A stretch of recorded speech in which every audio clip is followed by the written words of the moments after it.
Hey everyone, it's me, Grant, the movie and TV guy. Welcome to more Popcorn with Grant. This is the second channel. While you're here, we're waiting for our guests to show up. Tonight is the Hangout stream. I'm going to try to make this, if I can, a bi-monthly thing or a monthly thing, mind you. So, if you are wondering what my main channel is, it's Raised on Popcorn with Grant, and I hate to be that guy, but we are about 47 subscribers away from 500, and I would really appreciate it if you like anything you see here, or even like my other channel, to subscribe. That would really help out. So yeah, thank you so much for that, and welcome. This is our hangout for August. We did one of these in July. I kind of like doing these on occasion. I kind of want to make it a regular feature. And we're waiting for our guest to show, or at the very least, I know one person we'll have is my buddy Michael, Michael Passante. He will be on here shooting the shit with us as well. Try to get some other people as well. Oh, and there he is. 1 second, my dude. And what's up, Grant? My homie has arrived. I was just telling this guy, I'm re-upping my old Facebook group, but you and I aren't Facebook friends, so I was trying to get you to come on so that you could, like, be in the group. Okay. So, I don't know. We're friends. Yeah, it's like weird because it's like nobody uses Facebook anymore. But like, yeah, if you're on my Facebook watching this, yeah, just reach out and you can also come on and join our little discussion group. It'll be fun. So nothing like a little guilt trip to start off the Hangout stream. So we have some unfinished business to attend to from Michael's channel. That was cut short by a combination of me separating myself from toxic people and scheduling conflicts. So now we are going to finish this. Tonight we're going to go through the rest of the most disappointing sequels ever, according to this article. From Rolling Stone. Yeah, where did we leave off, you and We I? left off at Star Trek V, The Final Frontier. That's right. Star Trek V, The Final Frontier. Yeah. But if you guys are, watching the stream, go to my channel, go to live. I did the 50 most disappointing movie sequels last Sunday. Grant was a part of it for a little bit, so if you want to watch that, definitely go check it out. Consider it sort of a part one to this chunk of the stream, basically. I'm hoping to get somebody else in here for another particular reason. There's another reason I want to do this hangout as well. The other reason is I wanted to discuss a certain film, but the problem is that I want to try to get a certain someone who I know for a fact has seen it to join us so that we can properly explain to you people that we're not making this up. So I'm trying to get him on the line to see if he will join us. Let's see. And that is my buddy. We were discussing this yesterday over Letterboxd. That's my buddy Shane Kanto. If you don't know who that is, he is the Wasteland Reviewer. That is his channel. So I'm going to see if he wants to come on as well. We also have some other feelers out for guests. Before we begin, I want to show you guys my latest pickup. Perfect Days. One of my favorite films of the year. It's on Criterion. Blu-ray. Never seen it. I recommend it highly. It's really good. Ponto, I'm starting to think that this might not be a coincidence anymore. He just started another Hangout stream. So, yeah, cool beans. All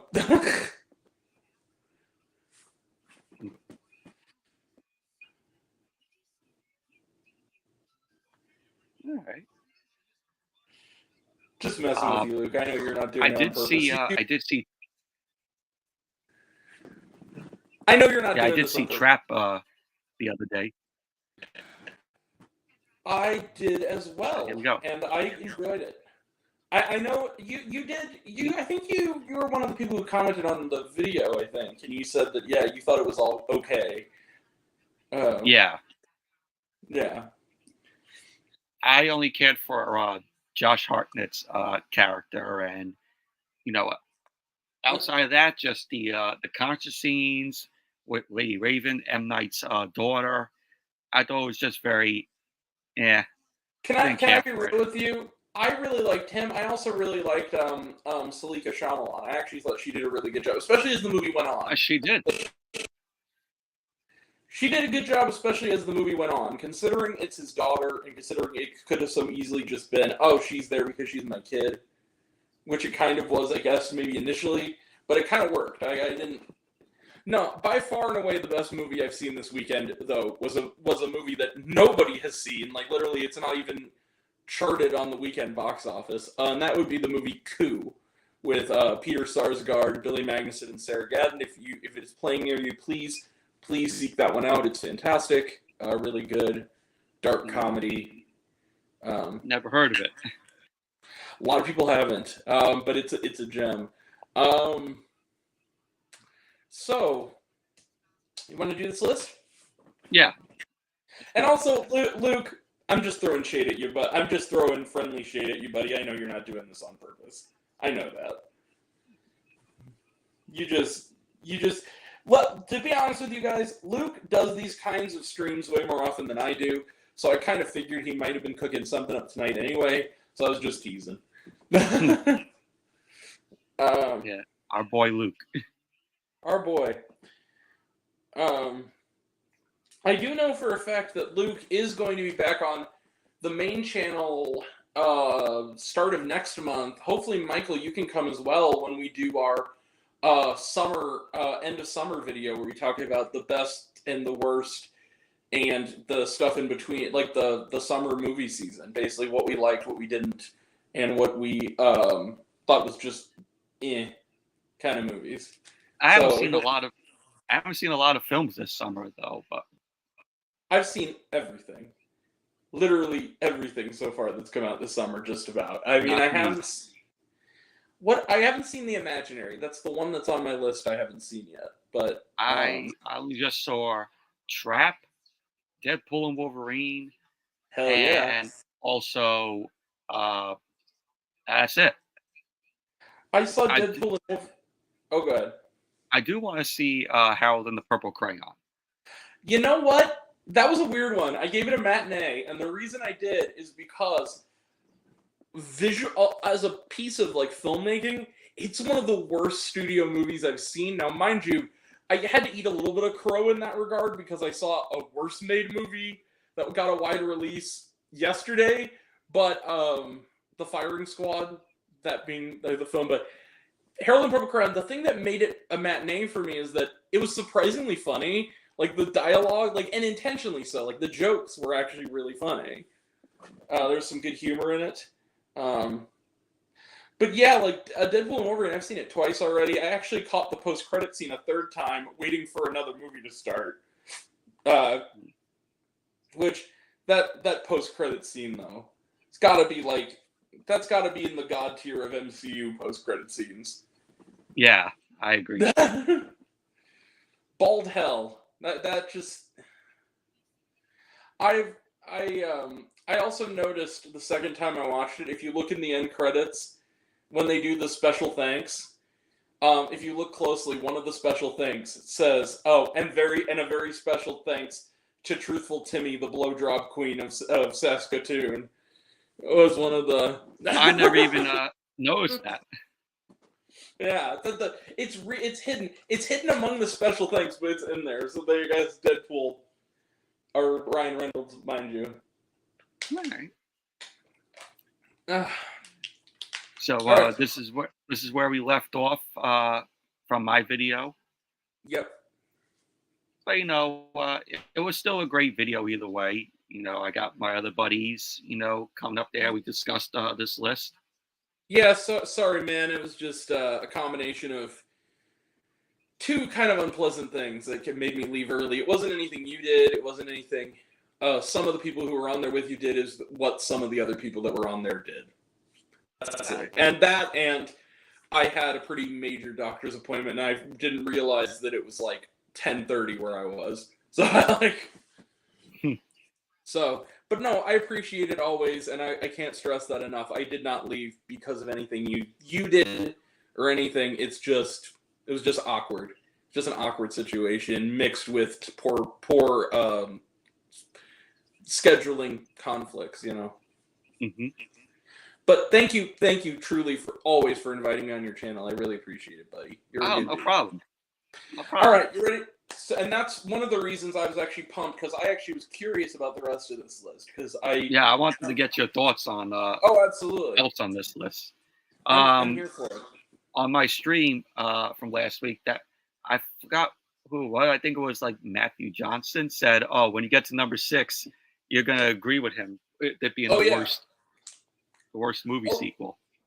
Oh yeah, he said that like really early on, like when we started the list. He was like, "Yeah, when you get to number 6," because I was still there for that. And he I forget what you told me it was, but I guess I'll find out again when we get there. Yeah, but we had Grant already discussed Star Trek V: The Final Frontier. If you see my video of it, so you'll see that.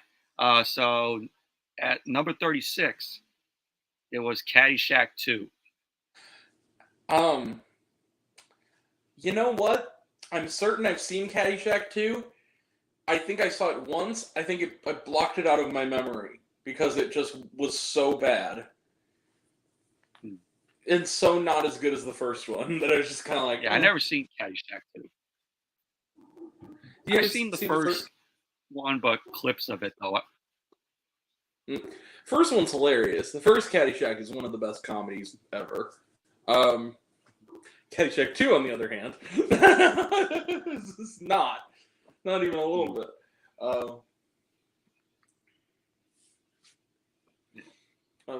So that's number 36. Chevy Chase, I think, is the only one that comes back. Yeah. From the first one. You got no Rodney Dangerfield, no Ted Knight. No Ted Knight, no Rodney Dangerfield. I'm pretty sure Harold Ramis wasn't involved in this one either. Or at least tangentially. And Bill Murray, he said was. Bill Murray did not come back either. Yeah. At number 35, Halloween Kills. Okay. I would agree. Okay, here's the thing. I was one of the few people who didn't hate Halloween Kills, and I especially don't hate it as much now because the year after it came out, I saw Halloween Ends, which was so much worse than Halloween Kills was, that it put into stark contrast how decent the decent elements of Halloween Kills were. Because Halloween Ends was so bad. Oh, man. It was bad. Oh. I haven't seen any of the other Halloween films except for John Carpenter's original classic. Oh, of course. The viewer Drew said, what's up? Oh, that's right. Sorry. Hey, Drew, right on cue. How's it going, buddy? Oh.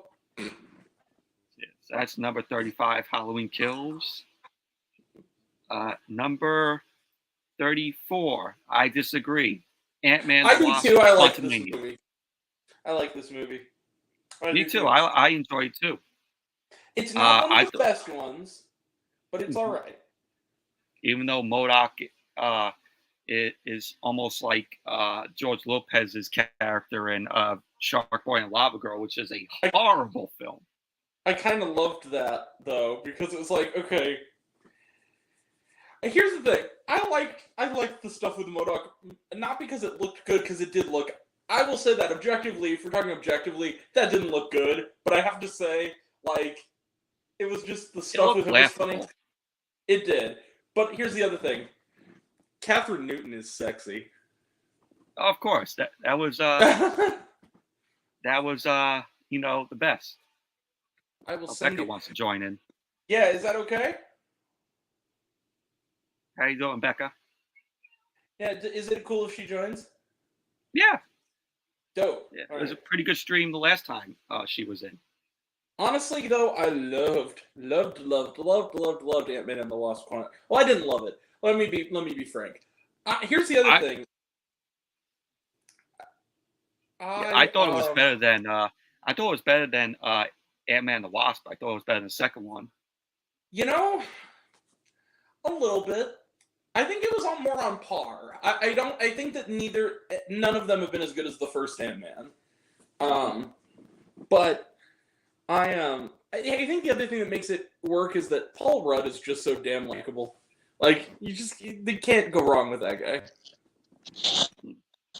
Bro, it's gonna work. We, Oh yeah, we have here you unfinished What's go. up, Becca? So they just dropped the Last of Us trailer for it's like 30 seconds. And hell yeah, I'm excited once again like I was 2 years ago. But hey, I don't know. I know some people hated the last season, but I don't really. I liked Okay, it.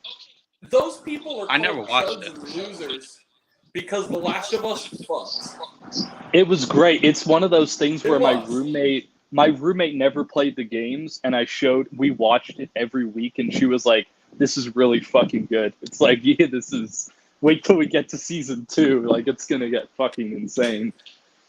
By the way, as a proud Canadian, Becca, Yeah. I think I said on my video, my review for Coup, I said the calendar year of 2014 is the year of Sarah Gadden, and I'm here for it. Because she was in Oh, Ferrari, she was in this she movie, and she was. was in The Normal. That's And true. it's It's a always lot nice of good seeing. Canadian stuff. I think that Canada is taking themselves seriously on a film front now, and it's great because, frankly, some of the best movies from last year were Canadian, Oh, like absolutely. Blackberry, Humanist Vampire, and I like I like movies. movies. Yeah, like there's a lot of great shit from Infinity last year. Pool. Yeah, that's true. Okay, so Grant, what's this list about? Is this about worst to best Marvel movies? No, no, it's the 50 most disappointing movie sequels of all Oh time, yeah, according to Rolling Stone. Quantumania is disappointing. I think it's probably one of my least favorite Marvel movies. Catherine Newton and Bill Murray are safe, but everyone else, I'm like, didn't I really was like anyone else. I was Let's mentioning this to Grant, this. let's give Becca her thoughts on this list. We'll go back to 50. Oh shoot. Okay, we can run through it, and I can totally. Okay, Yeah. well, So basically, disappointing. I should, before we do it, let me just give an overview to Becca. So I was on his stream last weekend before certain unsavory individuals decided to show up, and I had to bail, and that's when we Yeah. started this. And Oh so yeah. this is the completion of, we're basically finishing some unfinished business from last Sunday. Oh, that That we, makes sense. yeah. So, all Cool. right. And with Okay, that, so we'll start at number 50. Number 50 was Terminator 3: Rise of the Machines. I feel like in the world of the fact, okay, I like Dark Fate. I feel like Genesis has its positivity. I don't think that 3 is the worst one.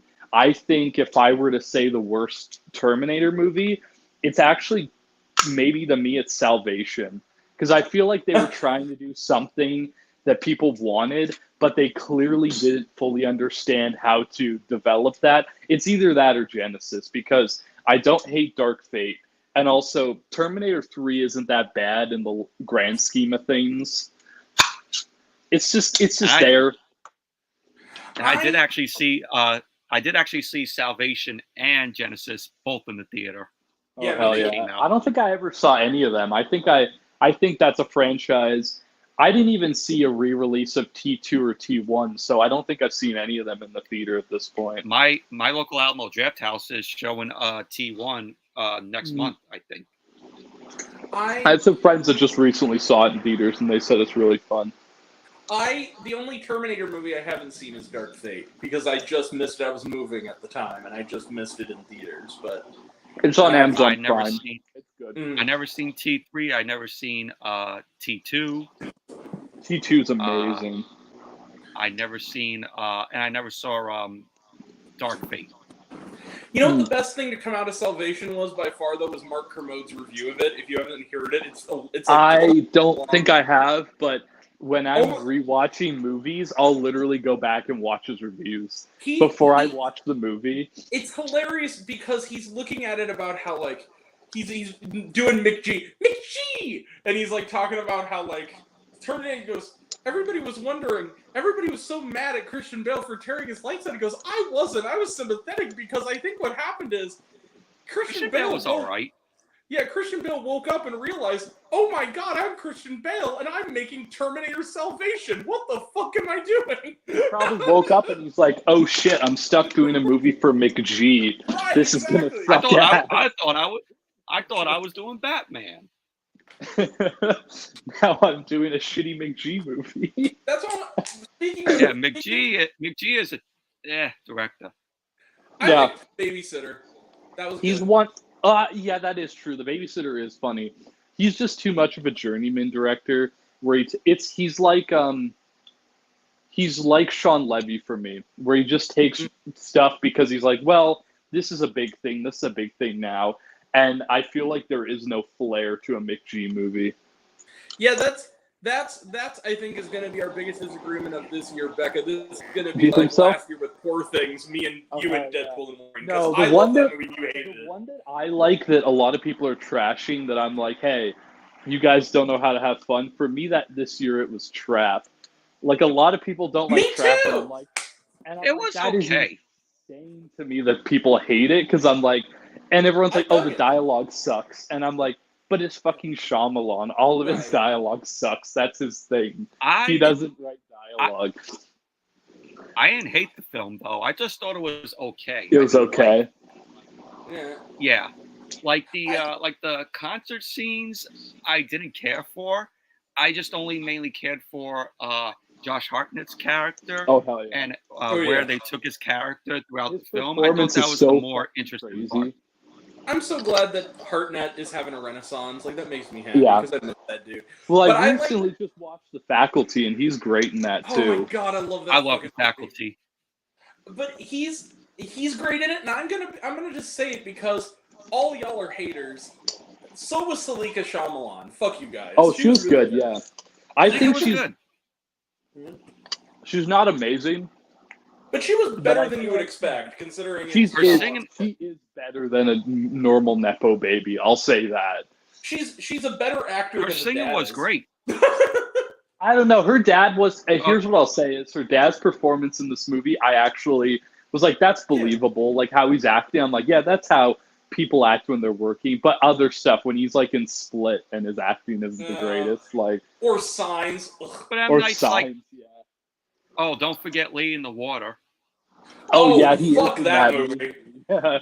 It's not the worst Shyamalan film. No. I still would say After That Earth is the worst Shyamalan film. No. There is only one Shyamalan movie that can be called objectively the worst, and that's The Last Airbender. I don't know, because I'd rather watch The Last Airbender than After Earth. I feel like I disagree with you on that one. It's just a vanity project. I'd rather watch After Earth. Can I tell you guys something? To me, it's like the equivalent of, okay, After Earth, they're both shit, but like After Earth is like having your eyes peeled open and forced to watch for 2 hours. The Last Airbender is like getting your fingernails pulled by a hot iron.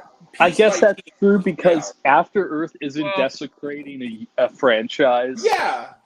That's a good television show. It's a guilty pleasure for me. Well, here's the thing. And by the way, I saw that in the theater, and after it was over, a lot of people seemed to kind of like it. What, After Earth? Yeah. I was when I saw it opening day, and it was a full theater. And at the end of it, it seemed like everybody enjoyed it. But the other reason I give the a little bit of the edge to After Earth is that After Earth is bad, but it's not boring because there's just enough of that unintentional bad Shyamalan, humor to kind of get by. Whereas Last Airbender is just dry as shit. Like, okay, like. But that's because I think there's nothing to base it off of. But like with Avatar: The Last Airbender, you can base it off of an entire 4 seasons of a TV show. And a good show too. Like, with like good writing. Yeah. Well, and I I heard they messed up the names in the movie. Yeah, they did. Oh yeah, they totally did. The Last Airbender also, like, I love what Dev Patel said about it after the fact. First off, the best line in the whole movie is Dev Patel's, which is "Bring me all your elderly." Like that, I'm glad that kind of became a minor meme because that's just a great line. Yeah. But he said something like, I think they were interviewing him for like The Green Knight or something, and he was like, Yeah. and they said like, "Are you ever going to do like a big popcorn movie?" And of course, he's done well for himself. I mean, he's been kind of an indie darling lately. Oh, he's been doing from Yeah. Slumdog Millionaire to Right. Lion. Like, he's always been better in the small shit. Well, Lion, here's another one that I will die on this hill forever because nobody saw it. Personal History of David Copperfield, the Armando. That is true. That did play at TIFF, and a lot of people were like, "It's fun." It's a Directed good family movie, and it's by funny. the Yeah. hot husband from White Lotus. And it's Yeah. it's a family. It's like a G-rated movie, but it's still Armando Iannucci, so it has some of that like sharp British Yeah. the Loop style humor in But it. even like And from what I heard that Monkey Man was still even good. Like it was Monkey a Man good was attempt. awesome.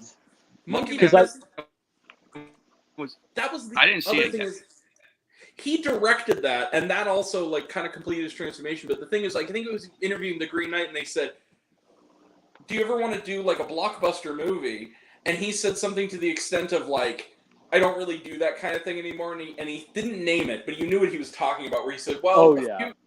about 10 years ago, I did a movie that," he said, like, its budget couldn't even like the catering budget on Slumdog was minuscule compared to this. He was clearly talking about Blast Airbender, and he says that, and it was based on like it had a big fan base, and he says that I was just miserable every day. I didn't know what I was doing. I thought it was just a bad script, a bad movie. I wasn't directed well. Yeah. There was nothing riding the ship, and I let a lot of people down, and it really made me sad. That's true. So that's good of him that he Also, I'm just also going to say this too. The Best Exotic Marigold Hotel, because that movie's really good. He's good in that too. What's number 49 on this list? I will get back to the list. Yeah, because this is a long list, and I probably have opinions about all of them. Yeah, and we don't want to eat up all of our hours for the month in the first week like we did last time. Oh yeah, because you have a restriction. Yeah, I do, because I'm a cheap son of a bitch. Anyway, go ahead. I had to close the link though. I reopened it. Brett. Yes. Your the thing. Oh yeah. You have to open the thing. Open the tab. Oh fuck. Yeah. I have an article coming out Saturday for Revenge of the Nerds. So if anyone's interested, I talk about that because it's like 40 years old. That's a weird movie. Okay, what's 49? So we got Terminator 3, which is number 50. Terrible. 49, Staying Alive. Okay, Staying Alive is a different situation because I feel like that is an example of something that shouldn't have been a franchise. But they're like, it's like what they did with, even though I didn't hate the movie, it's like what Linklater did with Everybody Wants Some, where it's like, why is this a franchise? It doesn't need to be. But he's trying to. Staying Alive doesn't need to exist. It's not an awful movie, and it's not a movie that I would say offends. But it's just not. It was directed by Stallone. I kind of also look at it a little bit. It's directed by Sylvester Stallone. I also kind of look at it. That's a good example. I also think another example is when Todd Solondz wants to kind of make a sequel to his movies, so he'll make he'll spin off Happiness into Life During Wartime, and he'll spin off that's true. Welcome to the Dollhouse into Wiener Dog, and it's just like. And I think you could do spiritual successors, but I feel like when 10 Cloverfield Lane, for instance. That's true, but like I feel like with Staying Alive, there is no reason for it to exist. There is no interest. Like I get the idea of another decade, but like Saturday Night Fever, even though I'm not the biggest fan of it, it's a classic that people like. You don't really need to jump off of that in any way. Yeah, it's a lot of Brooklyn Knights' favorite film because it was shot there.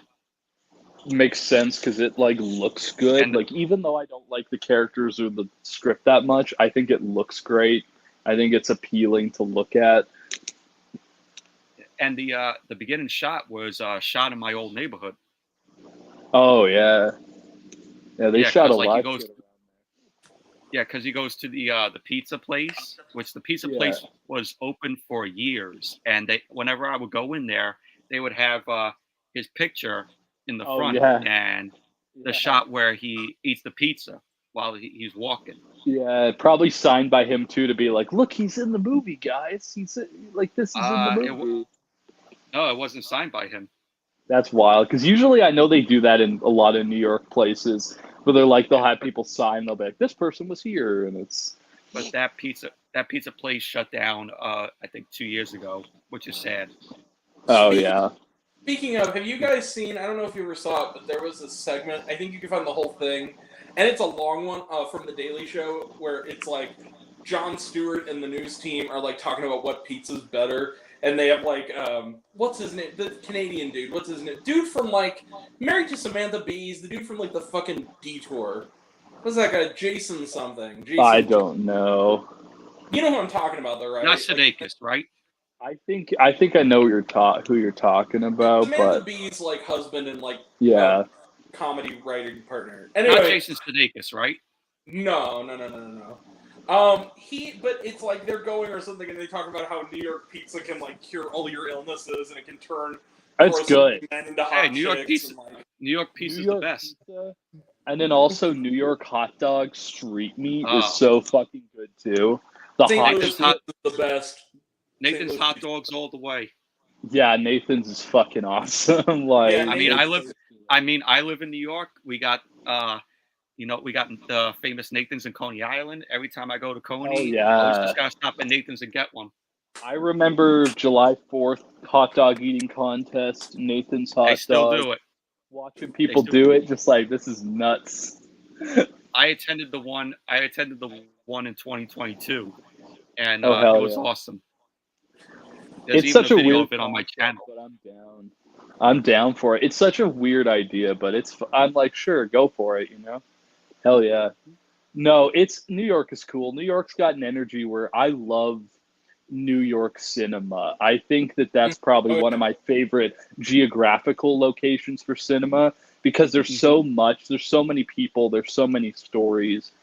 And if a movie is set in New York, I'm probably going to watch it just because I like the vibe of it all. Even Sex in the City too.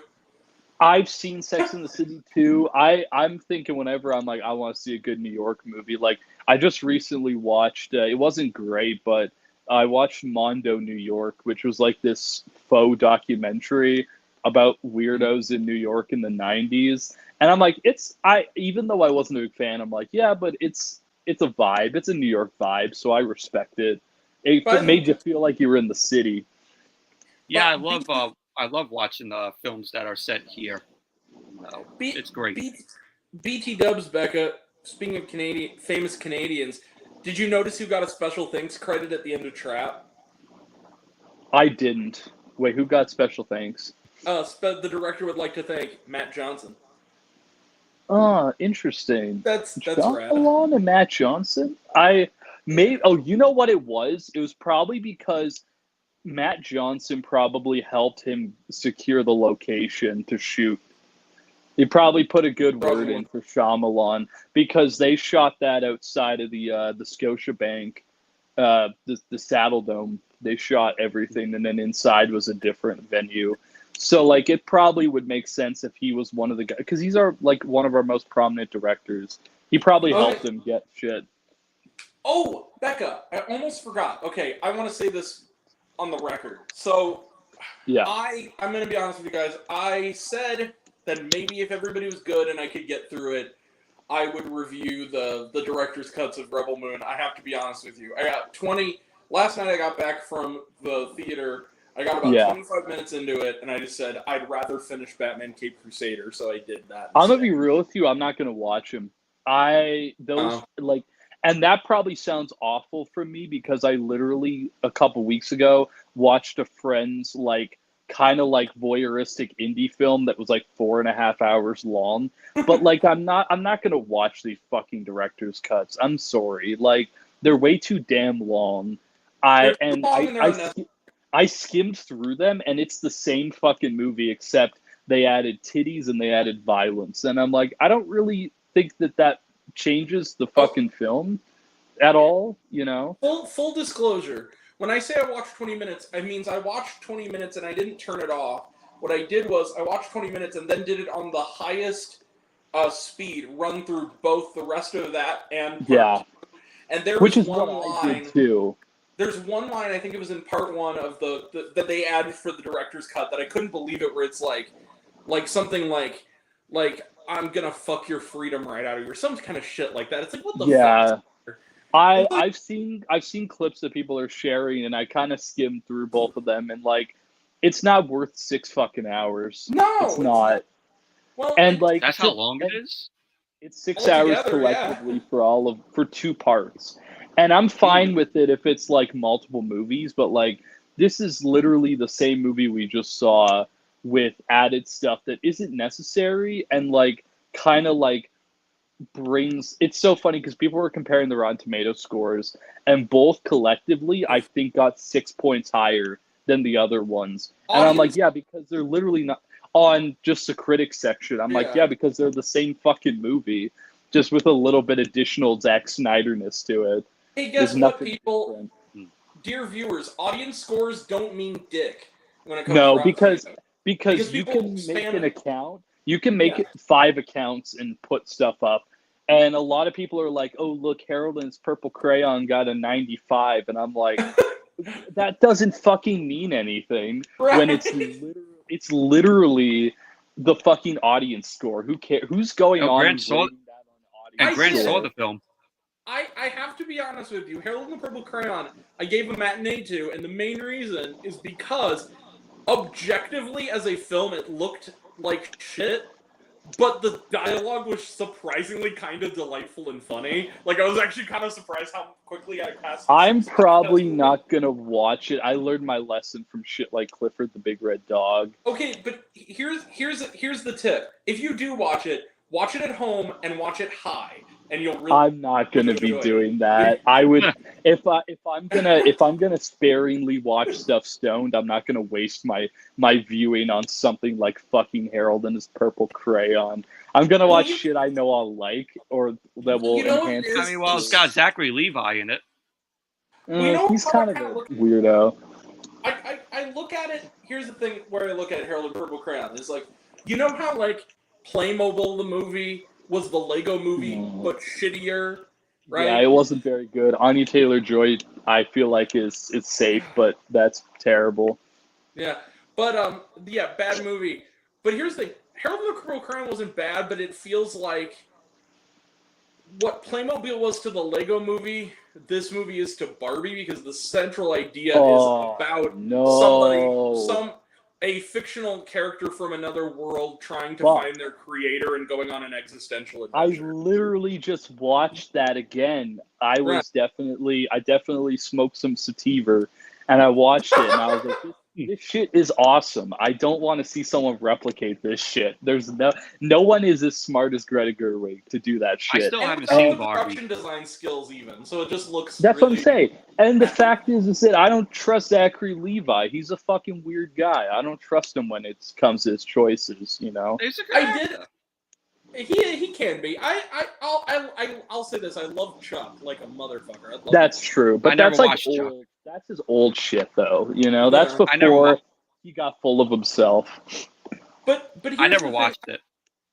I think I made this joke either on Letterboxd or in my review, one or the other. I haven't checked, but I think it was that meme of, because Zooey Deschanel is in this movie playing the dumbest character ever, and so like I was sitting there. Is it worse than her character in The Happening? Michael, I said dumb, not retarded. Be respectful. No, I'm sorry. I'm not meaning to be ableist. It was a joke. But no, The Happening's a great movie. I'm Mark Wahlberg. You know me. No. I'm Mark Wahlberg. You got to care more about science, Michael, because your face is perfect. Now, see, that's a bad movie I can watch. Anyway, that's a bad movie that if you liquor yourself up a little bit, that's a good movie. But there's bad movies where they're just not going to be like Cade the Tortured Conquering is a movie that I think that I watched it, I really liked it, if I was like intoxicated, that would be a 5 out of 5. I'm not Dude, even fucking lying to you. Either intoxicated or watching it at the Alamo, or a combination of the two. Yeah. You would have a blast, because that's what I feel did. like it's fucking that scene where it's like, we gotta even out the numbers, and it's just four of the same fucking guy, bro. It's like, what am I watching? I think Fucking the fight in the tiger.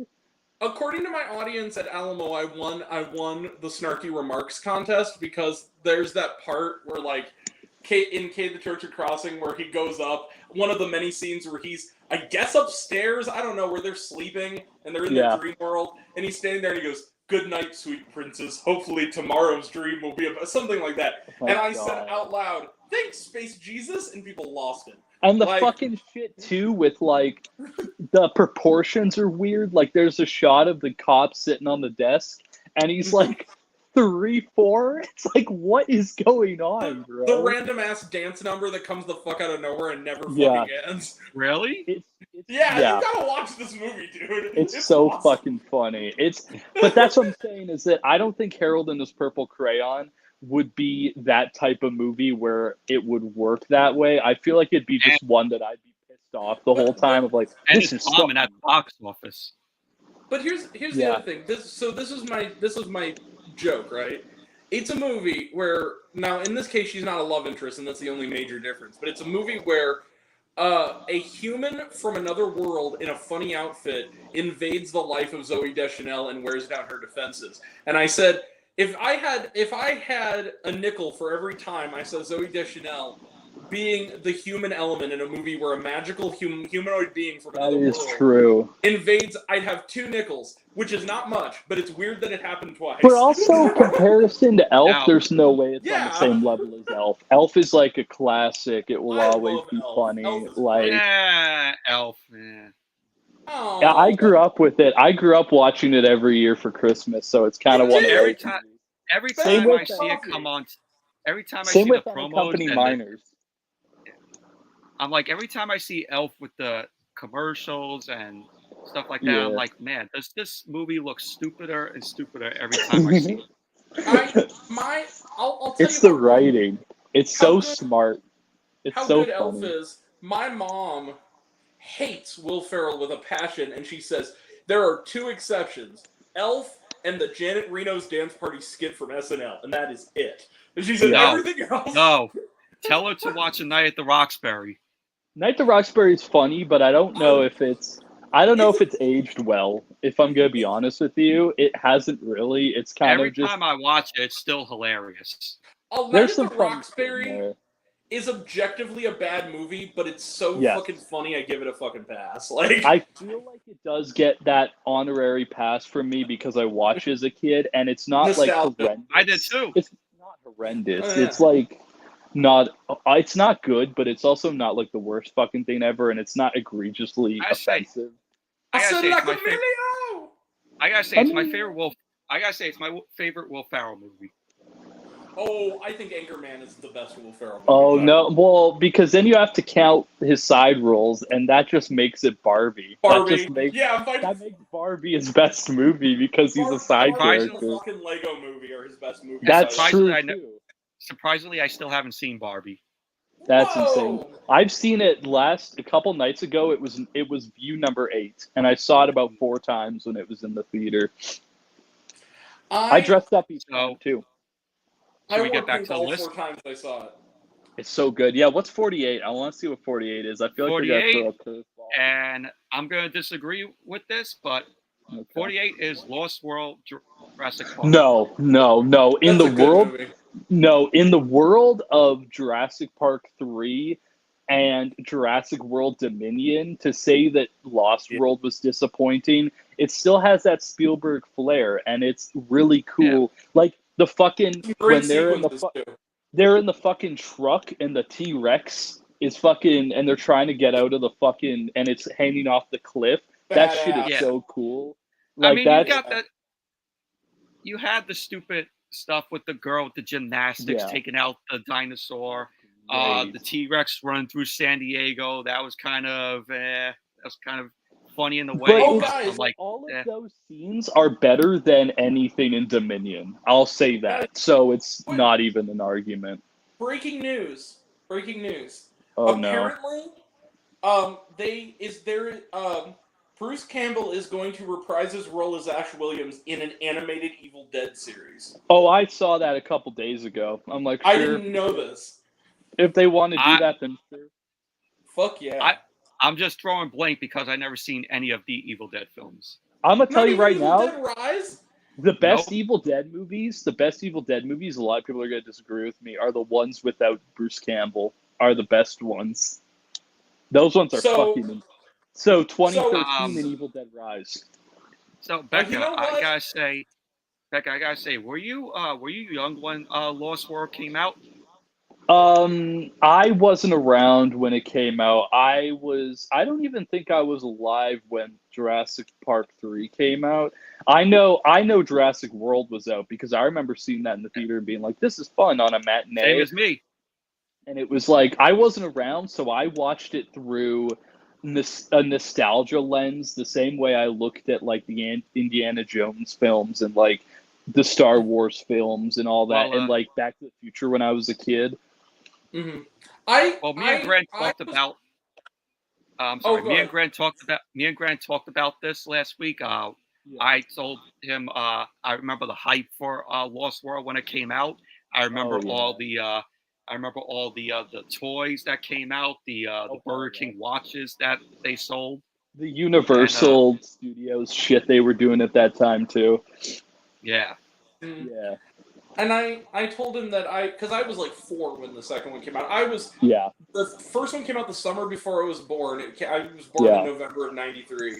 So there's that one, and the first Jurassic Park movie I saw was the first one. I rented it when I was 6. It was my first Oh, hell PG-13 yeah. movie actually. But I finally begged my mom, like, I want to watch Jurassic Park. But then when we used to have the corner like video store down the road that had a back Yeah. room, because that's how old I fucking am. Oh, But hell yeah, then me the too. first Jurassic Park movie I saw in the theaters was with my dad at a drive-in. It was a double bill of Jurassic Park 3 and Tim Burton's Planet of the Apes. Because fuck everything. No, yeah, like the first couple movies. Well, Indiana Jones was the thing for me where I watched it really young when I probably shouldn't have because I begged my mom to watch it. But the two first movies I saw in the theater were Shrek 2 and Scooby Doo 2. Those were the two. Fuck yeah. I think I'm yeah.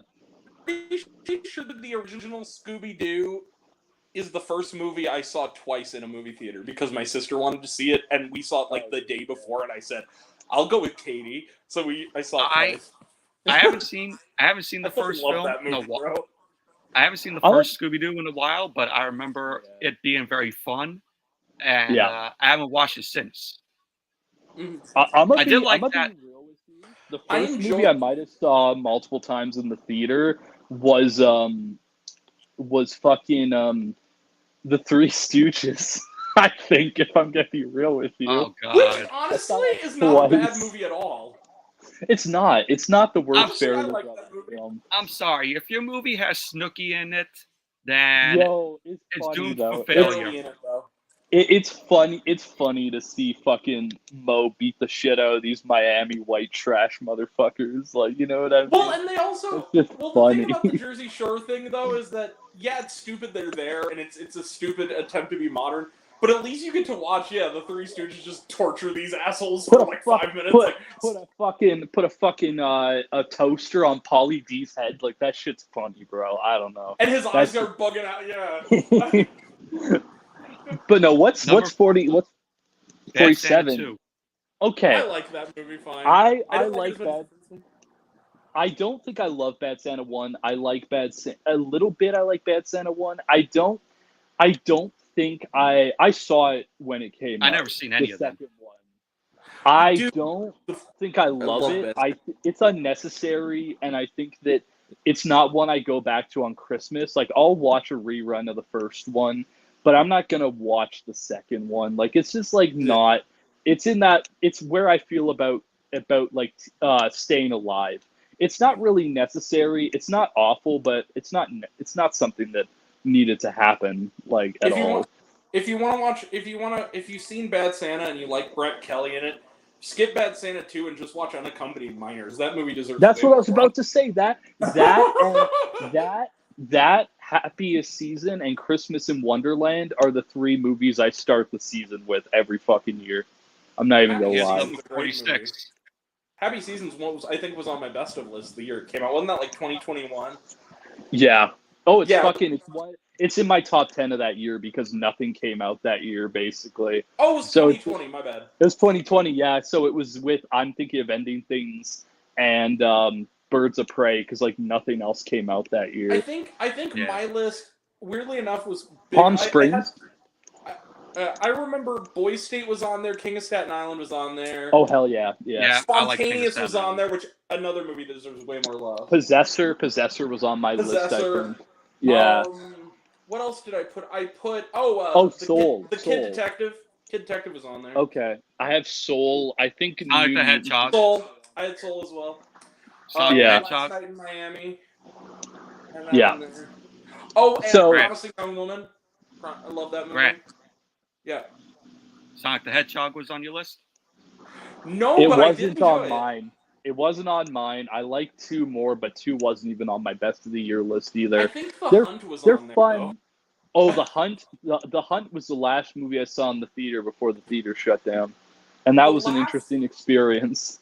The last movie I saw in the theater before it first shut down was either that. I saw that movie the same day I saw that movie The Way Back with Ben Affleck. Oh yeah, the basketball one. But the last one I saw in theaters, I'm pretty sure like it was the day before they shut our theater down. I took my mother and my grandmother, and this also ended up on my best of list, surprisingly. I took my mother and my grandmother to see, for my mom's birthday, to see Autumn de Wilde's Emma with Anya Taylor-Joy. Oh my God, I forgot that's on my list. That's like a 9 for me. That movie is I fucking love that movie. I own that. That movie and Birds of Prey got me through the initial COVID, because they dropped those on iTunes. And I just watched them over and over again while I saw the world fall apart. I'm like, I'm going to go back and watch Margot Robbie and Anya Taylor-Joy. It's all good. But they're great. I love them. The last movie I watched was Sonic the Hedgehog.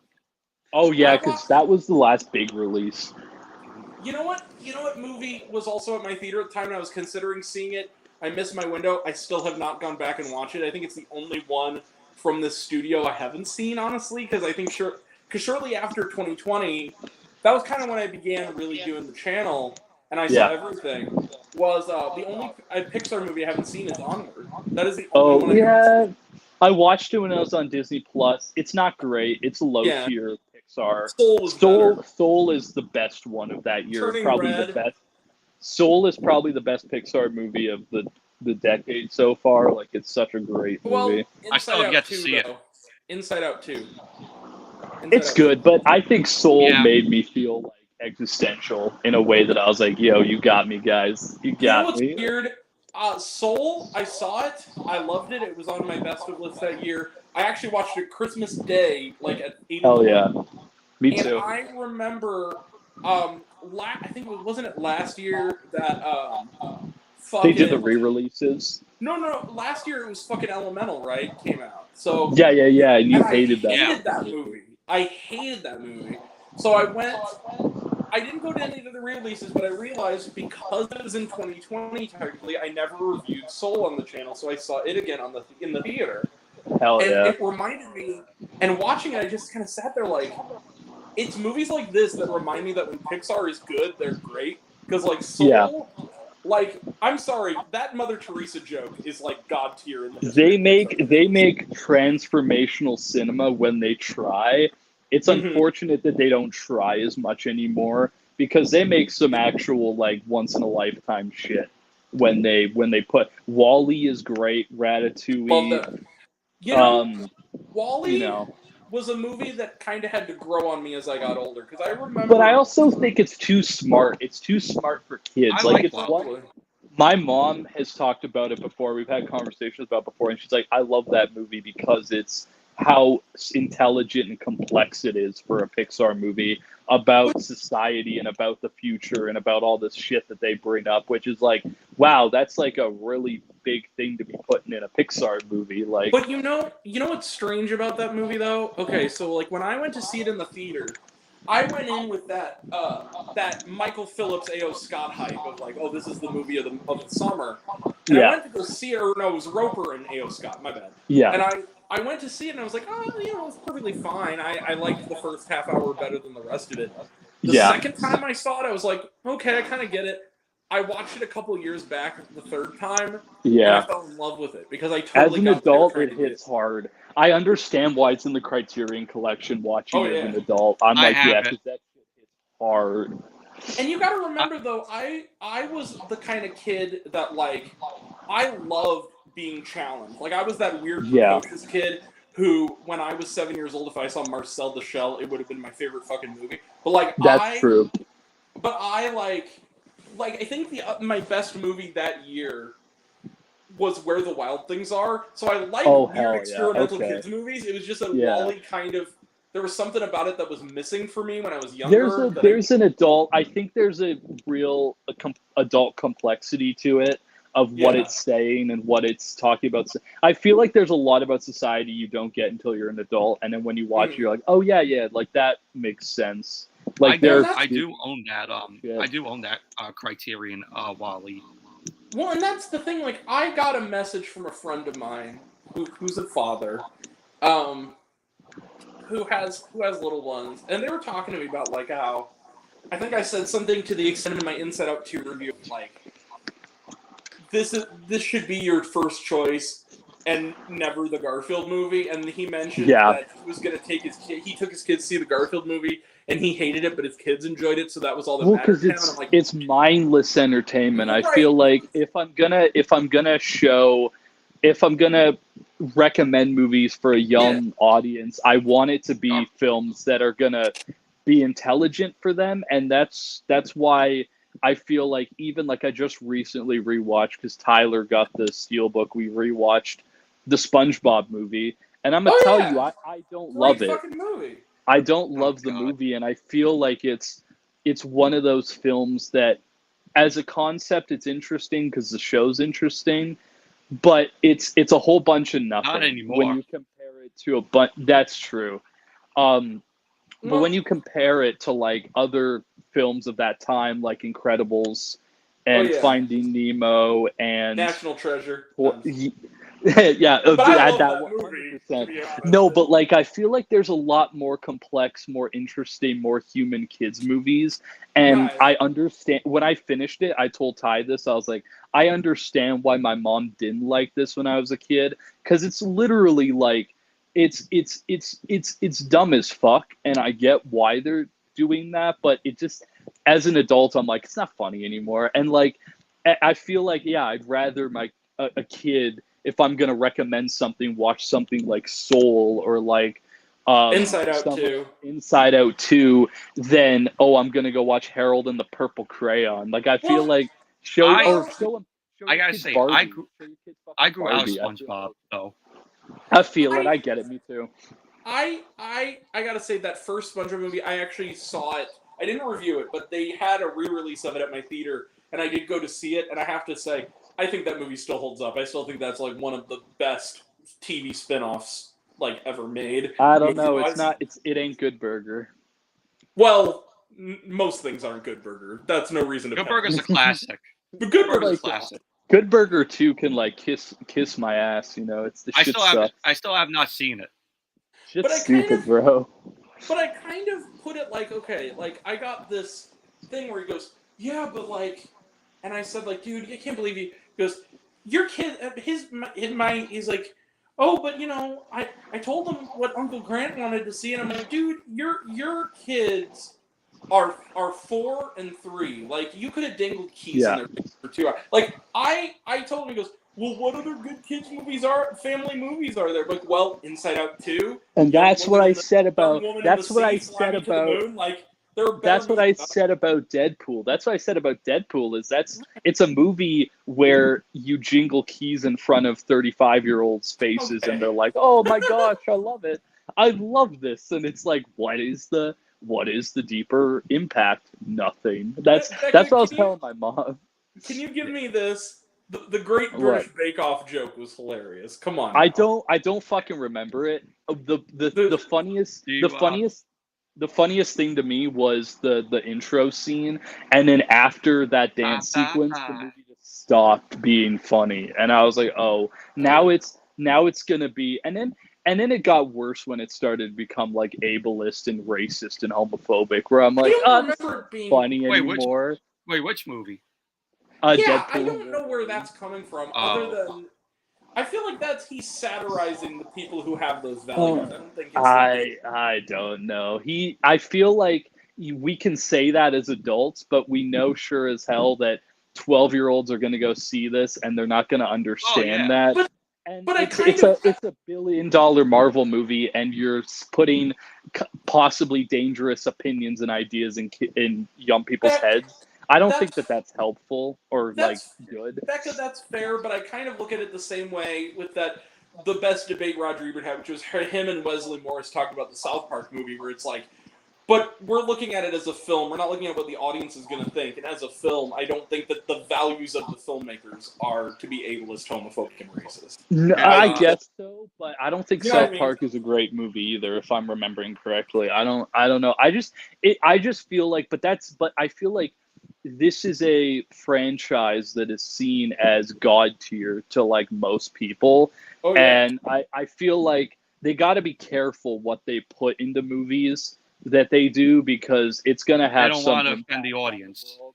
Well, No, more of just the negative attributes that it's going to lead to societally. well, Because there's a lot of movies I saw as a kid that are really, really bad and probably left bad impressions about certain things on me and people that I grew up with that probably shouldn't have done that, but they didn't have that's the difference, is they didn't have the foresight. Now we have the foresight, and to like we can look back in the past, and I feel like now there's no excuse anymore. Like sure, 20 years yeah. ago, sure, but like now it's like there's no excuse. It's just you're just trying to like poke a bear, because half the But I jokes think were, that's oh my kind of the god, let's point. not Is say like, that, we're getting canceled. And I'm like, that's not a funny fucking joke to be like, oh, we're Becca, gonna get canceled. but What's that? Becca, don't. Becca, what do you think of With all number due 46 here? respect, with all I like the first Teen Wolf. I've never really watched the second one. me, My mom showed me the first one. I didn't really care to watch the I second love one. the I think first I one. saw it once. I don't think it's another situation where it's an unnecessary sequel. yeah. But Teen And Wolf did so well, and it's a good movie, so they kind of were like, "Oh, let's make another one." And it's like it's That the same plot. It's the same plot as the first movie, only that's it's the set in problem college. too for me. it's college, It's right? like a lot of people like to shit on sequels that do completely different things, but at least they're doing something different. I don't want to see a sequel that's just the same fucking thing, just with a different cast, because then it's like, Yeah. why am I watching this? What's the Yeah. Here's point? this one. But sort of. Here's But MIB International. Oh yeah, yeah, MIB International came out, and I didn't. I forgot immediately as I didn't love it. as it was happening. I feel like it was another film where I was like, I don't know why we're doing this. Like the first three exist and they did enough. I don't know why we need another one, and for some reason they just like made another one. Like And why did they there's get no the guy who made Friday and Straight Outta Compton to direct it when there was none which of him? that's what blows my mind, is that Right. this guy directed probably one of the coolest musical biopics Oh ever. hell, fucking And yeah. he goes from that to becoming a journeyman director that does franchises. I don't fucking get how that happens. I actually talked about this with my mom the other day because one of my mom's favorite movies that came out in recent years, 10 years ago, was Love and Mercy, and she also Oh, really yeah. really dug Straight Outta Compton. I'm like, man, 2015 was the year for musical biopics where Paul Giamatti plays a mean-spirited asshole agent. Yeah. Like, Like fucking that, I gotta say, the Dope Man scene where they're playing Dope Man in the club, I'm like, that shit is nuts. I fucking love that. And I'm like, I don't know how he can go from that to doing Fate of the Furious. It just blows my Yeah. fucking mind. So Becca, what I was gonna say also though, like, I respect your opinion on Deadpool, I do. But Yeah, Tim. Yeah. we're just gonna agree to disagree on that one. I thought Oh, that yeah. was kind of the point. I kind of almost looked at that as that same as I would like something like Dick's the Musical, where it's like it's intending to shock you. I guess so, but my thought is Dick's the Musical is a clearly adult film, and I think that there's a childish quality to the MCU. And I Yeah. hate to be that person, but the MCU fandom, a lot of these people aren't fucking smart enough to decipher these things. So I feel like, because they're the ones who would be like, oh, the last movie was as good as the new one, and the new one's as good as the last one. Like, these Yeah. people are not deep thinkers, so I don't think that it works for me. And as you know, I kind of fall into the category of I love the MCU, but I can also see why, like, That's true, and I but I feel can like also that's a respectable place to be, because I right, feel the like middle people ground. that gung ho for it, I'm like, why the fuck would you gung ho for it? Like, this is literally, there's nothing cinematically interesting about this universe. I don't know why people would gung ho about it and be like, oh, this is my favorite thing. It's like, why don't you choose something Well, cooler? well, Like, and when I was talking to this guy though, because I mean, like the main thing was like, okay, but they said, okay, kids movies. It's like, well, yeah, or family friendly movies I can take the kids to that everybody will like. I'm like, well, yeah, like Inside Out 2 is still out. Thelma is still out. Well, fuck it, go see that's that. true. Fly Me to the Moon was pretty good. Like, Young Woman in the Sea was one of the better Disney sports movies. The one with That Daisy is Ridley. true. Like, they're better Take your fucking family movies. take your fucking kids to Cuckoo next week. They're gonna love it. No, you know what? Also, so hey, IFC Center, if you're watching this, can you please pull an 8th grade opening weekend for Sing Sing so families can go see that? I know it's rated R for swearing, but that's fucking bullshit. Because that's like the best film of the year so far. I've heard it's great. I heard it from everyone that saw it fantastic. at TIFF. They said it's awesome, so I'm gonna have to see it when it comes out. Oh, you know what? That or Fuck that. take your fucking kid to Alien Romulus. They'll have a great time. Hey kids, hey parents, take your kids. No, I genuinely mean this. Like, and parents, you'll enjoy this more than your kids. But like, take your kids to see fucking Kneecap. That movie's fucking awesome. Like, you'll get to teach I heard it's good. You'll get to give your kids, and maybe even you, because it was certainly for me, your first ever point of view shot from inside a nostril that's about to snort cocaine. It's fucking awesome. Oh, nice. Oh wow. You'll Should we get back to the list? Prepare. But what's the next one? But prepare to have your child run around the house screaming "cunt" because they say that like 30 times because it's an Irish movie. Right. Oh hell yeah! I love the link again. Grant the link again. I heard it's fucking great. Let's go through quick. At number Airplane 2, next the one, sequel. Airplane 2. Yeah. Another one that was unnecessary. I think that William feel like Shatner was funny in it, but other than what this list is not for me. It's not disappointing. It's just unnecessary sequels for me. Where I'm like, yeah, I don't think we've ran into one where I'm like, I love this one and I don't understand it. Yeah. There's Lethal Weapon 4. Yeah, that's another one where I'm like, okay, like franchising a whole thing that doesn't need to be. Leave the first, do the first two. The other two don't really matter.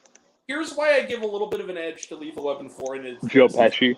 Well, Joe Pesci and Chris Rock, those two in particular, because like that, their stuff, like okay, that scene where Joe Pesci looks in the back seat and sees Chris Rock and thinks he's a perp, and he goes, "A perp? You think I'm a perp? Like, look at this tie, motherfucker! Look at my suit! Like, what do you think I am, the Crips accountant? Like, that was funny."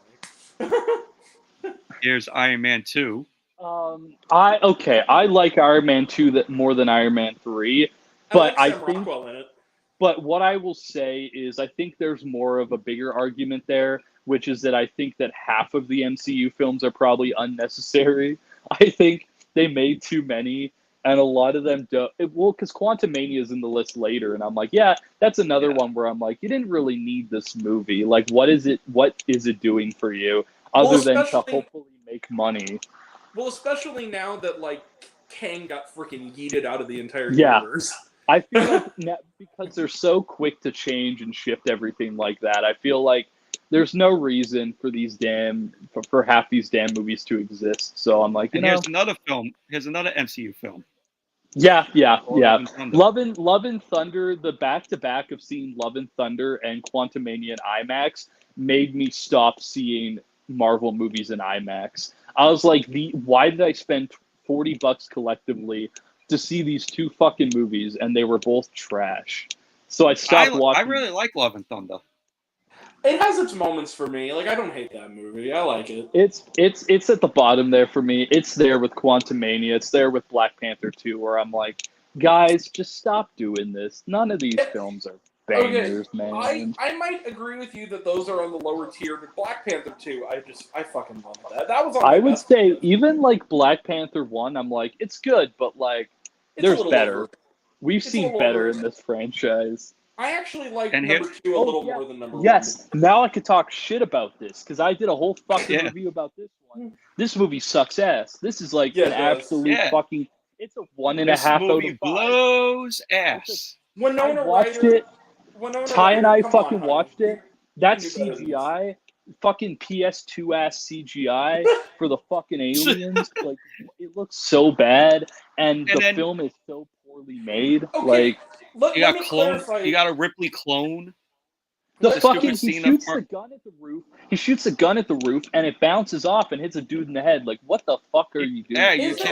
Yeah, you can't forget the scene where they're doing the basketball scene. You can't forget that. Yeah, the fucking Nike commercial in literally the first 20 minutes of the movie. Like, Jesus Christ. I gotta ask something. Is it 3 or Resurrection? Because I get those confused all the time. Is it Alien 4 the one where they have that one creature that looks like a freaking like diseased gonad? Yes. It looks like the thing that every time I saw the thumbnail for Chris Stuckman, all I thought was the cotton candy man from Scooby-Doo 2. It looks fucking ugly as shit.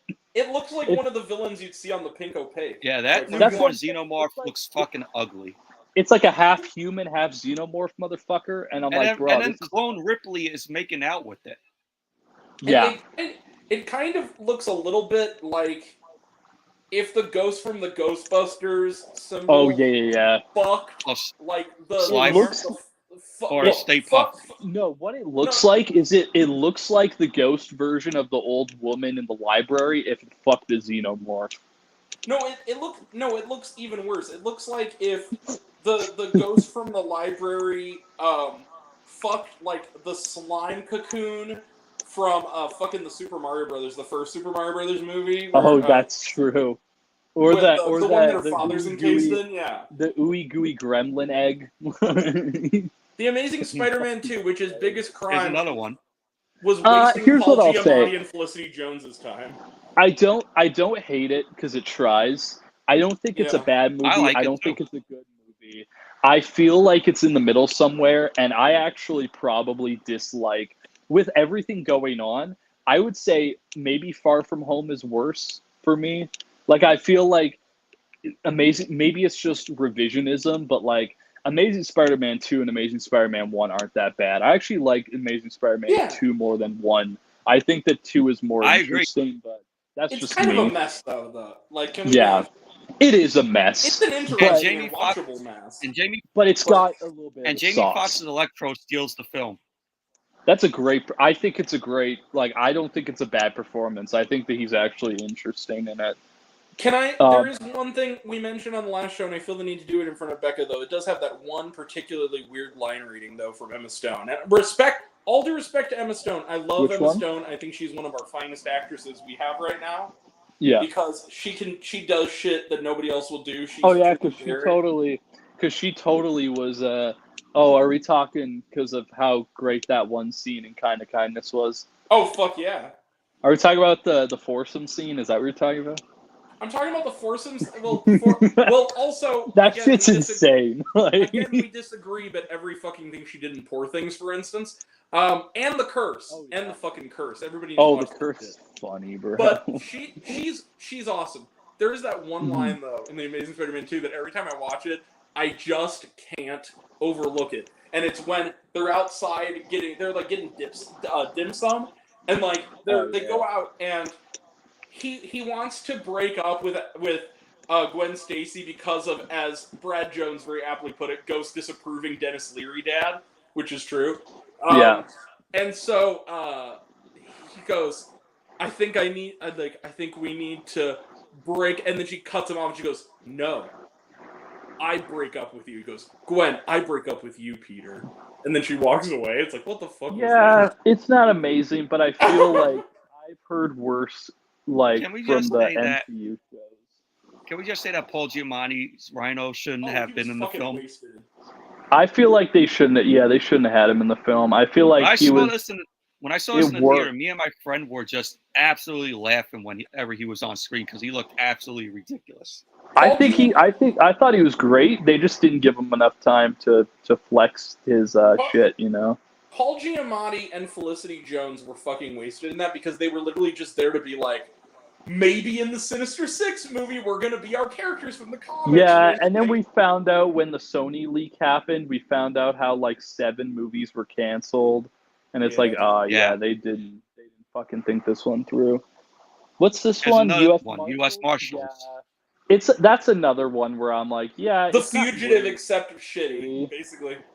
It is. It's The Fugitive if we did it again and it wasn't as compelling and it's unnecessary. It's not awful, but it's not it's just unnecessary. It just makes you want to watch The Fugitive again. Yeah, it does. Because The Fugitive's awesome. The Fugitive's a great movie. So Star Trek V: The Final Frontier. I don't now even we're remember back what to the fucking, start. I don't even remember what fucking Star Trek it is. Okay. I'm gonna be real with you. Half of them are probably unnecessary. Okay, but Becca, Star Trek V was the one. I mentioned this before so-and-so came on You mentioned this last week. Is this the fucking one with Free Willy? This was...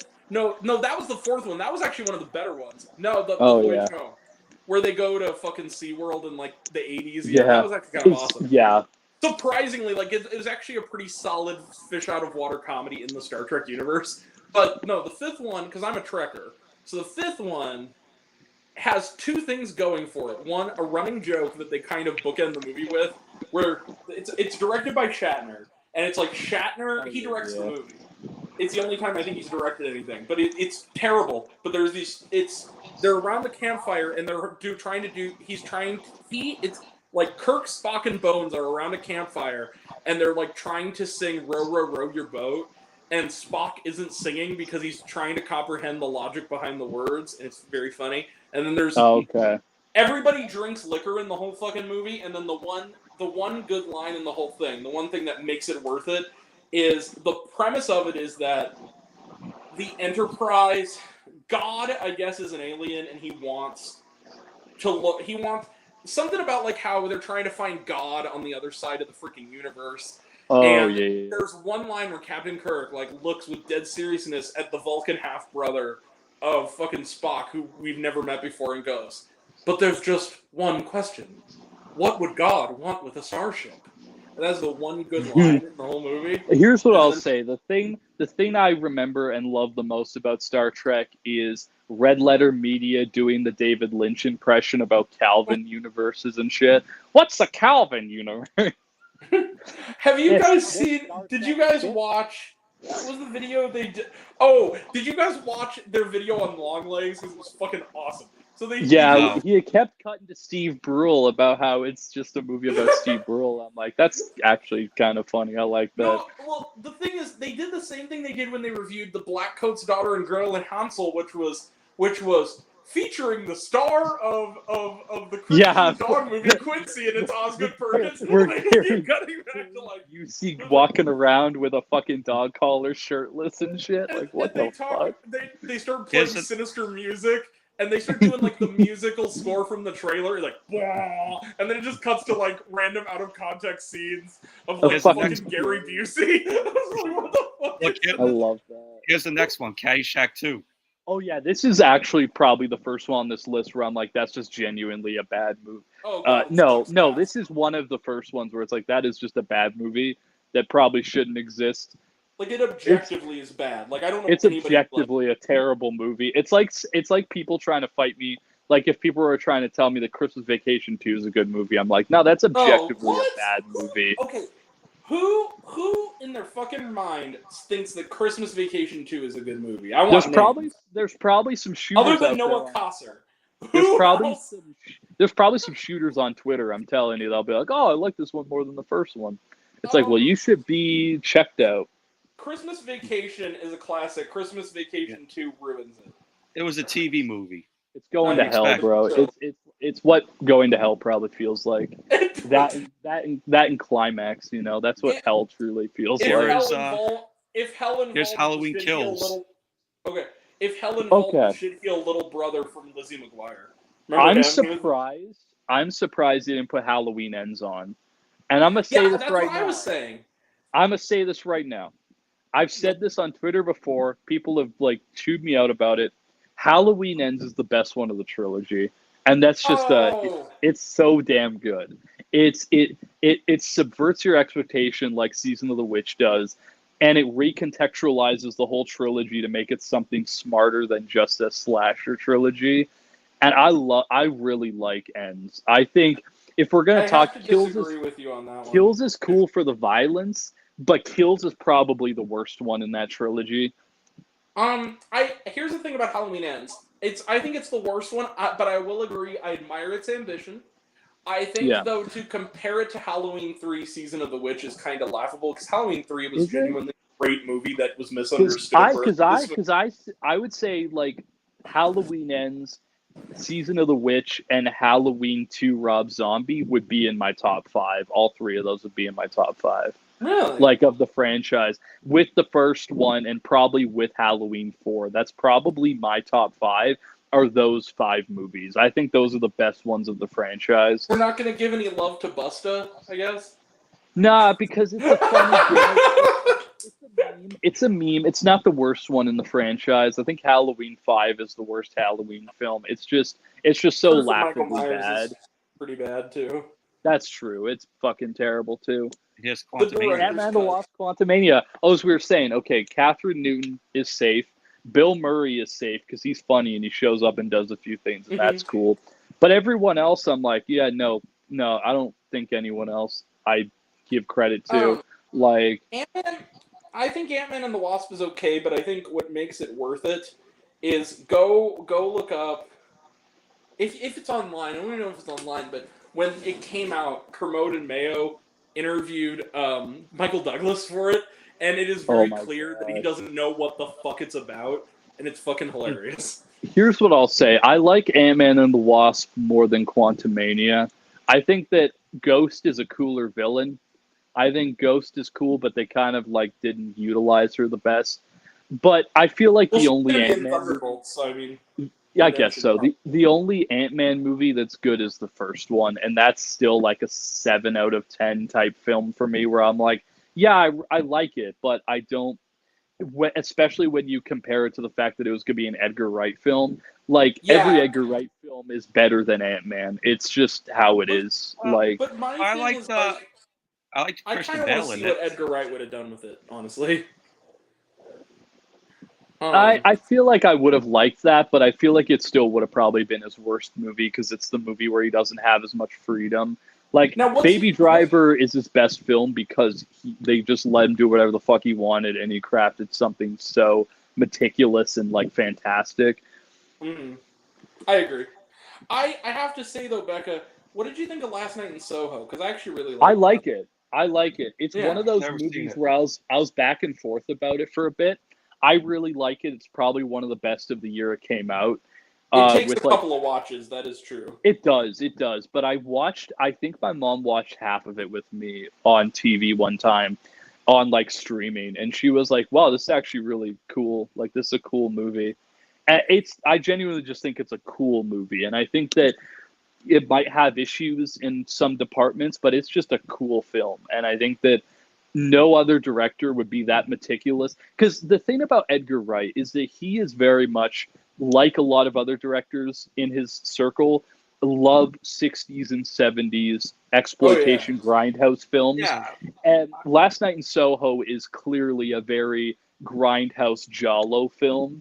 And I respect that about it. I'm like, I love these types of films, and he's clearly doing a really good attempt at it. In that movie. I mean, a lot of Suspiria. I like Baby Driver, and I like Scott Pilgrim vs. the World. I think that's my I favorite love Edgar Wright Scott film. Pilgrim vs. the World. I think Scott Pilgrim's a movie that I really liked, and I think it holds a place in my heart because Oh, yeah. because I've been to every location in that film. I remember one night we went out and we got pizza at the Pizza. We're like, oh, it's a Scott Pilgrim pizza. And we were like, oh, so excited that we were at the Scott Pilgrim pizza. And it's Did you watch Scott Pilgrim Takes Off? Because it's also surprisingly great. I have not, but I remember everyone telling me that it was really, really It's good, not- and I was so down to check it out. It's not just a motion comic of the comics. Like, it actually is a sequel to the movie. That's what I really? hear, is that they're taking a little bit. It's like an alternate universe sequel, basically. Oh, okay. It's pretty rad. I like it. I saw. And it's actually it's actually has a larger focus on like the evil X's and the supporting characters, which I think is That's really cool. fucking. No, Edgar Wright's never made a bad film. I'll say that. He's never made a bad film. I did see I love the Scott Sparks Pilgrim. Brothers. Nobody fucking saw that. I saw that in the theater. Wait, which I one? did see, The Sparks Brothers, his documentary, his music. Oh, doc. yeah. I thought you were going to say The World's End. I'm like, that's the best of the Cornetto The trilogy. World's End is awesome. The World's End is the best one in the trilogy, and it goes insane. I love that movie. And a lot of people, I think so too, and a lot of people hate it because of how it ends. I think the ending is perfect. But I feel like the thing that people don't get about Edgar Wright, similar to how they feel about Zombie or Roth, is that like they love a very specific type of cinema, and if you haven't seen that type of that's what I'm worried about Cuckoo for when it comes to the audience score. Like, Yeah. I don't know if people have seen enough Giallo films for that to be a good film. I know I'm gonna love it because it sounds wild and ridiculous and everything I love about an Argento film. But I don't know if enough people have seen Argento for them to love that movie. Well, And I feel like that's what I feel about Wright films, is that he loves those types of films. And if you don't like them, then you don't get them. And it's not so much that your opinion is bad. You just aren't, the people who feel that are just not knowledgeable enough about that type of film.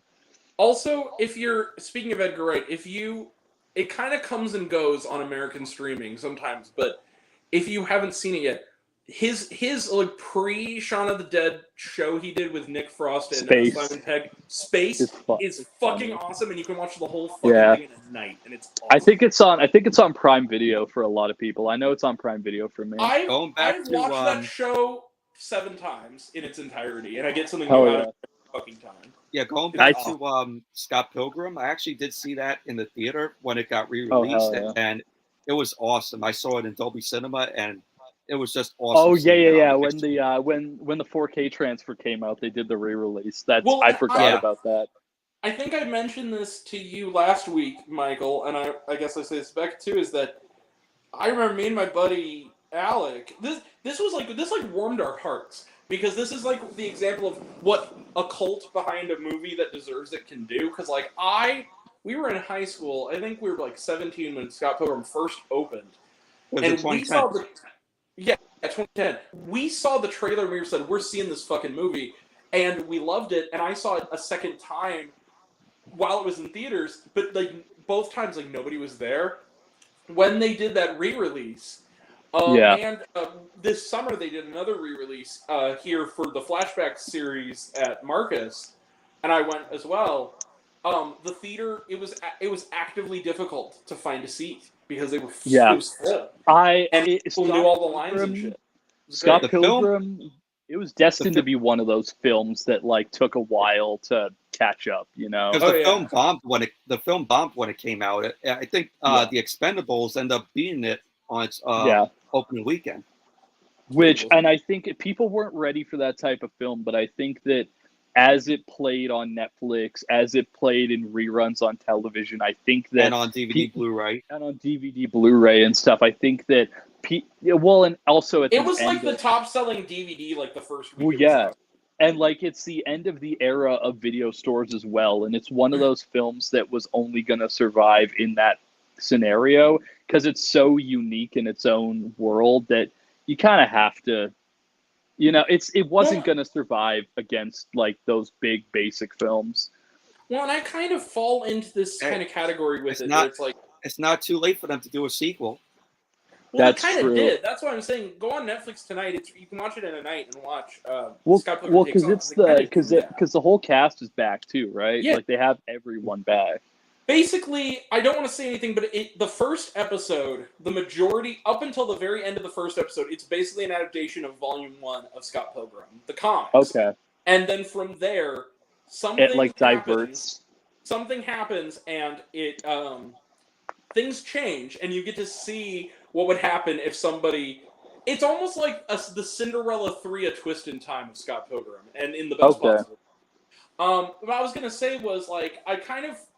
Roger Ebert used to have this criteria, and I kind of feel this way about that. I feel this way about The People's Joker. I feel this way about Hundreds of Beavers. I feel this way about, more recently, thank you for this, Becca, Aggro Drift, where it's like, hell yeah, show me something I've never seen before, and you're halfway there for me. Well, that's how I feel. Like Right. I've said that to all of my filmmaker friends. I said the shit that I love is when you do a film in a way I've not seen it for a while or ever, and that's why I like Barbie so much. I was like, wow, a blockbuster that's actually smart. I haven't seen that in a long time.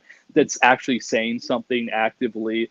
Like, I'm like, that's real cool. And I feel that I do every movie that you listed there. I'm like, they all fit in that category of they're weird movies, but I love them more than a basic film because they're different. Like, maybe they're not the best made films, but they're different. And I fuck with that. But they're well made for the type of movies they are. And also, speaking of great family movies that are still getting theatrical distribution, you know what? Fuck it. It's basically a PG. Go take your kids to see Hundreds of Beavers, goddammit. Yeah. Because really, other than there's a couple of minor jokes, and that's about it. Yeah, but other than that, I'm like, it's fucking great. Was your theater... was there any people in your theater when Harold and the Purple Crayon, when you watched it? You know, there were a couple people, I think. With their kids? There were a few. I ran into my friends. They were there. Two of my friends and their son. And then it was them and this one middle-aged lady who I guess read the book as like middle-aged, little older, maybe mid-30s-year-old woman there. Because I saw it at a later show in the day. I saw it the same night I saw Trap, which I think was Thursday. So, Trap was more crowded. Yeah. Obviously. It's called Trap because when I went to go see it in the movie. Yeah, when I went to go see it on Friday, it was only me and another person there. That was really? For Trap, yeah. And it was a 1:00 showing. Oh, that's probably why it's 1:00. Well, I was also telling him that, like, we don't really do it anymore. I'm gonna start doing it on the Facebook group, but I was pointing out to Michael how I used to do Film of the Week like Kermode did, and if I were to choose one this week, even though I did enjoy Trap, there really is no contest. The Film of the Week is Coup, because I love that movie. Oh yeah, I have some people in my film review Discord and my work Discord saw it and they said that it's actually quite good. So I'm gonna wait till streaming to check it out. Here's the thing that's crazy about it is that I read some things beforehand from some people about how the whole thing was a giant, who clearly don't understand satire, who are like, it's a giant conservative screed that happened to be made by liberals. And it's not, because when you watch it, it's like, this isn't a satire against liberalism, it's a satire against political hypocrisy in general. Oh, and okay. The whole thing is done so, and also, all the people involved in it are really cool, progressive people. It's like Peter Sarsgaard and like Sarah Gadden. Yeah. So like, and Billy Magnuson, who's always a treat. Yeah. And it's just a lot of fun. But what's funny about it is that I was in the theater because they only showed it at my theater at 10 in the morning, so I had to get up kind of early, go out there, 20 minutes away to go see it. And it was the same theater I saw The Firing Squad, in which I really hoped Shane would be able to come because he was the only other person I know who saw it, and we could have totally ripped it. But like that day I saw those two movies. I spent the rest of the day, I saw Ponyo because it happened to be on. Oh, I need to rewatch Ponyo. And the only reason why, I'll tell you why, is because Hunter Schafer loves the shit out of that movie. And I haven't seen it since I was like 10. So I probably should watch it again. And I watched the first half of Batman Cape Crusader in the lounge, which was fucking awesome. Oh, yeah. That's cool. So we get back to the list? Well, Okay, well, 100. real quick. Last thing I was gonna say about it though was when I saw Coup, it was me and this one other gentleman who Yeah. seemed like whatever. He was kind of getting up to get refills a lot of the movie. This older couple came in 20 minutes before the end because it was sharing the theater space with a bunch of other movies. I think Deadpool played at one point in the day. Then my other movie played, The Firing Squad. It also played, but the movie after ours was Twisters. And so the couple came in thinking they were coming in to see the beginning of Twisters, and they caught the end of Coup, and they just were sitting there eating popcorn watching the end of it. The movie ended, the lights came up, the credits finished rolling, I was getting up to go to the bar, and the lady turned to me and said, "Excuse me, young man." I'm like, "Yeah." He goes, "What was that film? What was that movie?" And I said, "Oh, it's called Coup with an exclamation point." He goes, "Coup with an exclamation point," because we thought we were. What are you guys seeing? Well, we're seeing Twisters, but I guess it didn't start yet. But we caught the last 20 minutes of it, and it was kind of intriguing. We wanted to see the rest of it. So that's funny. Oh yeah, so Twisters. They're probably mad. They're like, why haven't we seen Kieran Shipka die yet? Kieran Shipka, by the way, the same way that was the saddest death. I'll say that when that fucking piece Spoiler of alert, like by the way, fucking whatever kills her, I was like, oh yeah, that's actually kind of dude. Kieran Shipka, it was so spooky because I saw the next movie I saw after I saw Twisters, I think, was that movie The Good Half with Nick Jonas, which is also surprisingly really fucking good. The one that the lead singer of Rooney fucking directed, Robert Schwartzman, Jason's brother. Shit. It's really fucking good. It's like one of those. He's basically like, imagine Elizabethtown if it didn't suck, and that's kind of this movie. Nice. But it was a Fathom event, so after the movie there was a Q&A, and guess who the moderator was? Kieran fucking Shipka. And I mentioned, wow. Didn't you die in Twisters like 2 days ago? I thought you were dead.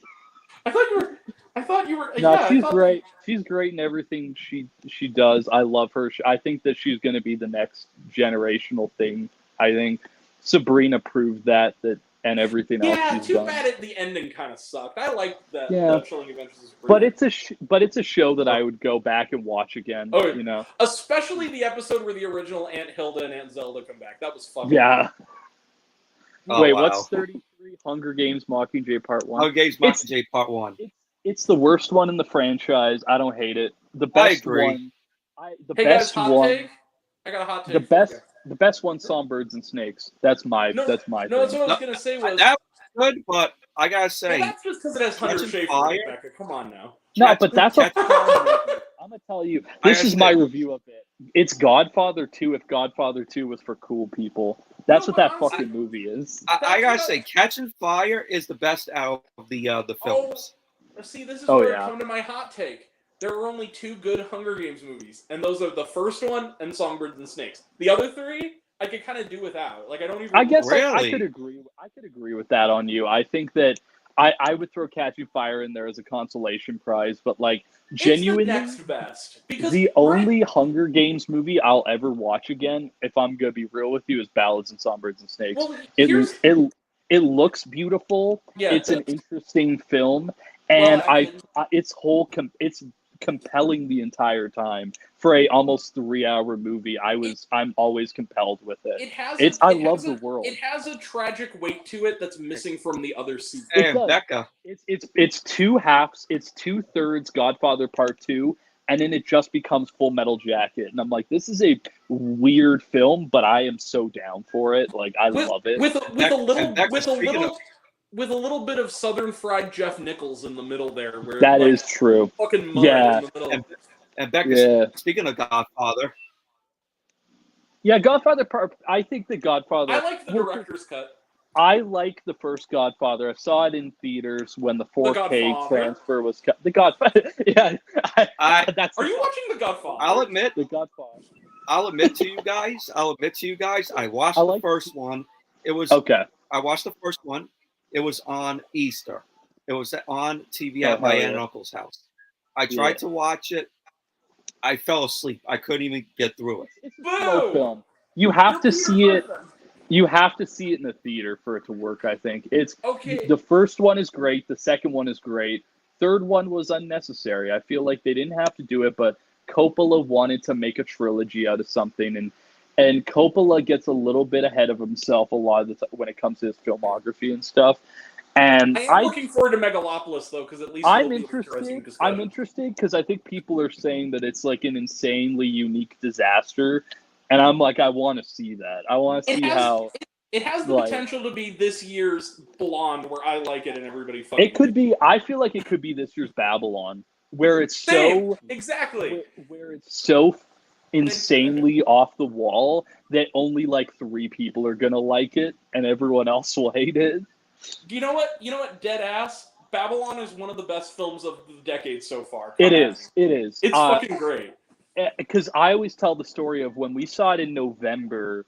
It's two movies, everyone I talked to liked it when we saw it after Damien talked about it and stuff. And then when the Rotten Tomatoes score came out, when all of our reviews came out, it had like a 50. And I was like, how is that fucking possible? Does. Everyone I know loved that movie when we saw it.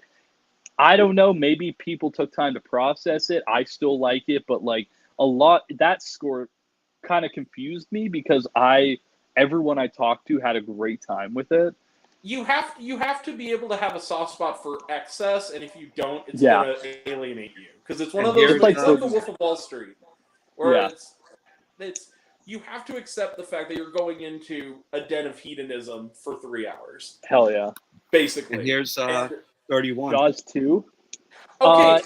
All the Jaws films past the first one are unnecessary. But I agree. Jaws the Revenge is watchably bad, though. I can fuck with the 3D in 3D, and Jaws the Revenge does have him growl like a tiger and explode. So like that's bloody hell out. The only film that exists to me is the first one. The sequels, I don't think they exist. It's a perfect film. The first one's a perfect film. It is. It has a perfect last line too. It has one of the most underrated last lines. It's one of his top 5. I would say Close Encounters is still my favorite Spielberg, but Jaws is top 5, 100%. But here's the thing about Jaws the Revenge. I'm glad it exists. I'm glad it exists for one major reason, which is it is the greatest Siskel and Ebert review fucking ever. If you have not seen their review of Jaws the Revenge, it is literally they just give up the motherfucking pleasantries and just do Mystery They're like, Science this Theater shit's ass, bro. And I love it great. because people were trying to quote Ebert in defense of Deadpool and Wolverine. And I think someone came back and they used that as an example. Because someone tried to say that Ebert was like, oh, every movie has a reason to exist or something in defense of like Deadpool and something else that came out before. And someone shared the Jaws the Revenge review and were like, yeah, well, that's not true because they totally ripped the shit out of this one. Like, Jaws the Revenge, in the course of reviews, that movie and Frozen Assets are like the 2 best Siskel and Ebert reviews. Because Frozen, I don't know. I always like the ones where they disagree, like Cop and a Half, and then they fucking fight each other. Cop and a Half, Benji the Hunted. I even love the Crash one where Siskel's like, this movie sucks. And Ebert's like, no, this is a masterpiece of this and that. And they're like, I love it. You guys think? You know what's amazing about the Crash one, though? He calls his fucking bluff. Like, he actually leaves Gene's speech. He kind of wins the debate, honestly. Yeah, because he's like, he calls out that he's, like, kind of weird about fucking nudity and violence in films and shit. What do you guys think of this one? Yeah. I like Blair Witch 2. I like Blair Witch 2. I think it's fun. It's a cool twist, too. I think the twists in it are really cool. The first one is a lot better, and quite frankly, I even think the third one is true. I don't know. I haven't seen the third one in a while, but I'll say that 2 has a very 2000s punk energy, like, to it, that I'm like, I respect it. I think that it fits its world, and I think it's fun. It's not a horrible film in any stretch. I kind of see Blair Witch 2 kind of the same way as I see American Psycho 2, where it's like, maybe the movie Psycho 2 sucks though. Like that's a bad movie though. It does. But what I'm saying is maybe the movie that they wrote before it became a sequel, where what it was originally going to be, could have been better. Because when you watch American Psycho 2, the plot in and of itself, as it is on its own without the American Psycho stuff, That's could true. make for an interesting satirical slasher movie. It's just that they forced it to be an American Psycho sequel. It's like every Saw and Hellraiser film where you can tell that they respect scripts, and then they're like, we'll make it into this, and then it doesn't fit at all. The premise of Mila Kunis. First off, Mila Kunis, I like her a lot. The premise of Mila Kunis killing all of her rivals in order to get a scholarship in college as a serial killer could potentially be kind of a fun premise. That is. You know what I mean? Yeah. It could be like killing Mrs. Tingle or some shit. You know what I mean? Like, yeah. Teaching Mrs. Tingle. Talk about an underrated gem. Teaching, yeah. I have the film. I have the film. I never watched it. It's a weird 90s film no one talks about. It's like Cruel Intentions. No one really talks about it, but it's sort of the Kevin Williamson movie he made right after his golden period, and a lot of people forgot. That's good. True. Sent the link again. Oh, yeah. Sorry. He's popping off. What are you doing? Yeah, we'll get to number 29. It's my. It's the my computer's slow. It's not a good day to die hard. I'll say it's not a good day to die hard, so I don't think it's the worst thing in the world. But is it unnecessary? Okay. Yeah, probably. A good. You know what? Why a good day to die hard? I'm glad it exists. It's not good, but okay. You know the Cinema Snob when they would do like midnight screenings. Yeah, and they sit in the car and they talk shit about stuff. Yeah. That one is one of the best. It's up there. No, the best one where Brad is mad, because all the ones with Jake are the best fucking thing ever. Like the Oogie Loves, all that shit. Yeah, Oogie Loves. I love the double toasted Oogie Loves review. Dude, give me that Oogie Love. Where they talk about how it feels like going to a porn theater. It's probably the same way it felt for me to go see X. Where I'm like in the corner theater and you feel like you're dirty and shit going to see it. You think first off, also that they actually reused some of their jokes from their original review for Spill of that movie, which is also fucking great. It's like 45 minutes, where it's just him and it's Corey and the co-host. Going off about how they felt like they were treated like sexual predators for seeing this movie at 10 in the morning. And they said, like, we weren't even going to run this. Like, just go watch The Dark Knight or just go home. We'll give you some free popcorn. Just don't even We'll pay you to leave. A smoke break. Please don't make us... No, I had that experience. I don't know if I told you this, Becca, but because I see everything, and you know this, earlier this year, and it's one of the worst films of the year, I went to see that French import cartoon called The Jungle Bunch Operation Meltdown. Oh, yeah, And I had to go to this theater I'd never been to in Alton, Illinois. Because that's like 30 minutes away because they you're like a 30-year-old man walking into this animated movie, and they probably look like, what the fuck? A 30-year-old man who is the only one who has ended up being in there. So I walked in. It was like they only showed it in the afternoon. So I went in the afternoon. I went up to this girl. She couldn't have been like 17, 18-year-old girl taking the tickets. And I said, one for that Jungle Bunch Operation Meltdown. Because it was one of those box office where you buy your popcorn where you buy the tickets. It's one of those situations. The girl just kind of looked up at me like, what the fuck, bro? And I literally turned to her and says, oh, it's for a YouTube channel. And she goes, oh, thank Christ. And she thank God you're not a pedophile. You're just a movie reviewer. And one of the attendees, though, still waited for me through the whole credits with a mop. Like, almost like he was coming in. Dude, that movie was so bad, I called Luke a half hour in and said, you're enduring this with me. And he sat there and listened to this for 20 minutes, and he goes, this is hell. I'm like, I told you. They're in there making sure you don't Pee Wee Herman yourself or anything. Dude, well, clearly. No, but I was going to say, like, I'm not jerking off to the Jungle Bunch. Like, I don't care. No, but I was sitting there in the theater watching this, and it was the same with fucking Epic Tales, which is the same freaking company, where I was watching it. I got to at least stay in my area for that one. But I was in the theater for Epic Tales, and a family came in, and bless this little boy's heart, there's this little boy who had pretty severe autism. So the whole movie, it was me, this kid, his mother, and his grandmother, and they kept making goo-goo eyes at me, and then every other time, for like being up at the top row watching this, and then the kid like was every funny part was going ha ha ha ha ha ha, and I was like, oh, like did they give you like stares or anything like that? What? Did they give you like stares or anything like that?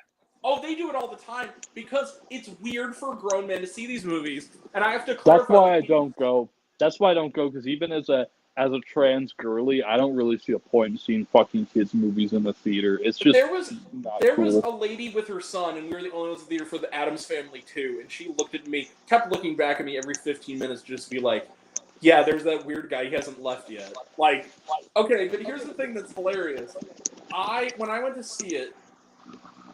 You ever go to a theater? Because I've never been to theater, and it was like it's not a bad theater, but it's so deserted that you think you're in purgatory. Like it feels like the afterlife. It feels like you're in the back rooms. Yeah. It feels like you're dreaming it. Like it's one of those weird situations where like you feel like it's a nightmare because you're sitting in the theater. They accidentally turn the sound up way too loud. It's a movie where all the dialogue is screeched, so you're just sitting there. Alone in the dark in a theater that looks like it hasn't been worked on in like 2 years, watching a movie that is just screeching and animated characters screaming in your face, and terrifying looking characters. Like I didn't realize this. This is a sequel movie. And speaking of Mark Kermode, they had a part where they were mentioning the backstory of this one main character. I had not seen the first one. I don't think anybody did. And then I realized. That sounds familiar. Where is that from? And I said Jungle Bunch. The first result for the first Jungle Bunch movie was Mark Kermode's fucking review of it, and I was like, "Oh, that's where I recognize this," because that's the one that has one of my favorite opening lines, which is where he's describing the plot to Simon Mayo. It's like a minute long, and he's like.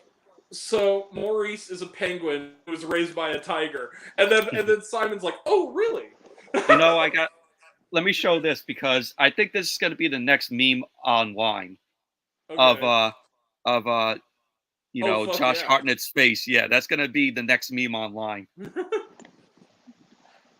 So what do you guys think of Major League 2?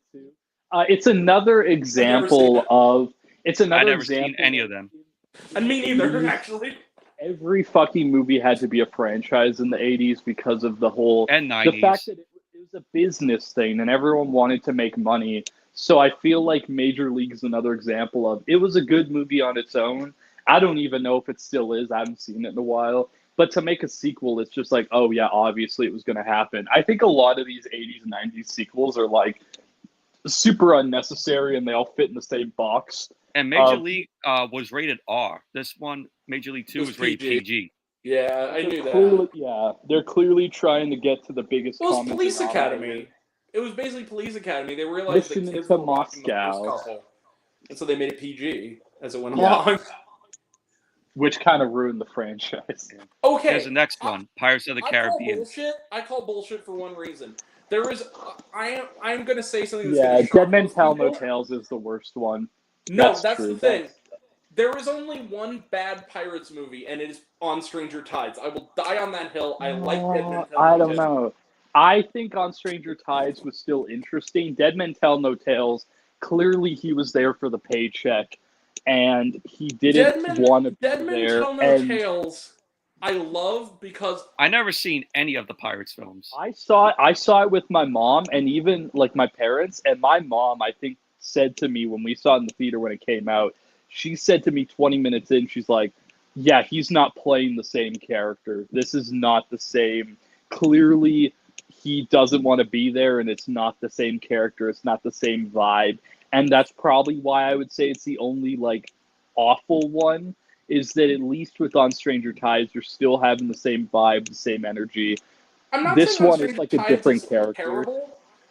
Because it has its moments. I'm saying, though, to me, Dead Men Tell No Tales is better than people give it credit for because of the post-original trilogy Pirates films, the two of them, it's the one that has that most Gore Verbinski energy to it in the set pieces. Like I guess so. And I love fucking Gore Verbinski. I think he's a good director. Yeah, he is. You know, Mouse motherfuckers. That was a classic. A Cure for Wellness, I really enjoy, which that film shouldn't have bombed. First time I ever saw Mia Goth, I think, was in that movie, and I'm like, what is this weird-looking girl doing in this movie? You know what? And, of course, her and Shia LaBeouf are, together again. That's true. That's You know true. what? Yeah, because I was too young to see Nymphomaniac when it came out. I had to wait till I was 18 to see that one. You know what? Fuck it. I'm gonna say it too. Lone Ranger's a good movie. Fuck everybody. It's probably one of the weakest of his filmography, just because it's a concept that It's it a little should too have long. it should have been done by a different director. I think that someone who probably grew up with the franchise or with And the with old the TV series. series. Yeah, like Quentin Tarantino could have done a good Lone Ranger movie because he But- loves that type of shit. But like Mouse Hunt, that is a certified hood classic of ever. Yeah, it is. Yeah. I remember seeing that really young and being like, "Yeah, this is a I used weird." to watch that I film. saw it in the theater. Yeah, I used to watch that on VHS all the time when I was a kid. I used to watch it Oh, again yeah. and again. I'm Video sorry. rental stores. Yeah. Nobody can tell me that movie doesn't have one of the funniest fucking opening scenes ever in the history of movies. It does. With the freaking dad, with the freaking casket. Like, that was fucking hilarious. Do you know that It's funny. that the actor who played their father was the guy who played Uncle Lewis in Christmas Vacation? Oh, that's funny. That's actually funny. But when I was gonna say, you mentioned me a goth, I was talking about Emma. It's so funny thinking about it now because I watched it not long ago, and like half the movie, she's being Anya Taylor-Joy is like actively insulting Mia Goth, and I'm just sitting there like, you better watch it. Maxine Mings is gonna fuck you up. You know what? I can accept it because everyone in that film is really attractive. So I'm like, hey, it's just a bunch of attractive people playing. They're playing their little, what is it, like their Victorian time era cosplay. What I loved about it's fun. What I loved about it is that it is sort of, and I mean this as a positive. It is the kind of period throwback. First of all, I love Jane Austen anyway, but it's a brilliant throwback to her that could only have existed in a post-Bridgerton world. And I like it. It has a modern edge to it that I really love. It does. And What also do you the guys cast think, is just unbelievably amazing. What do you guys think of this one? More American Graffiti, number 26. Oh yeah, this is another one that sucks ass. I'm not even gonna lie. This is the thing too. I never seen the original. The thing about the original is good, but what I will say is a lot of people are looking back at it and saying, "Hey, maybe it's not one of the greatest movies of all time," and I agree with them on that. That it's not really. American Graffiti is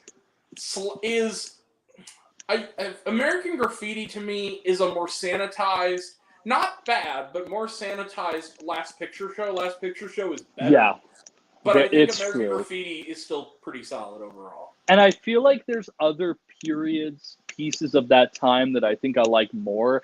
Like, here's what I'll say. I don't think, I like the original Star Wars movie. I'll say that. But I don't know but he didn't direct that one. What I was going to say was George Lucas is a director. I don't think he's a good storyteller, but he's not a good director, and I feel like a lot of people are coming to that conclusion now, and I kind of agree with it. After watching Phantom Menace and all the other prequels, except for Revenge of the Sith. Well, here's the thing. I think we can all agree that objectively, probably his best-made movie is American Graffiti on his filmmaking. Probably.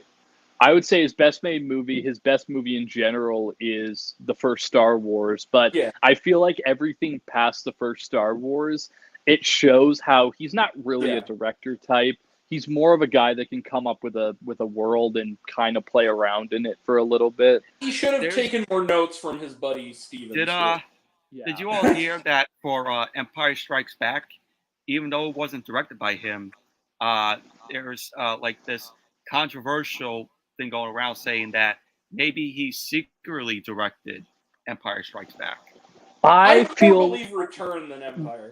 No, what I will say though is that I don't think he secretly directed it. I think it's more of a situation that we're seeing with Kevin Feige in the MCU, which is that he's basically the director. They're getting people to direct the movies, but he's kind of controlling what's going on.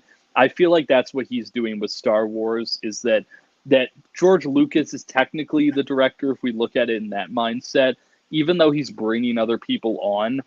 He's like a CEO at a business. I don't I don't. Other see people those are directing it, but he's Now- getting all the notes. Now, Yeah, do you, he's now, do doing you the guys think controlling. people are saying this? People are saying this now. Poltergeist, the original Poltergeist. I It was don't directed believe by that. Toby Hooper, That and I- a lot of people think I- that Steven Spielberg directed it. I'll did. say that I don't believe that because I had a conversation with someone on Spaces one day, and they made a good point, which is that Poltergeist doesn't have the Texas Chainsaw flair, but it has some flair relative to things like the Funhouse.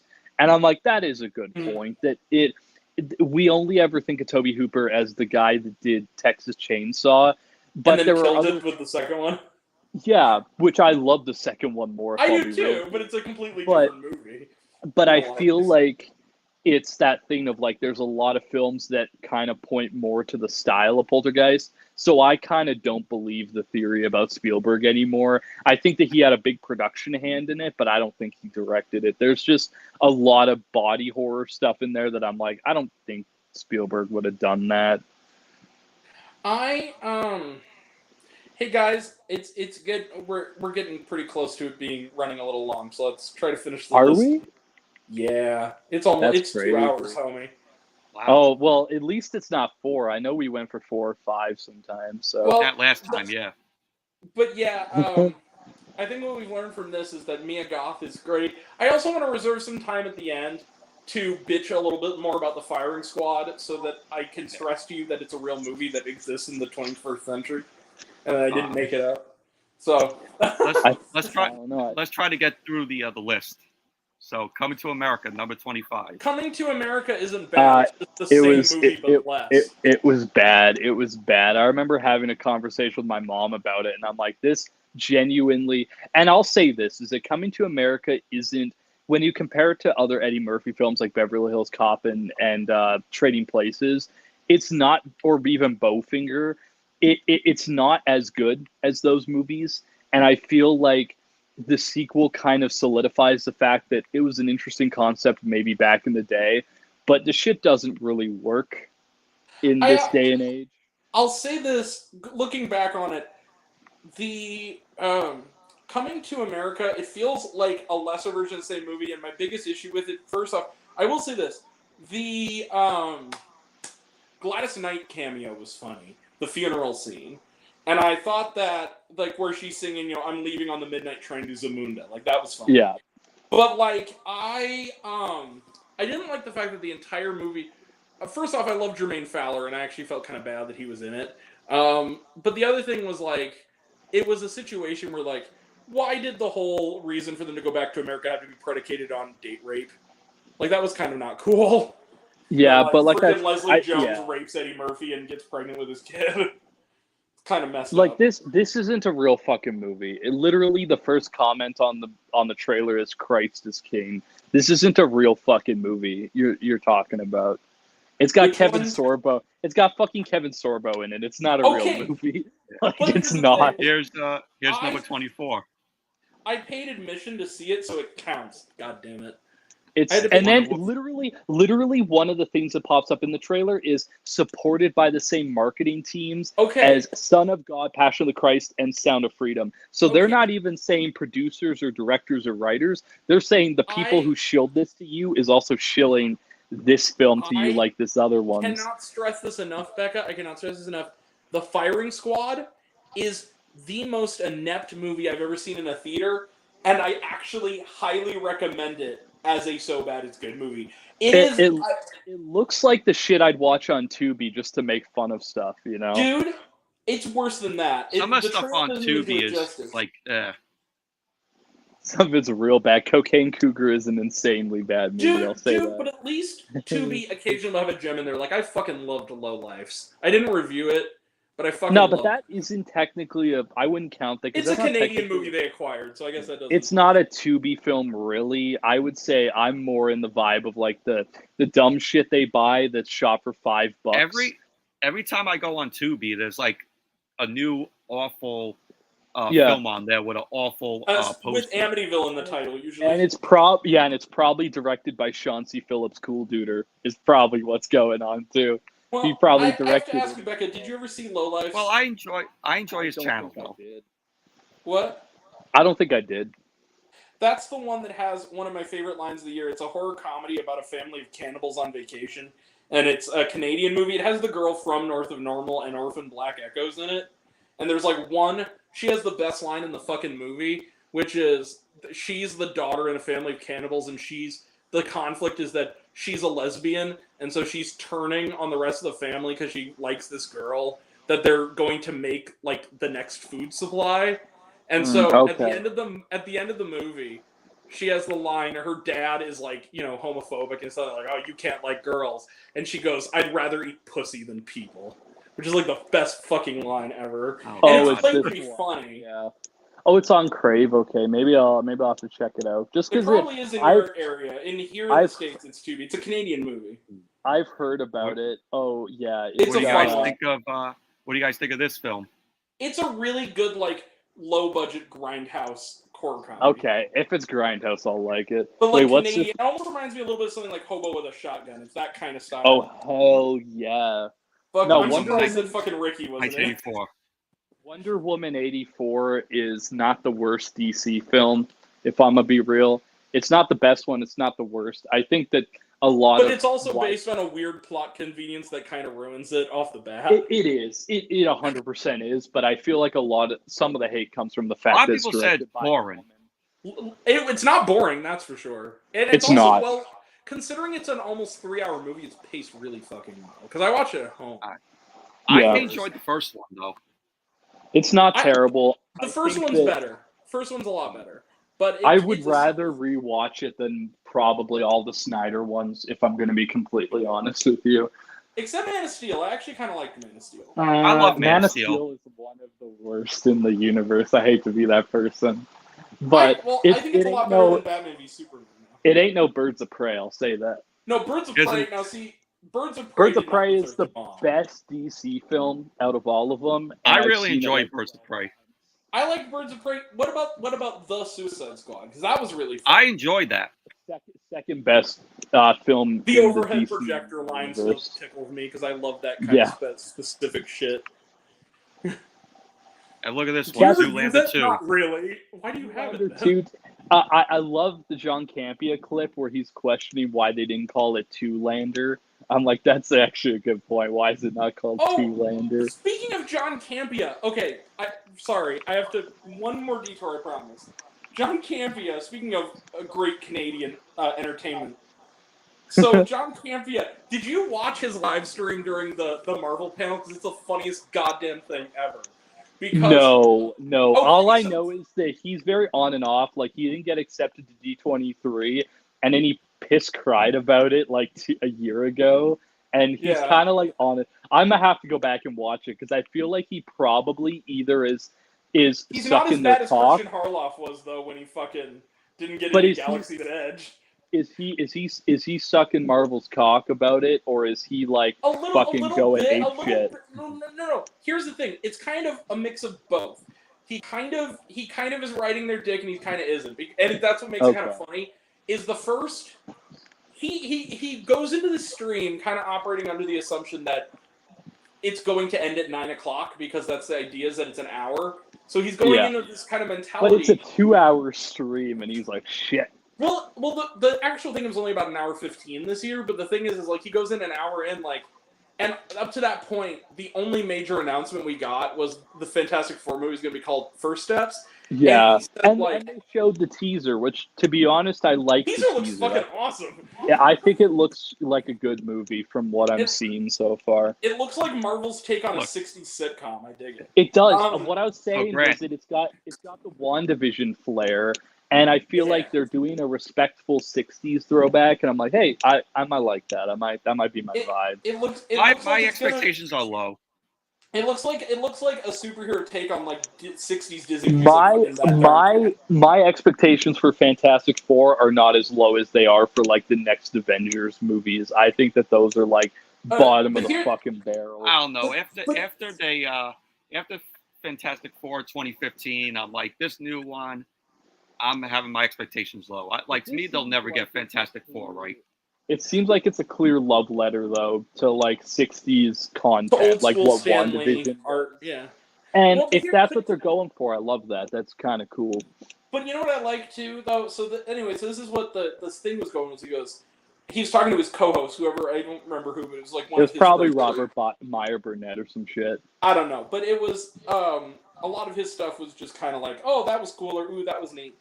But John Campea, I would pop into it on occasion, and when I got to the hour mark, he says, oh, he started getting kind of pissed. He was like, okay, if that's it, like, I gotta say right now, I'm doing his voice. You dropped the ball, Marvel. Like, if this is it, if this is only an hour, and in his live chat, because he was doing it over, getting it over Twitter, because I guess his contact wasn't working. All the chat was like, bruh, it's not only going to be an hour, calm down. And he was turning red like, dude, what the fuck? Ugh, this is it? And then when they announced that it was going to, the Doctor Doom shit, he's like, okay, you know what? I have never seen a panel almost fall into the jaws of defeat and pull itself out at the last fucking second. That's so funny to me. It shows how much of a fucking dick rider he is, because, like, that Doctor It's like Doom he doesn't want to say anything bad. Well, because clearly the Doctor Doom shit was desperation. Like, they're trying to get people to like their shit again, and they're like, "Oh, we're gonna pull someone in that people love." Now, and do it's you like, think the cast of Robert Downey Jr. is desperate? Yeah, 100%. I think that's them. That's them trying to get people to be like, "Oh, I loved the Iron Man shit, so I'm gonna bring him back." And to be honest with you, I think that it's soulless, and I think it's bullshit.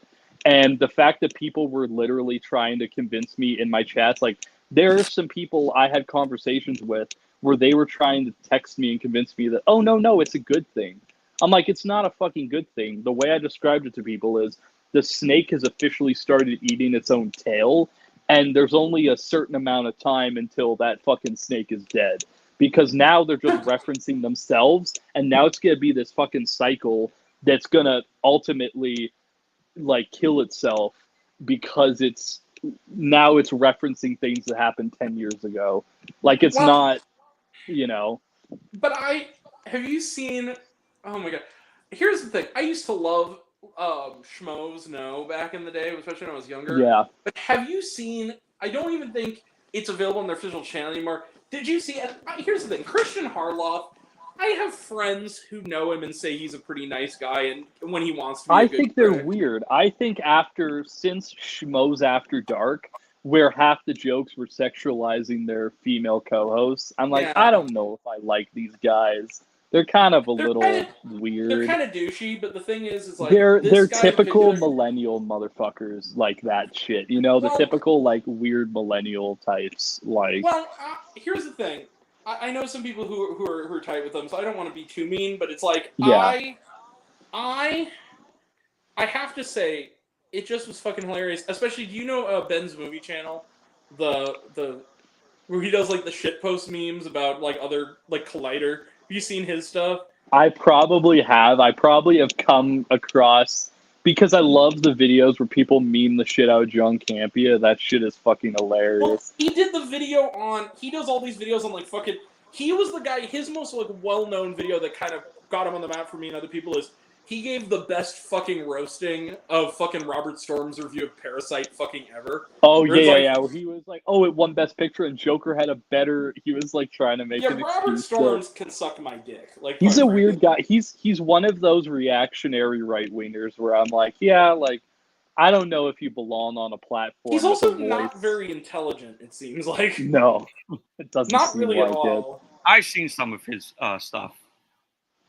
But my thing is, okay, so he did a video on it, so I think that's kind of the only thing you can see. But so Christian Harloff, if you remember back when Collider, they had that show called Jedi Council where they talk about Star Wars shit. Yeah, basically the shit that Red Letter Media were making fun of because of how stupid and that's part of it, because that was the follow-up, is they reacted to that, and then they did a Nerd Crew episode on it.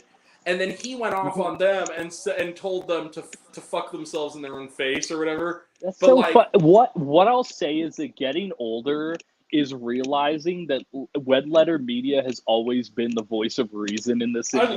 I love Red Letter Media so because they're the type of people that will stand up against the normies and be like, guys, your shit isn't that good. Like, go watch real movies. And like, I love that they've always had America. that I fucking. didn't even know that movie existed until they told me about it. Yeah, and Brad, he and That's they a all good and they fucking ran that shit. Brad, But like I want. I credit. Oh, sorry, Michael. One more thing. I credit them for bringing the Kid Detective to more Americans' attention because I Well, think and that, also their video on shit like Red Rocket. Like, I don't think a lot of people would have saw Red Rocket without them being like, "Oh, it's good, it's fun, because it's great." well, but my thing is like, so if anyway, this video, he's not invited to I remember the Galaxy's Edge video where he Galaxy's freaked Edge, out and and he he's like, "Fuck refuses to Disney, go on his fuck own show. Disneyland." And it gets to the point Yeah, where like they tell him to get half the his fuck off producers the are cringing, show. the other one they're getting into an Yeah. argument on like the thing. I And remember that video. Yeah, And he's like, I don't want to because they didn't invite me. And I've been busting my fucking ass for the last 5 years being a motherfucking Star Wars fan. It's literally what John Campea did when they didn't let him into Disneyland for Galaxy's Man Edge baby as well. And shit. like, I'm John never Campea, fucking I've going. seen a little bit of his videos though. He can be good when he tries, but I feel like His he gets box too office many. analysis are pretty solid.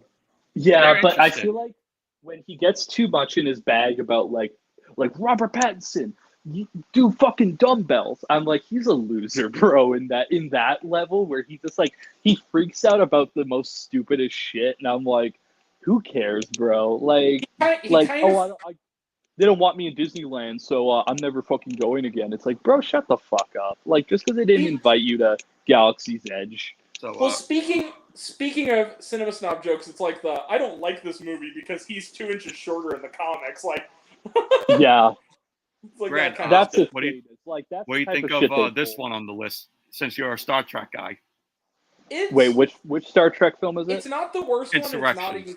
It's not the worst one. It's not the best one. It's kind of meh. I don't think I've seen enough. I don't think I've recently seen enough of the Star Trek films to say anything about them. The only ones I remember are the recent Abrams. trilogy, because I saw them when they were coming out, so I remember those ones quite a bit. I still Heck, love that. I still love the first Abrams Star Trek. I still think it's a really fucking It's cool. I like Into Darkness. I think that they got a little weird when they brought Justin Lin in, but it wasn't awful. It was like kind of just there. Yeah.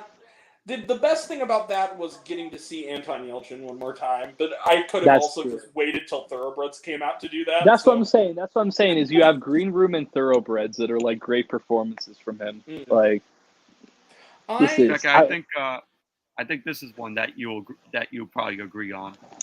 You know what? It's not. Yeah, kind of, yeah. Here's the thing: It's City Slickers 2 falls in yeah. that category of it's not bad. It's just the same movie, but not as funny. But that's what I'm saying. That's why I would put like Naked Gun 2, all these fucking Hangover movies that 2 are like. 3. Yeah, I feel like I'd put all these movies in the same boat as like they were reactionary to positivity to the point where they ruined something that could have just been one thing. And I feel like it does fit into that mindset. Anything that I'd put there are the same of, like, it's why'd they make it? I don't know. Probably because the first one was popular, but that's not a good reason to make another movie. I quote Roger Same Ebert. Same with this one. I quote Roger Ebert when he said that quote about sequels about Blues Brothers 2000. Had an idea, oh my now god. has to have an idea. Blues Brothers 2000 might be one of the worst examples of that for the reason that like it sucks so much that literally I saw Ghostbusters Frozen Empire and my review of it, the only review I put out was me saying this is the Blues Brothers 2000 of the fucking Ghostbusters universe. Like it's not like Blues Brothers 2000 sucks ass. Like it's actually like genuinely bad. Okay, here's why I agree with you and also kind of disagree. Here's the thing. Blues Brothers 2000 as a sequel to the Blues Brothers is ass. Undeniably, the first one is so much better. No, but on its own as a movie, it sucks ass as well. It's like a fucking terrible movie. It doesn't. I never work. seen it. I haven't seen it. But here's the thing, Becca. There's no redeeming qualities to it, you know. But it has. I haven't even seen the original. It has the original's a banger. Yeah, the original's great. It has one redeeming aspect though, is that it's fucking weird, and that's kind of what I like about it. But it's I feel like movie. I feel it's bad because, like, even like as a kid when I saw the first one, my dad and my mom would make jokes about how fucking terrible this sequel is. Like, That was my first R-rated movie, I think. Actually, it is not respected by anyone. I don't know anyone who likes Blues Brothers 2000. Like, It's not a good movie. And do you think it was disrespectful to John Belushi that they Yeah, cast John I Goodman think in his so. role? I think so, because I think what's disrespectful about it is that they just made the same movie except they added a fucking kid, and they're like, we're gonna do the And same weird thing. shit. But it's all shit And that from I'm what I like, heard, the kid is like an orphan.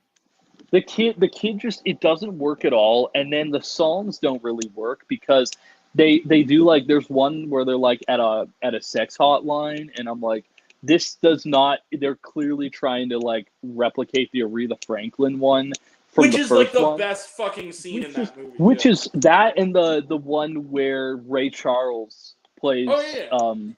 I think there's a lot of great tunes in the first one, and even the songs are such a desecration of the original that I'm like, I can't find a positive thing to say about that movie. Like, it's genuinely one of the worst fucking movies ever Now, made. is the kid character in this film supposed to be like an orphan? From what I heard, I think Yeah. so. I think it's an orphan because it connects to the orphanage from the first one. It's like one of the orphan kids goes with them, and they go But he's on like a non-character, basically. He is. He's basically just there for like He barely just talks to even. add If I remember something. correctly. Yeah, I don't think he. All I know is that the movie sucks ass, and it probably shouldn't exist. And it might be one of the most egregious examples on this list of it's actually a bad movie. Here's another one. Imagine, let me put it to you this way. Imagine that Harley character from Iron Man 3 if it was played by a lesser actor, and you'd have that character. Independence Day Resurgence is also in that lineup of, yeah, we didn't need another one, but there's this weird. A lot of people wanted it. I don't think it was that we wanted it. I think what it was the way I see It the made world. money. The way I see the world is that every 30 years we repeat stuff. Like the 60s, the 90s, and then this decade now was the decades of freedom of expression. And I feel like the 80s with the 50s and then the 2010s was the nostalgia eras, or the decades. And I feel like 2010 was that nostalgia decade where everyone just wanted to go back to what was popular, what was this. We saw all these 50s remakes. We saw all these 80s franchises get more movies. And like, for some reason, and it's just the way we work as a society, I guess, we work on a 30-year type thing, because then the 70s and the 2000s and then the 2030s, when that comes up, is like the experimentation period, which I love the 70s, but I feel like the 80s just came back because we were looking for that nostalgia for some reason. And Independence Day, along with like the Terminators and all this stuff, and the Rambo film, and it's just all stuff because people wanted member berries shit, basically. It's the member berry shit. Yeah, we get into this member berry headspace. Literally, the 80s was filled with movies about how great were the 50s. The 50s were awesome. And I feel like we do get this member berries because the world shifts in such a way that a lot of people get scared, and then they kind of like back to it. And I remember seeing this in the theater. This film. Well, and I think like any film trend, there are good movies under that category and bad ones. Oh, there is, 100%. One of the bad ones. There's good and there's bad, and I think that Independence Day Resurgence is literally just, hey, we're making other things, and those were popular at this time, so let's do this again. And no one really asked without for Will Smith. Yeah, here's the other thing. Here's the other thing about Independence Day that's unforgivable.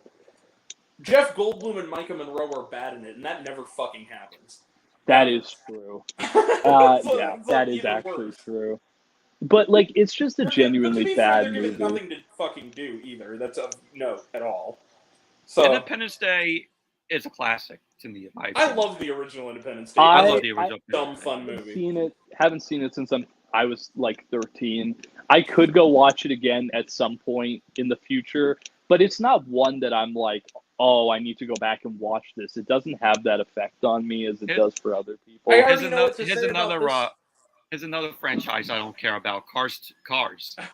Oh, hey. Here's the thing. Cars 2 is not the worst Pixar movie. I'll go out and say that. G-rated movie fucking it is. I would say it's not the Good Dinosaur, so I'm not gonna hate on it entirely. This franchise is too babyish for me. Cars. Yeah. Here's what I'll say is that I saw it when it came out. It was good when it came out, but I've seen it happen all the time on YouTube. If you're someone who's collecting the VHSs, like I'm gonna get Blue's Clues VHSs, and I love Cars, and you're like 30, there's probably something going on that you need to deal with in your own life. And like Cars was fine when I was a kid, but and I liked it when I was a kid, but it doesn't have that I don't really transcendent care power now. that the Toy Stories do. Well, but also I don't think they're as mature of a concept. I don't think there's a mature adult layer to them as much as there is with Toy Story, because Toy Story is about a lot of it's about parenting, basically. It's about parenting, but it's also about our own reality and how we exist inside it. And I don't think that Cars really does that. It's not existential like the Toy Story film. Cars is one of the few Pixar films that I hardly hear anybody say, "Oh, I love Cars." I enjoy it. Well, it doesn't have a flair to it like WALL-E does or like Ratatouille does. It's just not on that vibe. I love Ratatouille. I fucking love Ratatouille. And people don't talk about A Bug's Life. Well, because I falls in that same category. It's not bad. Because it was old era. It's a movie that has no factors in it that make it anything more interesting than. And this is how I feel about all the old Disney movies too. A lot of them are really bad because there's nothing more than just look what we can do with animation. And I think if you're going to make an animated movie, you still got to make it complex and something that people can fuck with. Beauty and the Beast. Yeah, like Across the Spider-Verse or something like that, Well, what about Beauty and the Beast or The Lion King? I mean, those are good movies. But Beauty and the Beast, sure. The Lion King I just rewatched with Tyler because he wanted to watch it. I'll say I love that.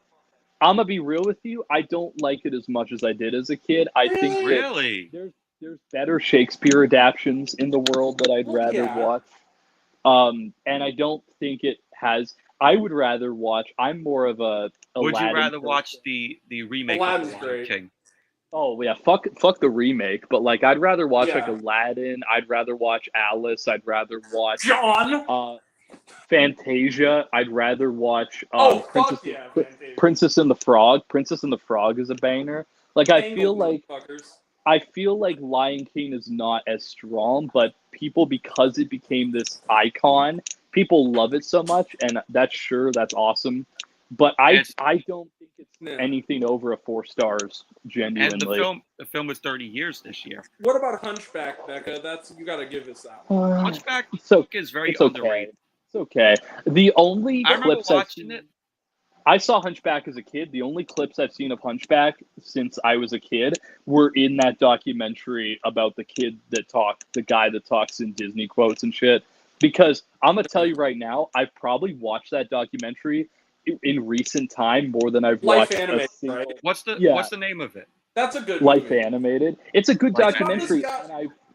It's about a guy who the way he talks to people and the way he speaks to people is through Disney movies and stuff. Is it here on YouTube or? It's on Tubi. I think it's on Prime. Okay. It's on a lot of stuff. If I'm not mistaken, it was at least nominated and maybe won Best Documentary Feature. It didn't win, but it was nominated. It was on the Criterion Channel months ago. But no, it's basically, I've seen that movie more than I've seen a singular animated Disney film, probably because now I'm an adult, and that movie is how I relate to Disney movies and not so much the movies themselves. Probably because I did a whole rewatch because Ty and them did a summer thing, and we watched Jungle Book and Peter Pan and Cinderella, and a lot of these films aren't very good. I'll admit, Jungle Book is all right. Peter Pan's all right. Cinderella sucks. Cinderella is not good at all. I actually prefer Becca, the Cinderella, honestly. What's number 17? Literally the worst Terminator film. I'm not even gonna lie to you. I want you off the fucking set, you prick! It's literally the worst Terminator film. I thought it was okay. Hey, I saw it in the theater. I thought it was okay. Hey, Michael. It's okay. Michael, Mick G, you and me are fucking done professionally. Fucking ass. Like, it's just a Oh, bad good for movie. you. It's. I feel like I'd rather watch. Like, I feel like also McGee doesn't know how to direct action scenes. At least I with mean, what's look at This Means War with Reese Witherspoon. That film.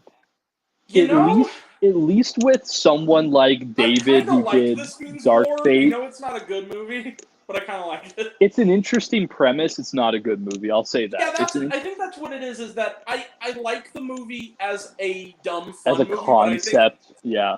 I can imagine that this. I think it was a blacklisted script. I can imagine the original script was probably great.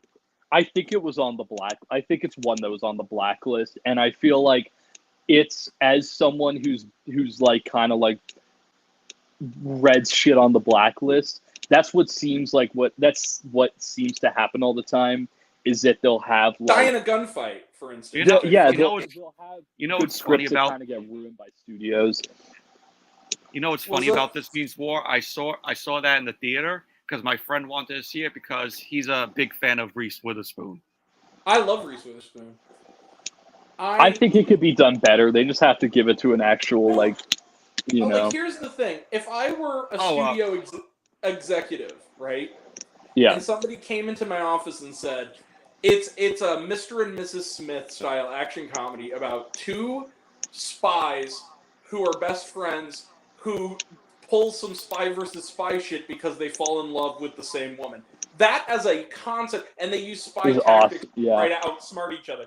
That as a concept, I think is great. Genuinely, I totally see how that pitch better got director, in the door. You know what I mean? Like, better director and better cast.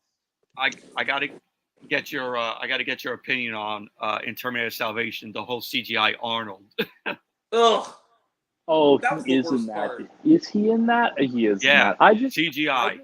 It's the one that, to be real with you, it's the one that I don't. Salvation is the one that I totally don't think about. Like it also has Sam Worthington, who on his best day is not comparable to a plank of driftwood with hair. No, the fact that he was in Avatar, the fact that he was that good in Avatar too, I'm like, wow, that's a surprise. Dude, if you notice, I intentionally, if you read my review of fucking Horizon, which is still my worst film of the year, I basically went a review and just said, here are the resources that are wasted, and the majority of it was the cast. It was like Abby Lee, fucking Kevin Costner as an actor, Sienna Miller. Notice the one name in the cast, though, I didn't put, which was Sam Worthington, because he's the only one who kind of makes sense in this fucking... I want to hear your guys' reaction on this Catherine one right Isabel. here, Superman 4. Not Catherine Isabel. What am I saying? Catherine or Isabel Furman. Furman was in that, and I'm like, how the fuck? Yeah, how the fuck do you get in this movie?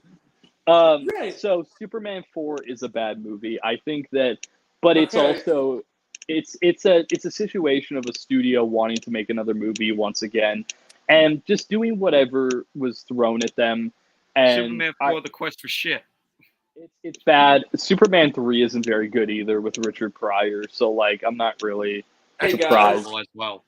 Hey guys, this falls into the same category of Jaws: The Revenge, which is that Superman 4 sucks, and yet I can kind of watch it as a fun movie. I wouldn't waste my time with it. I feel like short though, at least. The best movies for like a drunken cinema are movies that are so insanely wild. And I don't think Superman fits in that. I think Superman's too boring for that. I'd rather watch something like throw on like an aggro drift in cinema would be crazy, bro. Becca, I told everybody that when we start doing bad movie roasts at the start of the new year, honestly, no. Actually, I was gonna say at the end of this month because August 29th is upon us. We need to do Oogie Loves and the Big Balloon Adventure as our first bad movie night. Oh my god, I have to fucking sit through that again. But dude, it's look, Goofy Toofy, pick up your pants. Guys, look what's number 15. And you just talked about that earlier. I don't know. I feel like Sex in the City. It's whatever. It's whatever. I just think that like it's another movie that it's clearly not made for me, but it has its audience. It's not offensive or bad in any way. I just think that like Becca, it's not amazing. Becca, I need to remind you of something before you make that statement. I need to remind you, Sex and the City 2 has a scene where Kim Cattrall is with an Arab man and who's sexy, and they fall off a camel together, and she says the line, "Look at Lawrence of my labia over there." You want to think about what you just said and change your answer there? I'm gonna be real with you. I haven't seen the fucking movie since it came out, so I don't remember that shit. I just remember it. Like, I feel like if it was really bad, I would remember it, and I'd be like, yeah, it was a shitty fucking movie. But, like, it passed through my mind. I don't know. I don't remember. But here's the thing. Sex and the City 2, again. It's number 14. Skip the movie and watch Mark Kermode's review Oh of it. my It's god. like his Okay. Comrades, come rally. Okay. Maybe it was the period of time that it came out in. But I liked Space Jam: A New Legacy. I thought it was fun. I did too. I thought it was real fun, Becca, bro. you know what? I'm gonna. The people who question my credibility are gonna continue to, because you know what? I actually kind of like it too. I feel like it's a member-berry movie, but it's okay. But in what world? But it's a member-berry movie that is insane, fucking insane. Like, who thought in a kids movie we should have the Droogs and the nuns from Ken Russell's The Devil? Like, what the fuck is going on? And also Pennywise. Yeah, it's just like a weird, like, and the way I look at it is the way it's not as good as Matrix Resurrections, but I look at it in the same way as it's clearly a movie making fun of Warner Brothers and their member-berry mindset. I mean, I did like the Warner Brothers verse. I thought that was pretty cool. I thought it was, because I see it as like they're making fun of the streaming service and how stupid and how corporate everything is. And I literally said it with the Coyote vs. Acme thing. I said, guys, go back and watch Space Jam. Go back and watch Matrix Resurrections. They were both warnings of... And we all, I could say, and I think both of us will agree on this. It's not as good as the first one. No, the first one is a much better film. I'm gonna be real with you. I don't fuck with the first one as much as everyone else. Looney Tunes Back in Action's a better fucking movie. Really? I love the first one. That movie sucks. That movie sucks. Well, let me be real. The first Steve Martin though. The first Space Jam. Yeah. I enjoy when I put on my nostalgia goggles, but when I look at it objectively, it's actually not that good of a movie. Objectively, it's not a great movie, and it has a great soundtrack, but it's. I love Space Jam. I love it. Objectively, I would say Back in Action is a better movie. I don't know. No. Brendan Fraser, bro. Like, I Found Nemo, everybody. No, that's not a great movie. It's fun to me. I think that one, maybe it's because it's my generation and Space Jam is not my generation, but I watched Space Jam as a kid on VHS, but like I watched it all the time. I don't really care to watch it again. It's just one of those films. Dude, I fucking love Back in Action, and one of the things that, first off, Steve Martin. Second off, the fucking scene where Shaggy is roasting fucking Matthew Lillard's performance in Scooby-Doo. Yeah, that's a great fucking scene. It's like, you made me look like a space cadet. It's like, that's funny. That's awesome. That's a great fucking scene. Can we both agree that the Porky Pig rap in this film was absolutely terrible? Oh, it was and cringe-inducing. Yeah, that was the part. It was funny, bro. I don't know. Maybe, like, I don't think it's a good scene, but it's fucking hilarious. Like, I don't know. Rocky 5. Rocky 5, another franchise that should have ended after 4. Because, like, you can make except for Creed. Creed was good. You can make an excuse for 2, you can make an excuse for 4, but you can't make an excuse for Balboa or 6. Or really, from what I heard, I haven't seen Creed 3, but from what I heard, it's not the best thing in the world. I haven't seen any of these films. The second one. So I would say all you need to watch is the first one and the fourth one. Those are like bangers. Well, and Creed, the first Creed. Maybe, I guess, but I Ryan feel like Coogler. Right. I guess I like it better than Black Panther, but it ain't no Fruitvale Station. You know No, what I Fruitvale mean? Station is a fucking. I love masterpiece. Fruitvale Station. That's Ryan Coogler's like defining moment as a filmmaker before he kind of like started shilling for franchise films. That was like a good fucking movie. Did any of you back in the stream mention Revenge of the Nerds?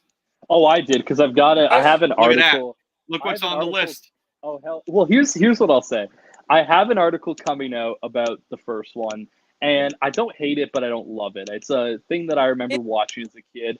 But number It's a classic. two, I don't think number two is bad. I think it's actually kind of fun. It's a fun show or I gotta, movie, you know. I gotta be real. I've only seen the first Revenge of the Nerds, and I'll say this: Revenge of the Nerds is a case of, as a comedy of its era, I can laugh at some of the jokes, but the Yeah. stuff that hasn't aged well has aged so badly that Well, it affects the movie. that's what I said in my review is there's so much in it that they kind of instead of focusing on funny comedy like a Booksmart or a Bottoms, they focused entirely on gag humor that was let's make fun of everyone and it doesn't work. Isn't What it I funny said, that he though- raped that girl, basically? No. What I said though in the article though is what saves it for me is that the message at the heart of it is still relatable and I still think that it's of be yourself, don't change yourself for people. I think that that's candid, but there are definitely elements in there that are like that's not funny. We shouldn't be laughing about that. I like Revenge of the Nerds a lot better the second time I saw it when it was called The Last American Virgin, because that's actually a really fucking good movie. I'm gonna be real with you. I liked it better, a lot And better. look I think what's on the list here. Revenge of the Nerds is a perfect movie when you change the name from that to Bottoms. 100%. But Revenge of the Nerds, I will say this: the best scene in that movie has nothing to do with any of the nerds. I'll tell you what the scene is. It involves John Goodman. It's the fucking scene. I don't know. I watched it last night, and I'll tell you the two good scenes are when they all get really high at the party and they're having fun. And the other one is them performing in front of the school, and they've got what's his face with the fucking electric violin, and that's a great scene too because it's like, you know. But joke wise, just line reading wise, the best line in the whole movie is when they're in the back of the gym, or when they're in like the locker room or whatever, and then he's the football coach, and it's John, like early ass John Goodman, and he's like there, and he goes, you know, we're doing pretty well out there until you got creamed by a bunch of goddamn fucking nerds. I fucking hate nerds. I was like, okay. Look what else is on the list. Look at this. I'm glad. Here's the thing: Batman and Robin is fun when you look at it in the It's same with Batman Forever. When you look at it in the context of Schumacher just being a really fun guy. The Ice Age.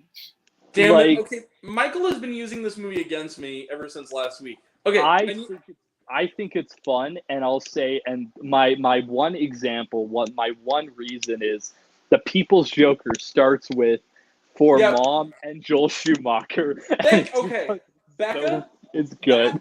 That to me is the reason I'm kind of glad it exists. Is not only for that, but the fact that the People's Joker kind of wouldn't exist without it. Yeah, I like it because it clearly Joel Schumacher's films were the Batman films for the gay theater kids, and I respect that, and I feel like I don't think that's a problem. Like, here's the thing. I'd rather watch Batman Forever over Batman and Robin. Well, no, that's what I was gonna say. Day. Was I respect Becca, I respect that in the context of Batman Forever.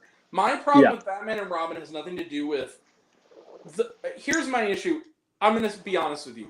I fucking hate Batman and Robin. In fact, it's one of the, to me, it's not even fun bad, and I'll explain to you why it is for me.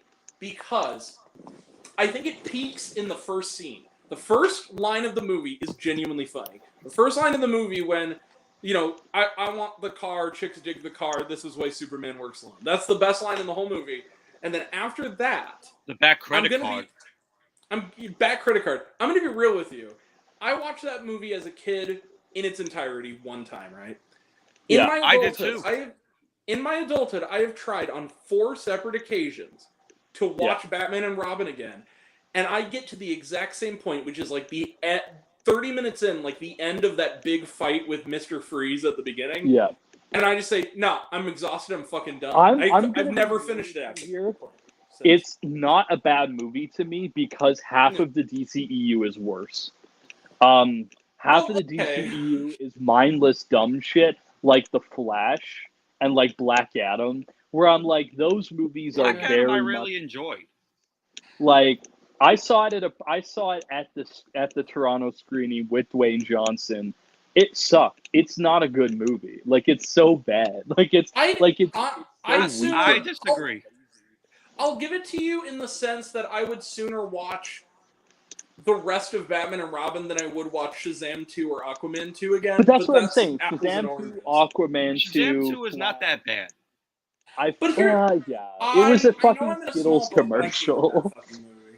Yo, I when hated it because it offended me as a fan of the first movie. I love the first Shazam. They took the first movie that was this the really rainbow. took Shazam. They took the Shazam movie that was a really funny jump. It was like big mixed with big like and Superman. It was, and they took it and they turned it into a baby movie, which is like insane to me that they fucking did that. Here's what I hated most about Shazam 2, and I kind of, even though I like these movies more, I kind of put it in the same camp as Iron Man 2, even though I actually like Iron Man 2 better than Shazam 2. Yeah. Is that I hate this trope, the trope in sequels, where you have a first movie that has a really good story, where the characters really good arc, grow and have an arc, yeah. and then in the first movie, it's back to square one, and they have to fucking unlearn everything. Well, here's what Iron Man 2 has. Billy Batson's a fucking asshole in that movie. Iron Man 2 has this, and Shazam 2 doesn't have this. It's Robot Rock by Daft Punk. It's not in Shazam 2, and that's why it's a worse movie. And it also has Mickey Rourke wanting his board back. Yes. And that's about it. But that's what I'm saying. What do you guys think of this film? Okay, Exorcist 2 the Heretic, in the context of the two Exorcist prequels and Believer, I don't think it's that bad. Okay, if I'm gonna be real with you. Here's the thing. Because Believer is fucking terrible. Believer is the worst Exorcist movie. I will give it. That's why the Exorcist Bereamer, I call it. Yeah. But if we're talking movies that are almost on the same level of badness, I am sorry. Exorcist 2 the Heretic is unwatchable. I would say I would put the Paul Schrader one under Exorcist 2. And probably the one directed by the Strangers dude also under it. Because you'd put Dominion, you put Exorcist 2 above Dominion. Yes. Why? Because I feel like at least with Exorcist 2, it still is that grindhouse 80s horror film. But with these other ones, especially the last one, Believer, they tried to turn it into this religious thing where it's a fucking church session. And it's like fucking unplanned, basically. It's an the original fucking Exorcist to me I love, because to me it's a movie about a discussion. It's two entities having a discussion. One of them happens to be the devil, and it's a drama where you talk a lot. There's some creepy moments, but really it's a really good. It's like 12 Angry Men. Well, it's like any good horror movie. It's like, again, what Mark Kermode said about it, which is that it's not... The people who make the sequels think The Exorcist is about the demons, a jump scare, and it's about the girl, and that's what it's about. And really, it's about our own connections to belief and how deep someone's belief will go. And there's, like, interesting subtext. And to be honest with you, I don't think any of the sequels, other than maybe Exorcist 3... got to that level. I was going to say, Exorcist 3, the director's cut specifically, is really fucking good. Yeah. And that's about the only other one. But that's what I'm saying, is like, every Exorcist sequel other than that I write off, and I don't give a shit about. Like, I liked, because the way I saw Exorcist Believer is, when it was trying to be prisoners with demons, I was like, sure, this is cool. But then it became a Pure Flix movie, and I'm like, I don't like this anymore. This is bullshit. Look, another Terminator film made the list. Can I be real with you? I found it kind of despicable, too. Not only the abortion subtext, but also... But the ending. The ending, because they're playing... Here's the thing. They're You can kill. blaming You can. the little girl for the actions of the shitty parents, and I Yeah, was like, well, that also, but the other thing is like, okay, I am not against the idea of children dying in horror films if no, I feel like there's proper context, and the way I go about there it is like, wasn't proper context. They just no, fucking killed for shock value. it was mean spirited. Whereas something like, Yeah. okay, when evil lurks, which I saw the same weekend, Or that was even like Pet Cemetery, when the fucking right. when the kid dies in Pet Cemetery, you're like, okay, this is a catalyst. Like I feel like, but I feel like with Exorcist Believer, it was shock I was value. That's the only I was reason they brought up women's rights and they brought up all this stuff is because it was a well, shock value thing for and them, the little and I don't girl respect too. that.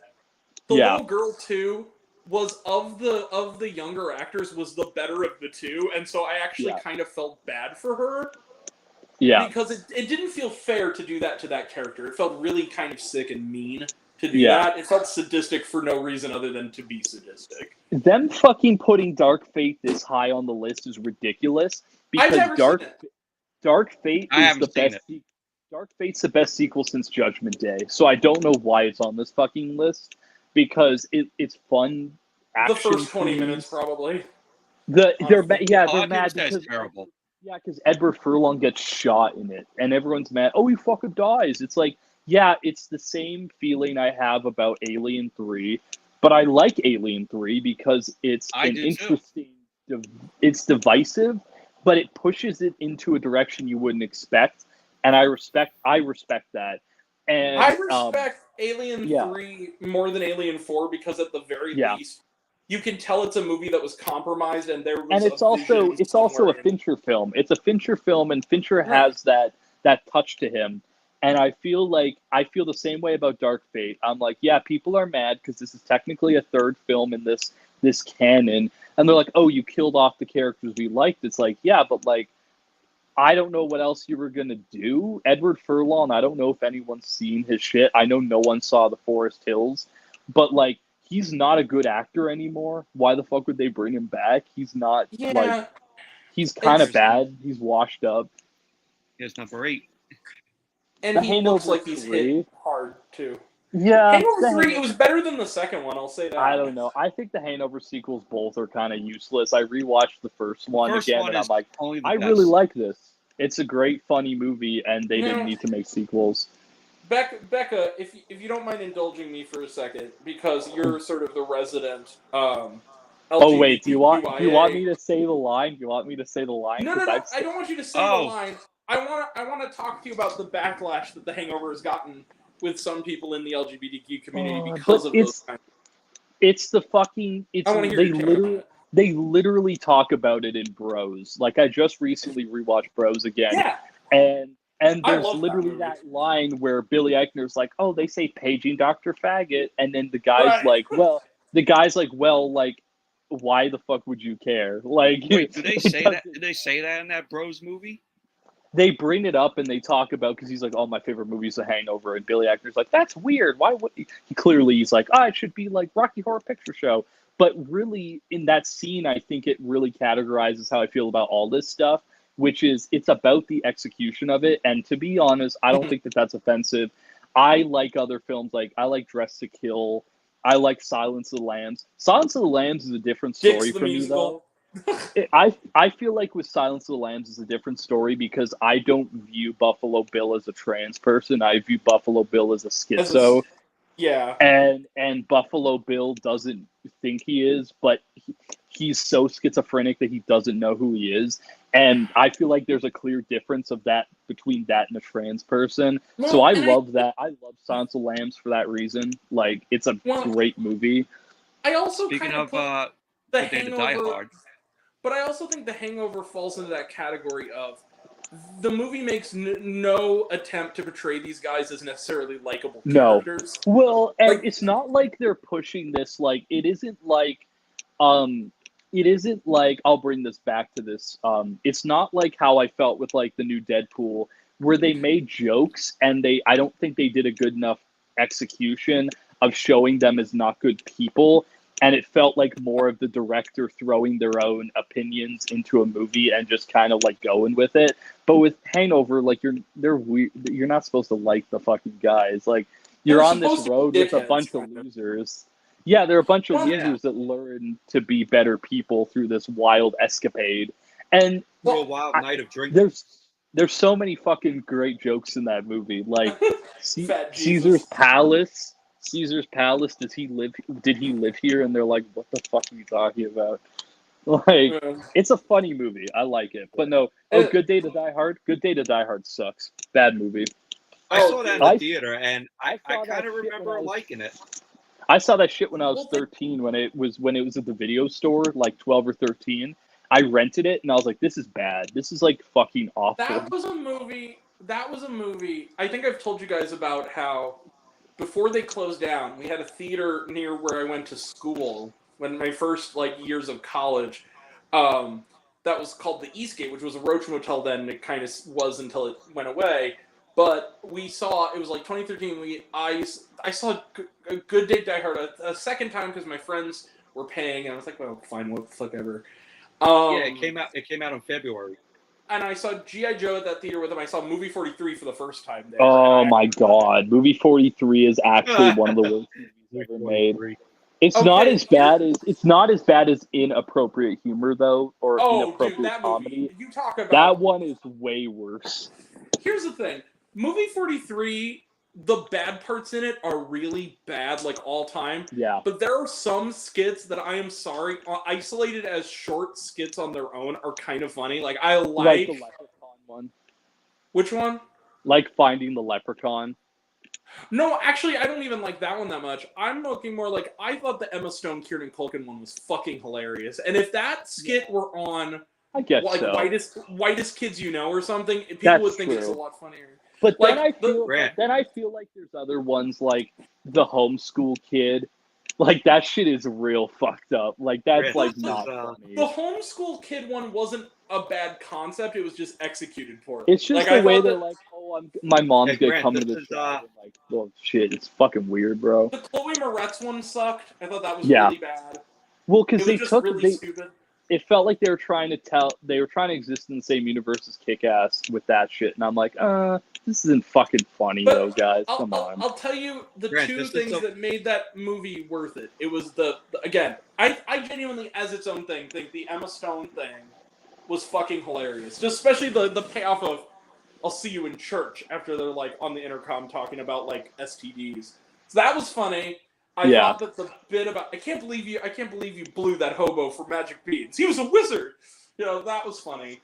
I thought that Grant, this is I thought the Terrence Howard thing was funny, even though it's kind of an outdated joke. I thought it was kind of funny.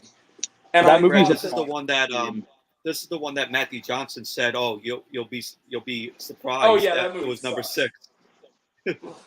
Movie sucks. Oh no, Speed 2 sucks. Speed 2 is like it's bad. Because the first Speed, I watched it again recently. Not only does that hold up, that movie still is fucking awesome. It's probably Jan de Bont. It's Jan de Bont's best film, 100%. Oh, easily. Twister.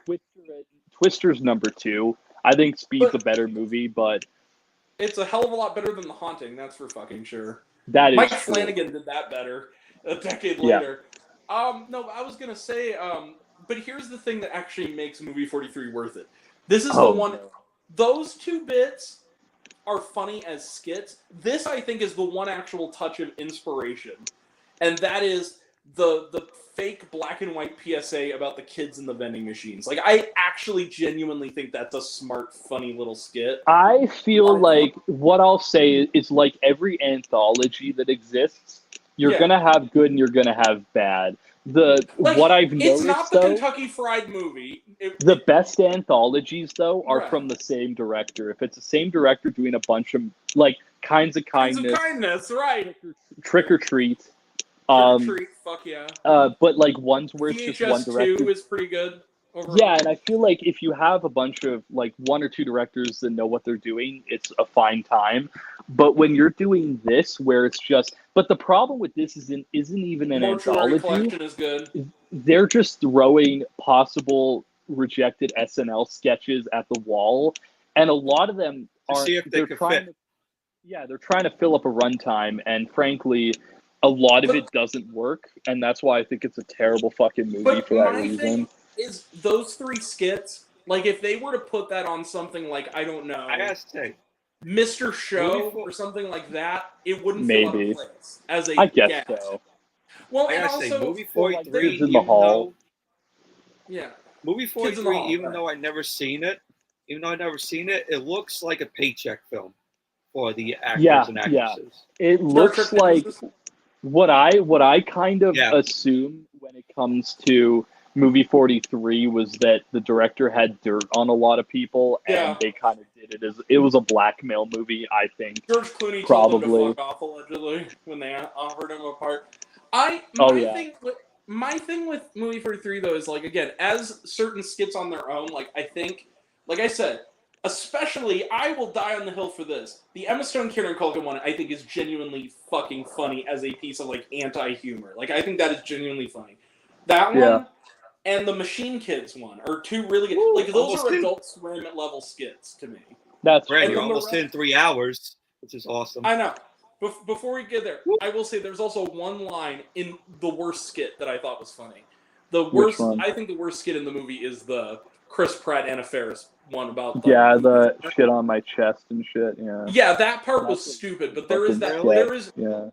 there is one line though in it that is funny, and it's just because of the delivery of it and the wording, and it's from JB Smoove.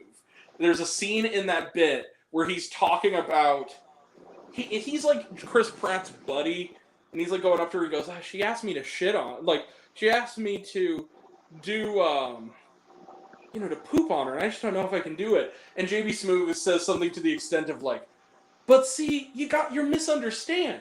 You see, if you shit on somebody, you're a whore. If you poop on somebody, it means you love them. I was just like, okay, that's kind of funny. Yeah. I feel like the humor is for a certain type. That movie has humor for a certain type of person, and maybe if Yeah. I was 11 years old still, it'd be funny. But I feel like I'm a mature adult now, and that movie doesn't really resonate in that way. But again, like, Nemesis, I don't remember Nemesis that much, if I'm gonna be real it was with the you. first Star Trek movie I saw in the theater. Like, it was Nemesis with my dad. It was Get away, after Grant. Generations, right? It was okay. I have a little bit of nostalgia for it. I remember the cover. That's about it. Well, and also, it gave the world Tom Hardy, so we can be thankful for that. Oh, okay, yeah, There you maybe. go. Number 4, Dumb and Dumber 2. Awful fucking movie. Awful fucking movie. Dumb and Dumber 2 falls into that category. I don't think it's terrible. It's just the same goddamn movie. Again, It's the same goddamn movie. I but saw it in the theater. I less thought it was fun. okay. I saw it when it came out, and back then I was like, oh, it's kind of funny. I did too. But then a year later, I watched it again when I was like 15, 14. I'm like, yeah, this movie kind of sucks. This is a fucking terrible movie. well, And I genuinely have not liked it since. I feel like it kind of also falls into that category that a lot of some comedy sequels fall into that are bad, where it's like, this was cute when these guys were in their 20s and early 30s, but they're pushing 60 now, and it's not funny. And like some of the Kinda jokes that they replicate were fine when it was supposed to be these like 26-year-old losers. But now Right. he's like 50 trying to like fuck his daughter, and I'm like, I don't think this is funny anymore. It doesn't work. But this was also the end of the era though of comedies that would just do whatever the fuck they felt like without repercussions.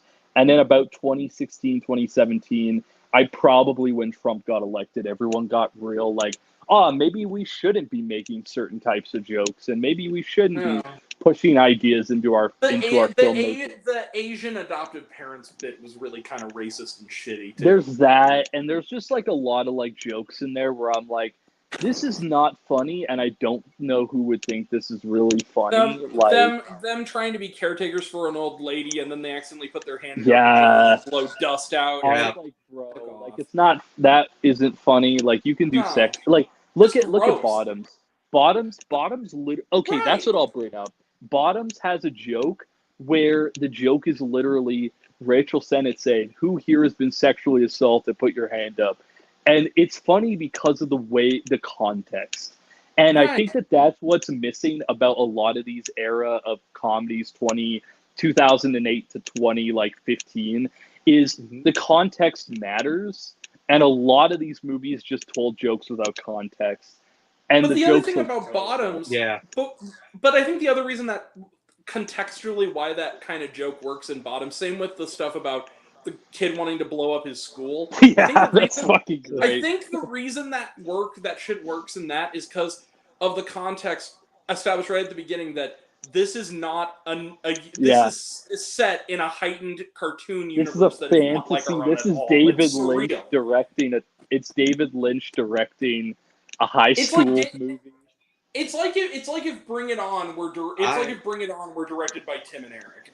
That's true. Yeah. And that's what I love about it. I It's disagree. like, I disagree with this one. Yeah, I feel like after. okay. I feel like the thing is Shia LaBeouf sucks, but other than with that, Crystal Skull. Now that we've seen how lazy Dial of Destiny was, I feel I like kinda Crystal liked Skull it. isn't that bad. I enjoy Dial of Destiny. Can I For be me, honest with you? it's a weaker man's Temple of Doom. For me, I think it's You know doing what? everything Temple of Doom was doing, but I does it in a terrible way. You know what? I will say this I though pretty much about enjoy all of the Indiana Jones films. I think Last Crusade is the best indie film. yeah. I would say Temple of Doom. I'm on the Temple of Doom hype. Like but genuinely, that movie's insanely good. my thing Temple with of Dial Doom of is good, Destiny, but the thing that kills it is what's her name? Oh, I think she's fine. I think Too like much I feel screaming. like she doesn't really take away from me. I feel like we've Yeah, seen Willie worse. Scott. We've seen worse examples of characters in the universe of it. I at least know, it but has short round. too much screaming she does in Temple of Doom. That Willie Scott. Yeah. I love Ki Hui Kwan though, so Yeah, hell yeah. And that that's man. what Me that too. Dial of He Destiny. deserves the universe. I fucking love that Yeah, man. Dial of Destiny is a lesser movie because Ki Kwan's not in it. I'm gonna be real with you, Becca. I very rarely cry watching the Oscars. I actually got choked up during his acceptance speech. When like, he I fucking won, love that dude. because he probably, Yeah. I'll say it right now, him along with like when Bong Joon-ho won director, I feel like there's been a few in the last 10 years where it's so deserved that if they didn't win, it would totally cancel out the respectability of the Oscars. Oh yeah. And if Ki Kwan didn't win, I feel like, well, especially for the time period it was after COVID, I feel like if he didn't fucking win, I don't think the Oscars would have come back the next year. I think people would have just been like, no, like we're done. Like clearly not. He had the line in Everything Everywhere All at Once that finally broke me the second time when I watched it, which made me go from being because it was Everything Everywhere is what I call the two watch thing, where the first time you're taking everything in, the second time you get to really feel it. The second watch, you're like, oh, it's like actually like a brilliant fucking. And maybe it's just because I was already in a state of depression, but the line where he is breaking down and the whole universe is breaking down, and he's sitting there with Michelle Yeoh, and he says that I don't understand this. Nothing makes sense. He goes, but we need to be kind. Please be kind. It shattered me. I started bawling. Here's what I'll say about everything. Do you it's do you literally think that Kingdom of the Crystal Skull deserves to be on this list? No, I don't know. Yes and no. Yeah. But no, everything ever all at once. I'll say this right now is probably it. Okay, this is what I'll say. Everything ever all at once coming out and being as good as it was might have been the final nail in the coffin for the MCU for me, because how did these I haven't seen it. How these two wacky dudes make a really good MCU type film that is better than literally everything in that universe on $25 million or some shit like that. Hot dog fingers. I was like, bro, it's literally better than all of that, and it borrows a lot of ideas and concepts, but it's a better movie, and that's where I decided in my mind, like, I'm done with this. Because how can an outsider make a better version of it? It's clear, like... I had a discussion with a friend of mine the first time he watched it. I watched it with him because I own it, of course. And I had this epiphany watching it like the 5th time, right? Yeah. I was sitting with him and I said, I just realized something. This is Jet Li's The One if it didn't suck. Like, it's the same kind of idea, but it's done, which is a good idea, but it's done well. But like, for me, and even like my mom, when I saw my mom and then during the Oscars when we talk about it, we always brought up how complex and deep and all the layers that movie had. And I feel like it's about suicidal ideation, basically. It shows, it's this idea that like you will get to points in your life where you might not be happy, but you have to remember all of the good stuff in your life and how like there's so much, but we might not focus on it. And there's so much. I could do a whole 3-hour video talking about like everything I love about that movie. I think the key line in the movie is like, in another life, I would love to do laundry. Yeah, I just think that fits that perfectly. Our perspective is what all this is that a lot of us have a negative perspective, but if we really step back, we would realize that no, it's fine. We don't hate. And it's that rare movie. You see how many Hollywood movies come out where it's like, follow your dreams, and this one is like, follow is like, fuck dreams. Maybe just having a normal, quiet life is okay as long as you're spending it with someone. And it's trying to deprogram everyone out of this idea that everything has to be. You have to be the best in the world. It's like, no, you could just be yourself, and that's enough. Well, because they make a point throughout the whole thing of saying like, of all the Eleanor Wongs, this is the one in every universe. You're the worst one, and that's what makes you perfect. But you're the one that's saved because you're not in this idealized concept. You're just kind of there, and like I feel like that's one of the brilliant movies of the decade. Oh, absolutely! I think that I would rather see movies like that than movies like a lot of some of the recent blockbuster offerings, because that's a movie that will change the world. The 5 Marvel movies that get released every year are not going to change the world, but Everything Ever All at Once will fucking change the world, and it already has, and it's a great piece of media, or piece of art, I mean. And this is why I think when it gets near you, Becca, you got to see Sing Sing, because it's currently my favorite film. I heard people say the same thing about Sing Sing, and I'm like, I need to see it because it seems like a powerful film. I don't mean to be a sap, but it's one of those movies to me like 9 Days, where I walked out.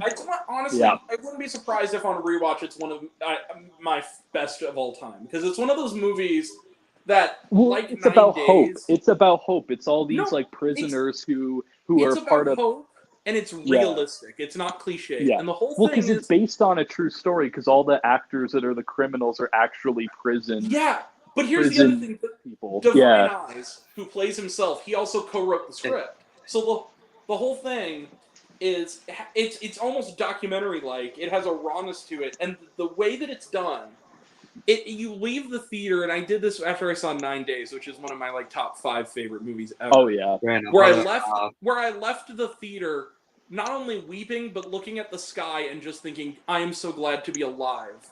Yeah, like it makes you feel good to be a human. It's that happy. I feel like the way you're describing it, it gives me vibes of Theater Camp, which is another movie where I'm like, it's just a movie about. It's about just existing and being happy and being yourself, and I love that. We're gonna go over the list because and how important art is to the human soul too. Oh, 100%. And I'm excited for Sing Sing. I've heard, literally, I saw it. I didn't see it at TIFF, but everyone I knew left the initial screening when they literally brought up all of the people that are in the movie, and they're like, they were clapping for him and stuff. They're like, this movie's really fucking good. I saw it at AMC, an early screening for the Screen Unseen thing a couple weeks back. Yeah. It just went wide this weekend, but it didn't come to our neck of the woods yet. And I told my mom called me, and I was still kind of wiping my tears away. And I said, "Mom, I saw the best film of 2024 tonight, and it's Sing Sing." And I told her about it, and she said, "I want to see it." I'm like, "I want to see it with you when it goes to our theater, because I think I can recommend it to anybody." It's one of those. I had friends who literally they left the theater and they said, and this was before it got picked up, before A24 picked it up, and before it became a 2024 film. All my friends were saying this is going to be an Oscars film. This is 100% going to be an Oh. Oscars film. Did you And it did you sounds- guys get I Saw the TV Glow yet? Oh yeah, No, I have yeah. it Oh, on. oh, fuck yeah. I have it on digital. Yeah, I saw the TV Glow is a uniquely of the I bought devastating. I bought it on Blu-ray. I'm waiting for it so I could get to watch it. Oh, it's It's a great movie. I don't know what you'll think about it, because I think that, like, I'm seeing a lot of people not being big fans of it, but My there's sister.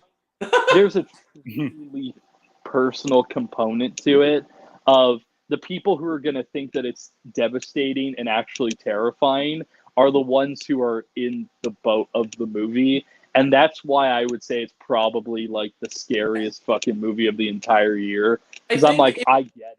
I understand. And it's I fucking... think if you're in the boat, that boat, or also if you've ever been othered in your life before. Because I That's think true. that Yeah. there's a way you can read it even if you're not in the You could. LGBTQIA community. But I feel like a okay, lot of people who aren't are deciding You guys not want to get read through it. the top two here?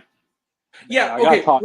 I'd rather talk about I Saw TV Glow, bro, because that's a fucking there you go. bang. We'll finish it up, but the last thing I was gonna say was the best text I've ever got. My brother, my younger brother, who's trans. Yeah. Hi Will. He and his wife, they watched. They asked me because I told them I went to see it with my sister, my other sister Katie, and she loved the first half, but she wasn't nuts about the second one. But she still kind of respected it, but she didn't like it overall. Second half is fucked up when it It gets is. to the point where Bridget Lundy Payne's eyes dilate. That's That when I one knew shot. this shit's getting fucked up, bro. We're getting Dude, scary with this. This one. sounds interesting.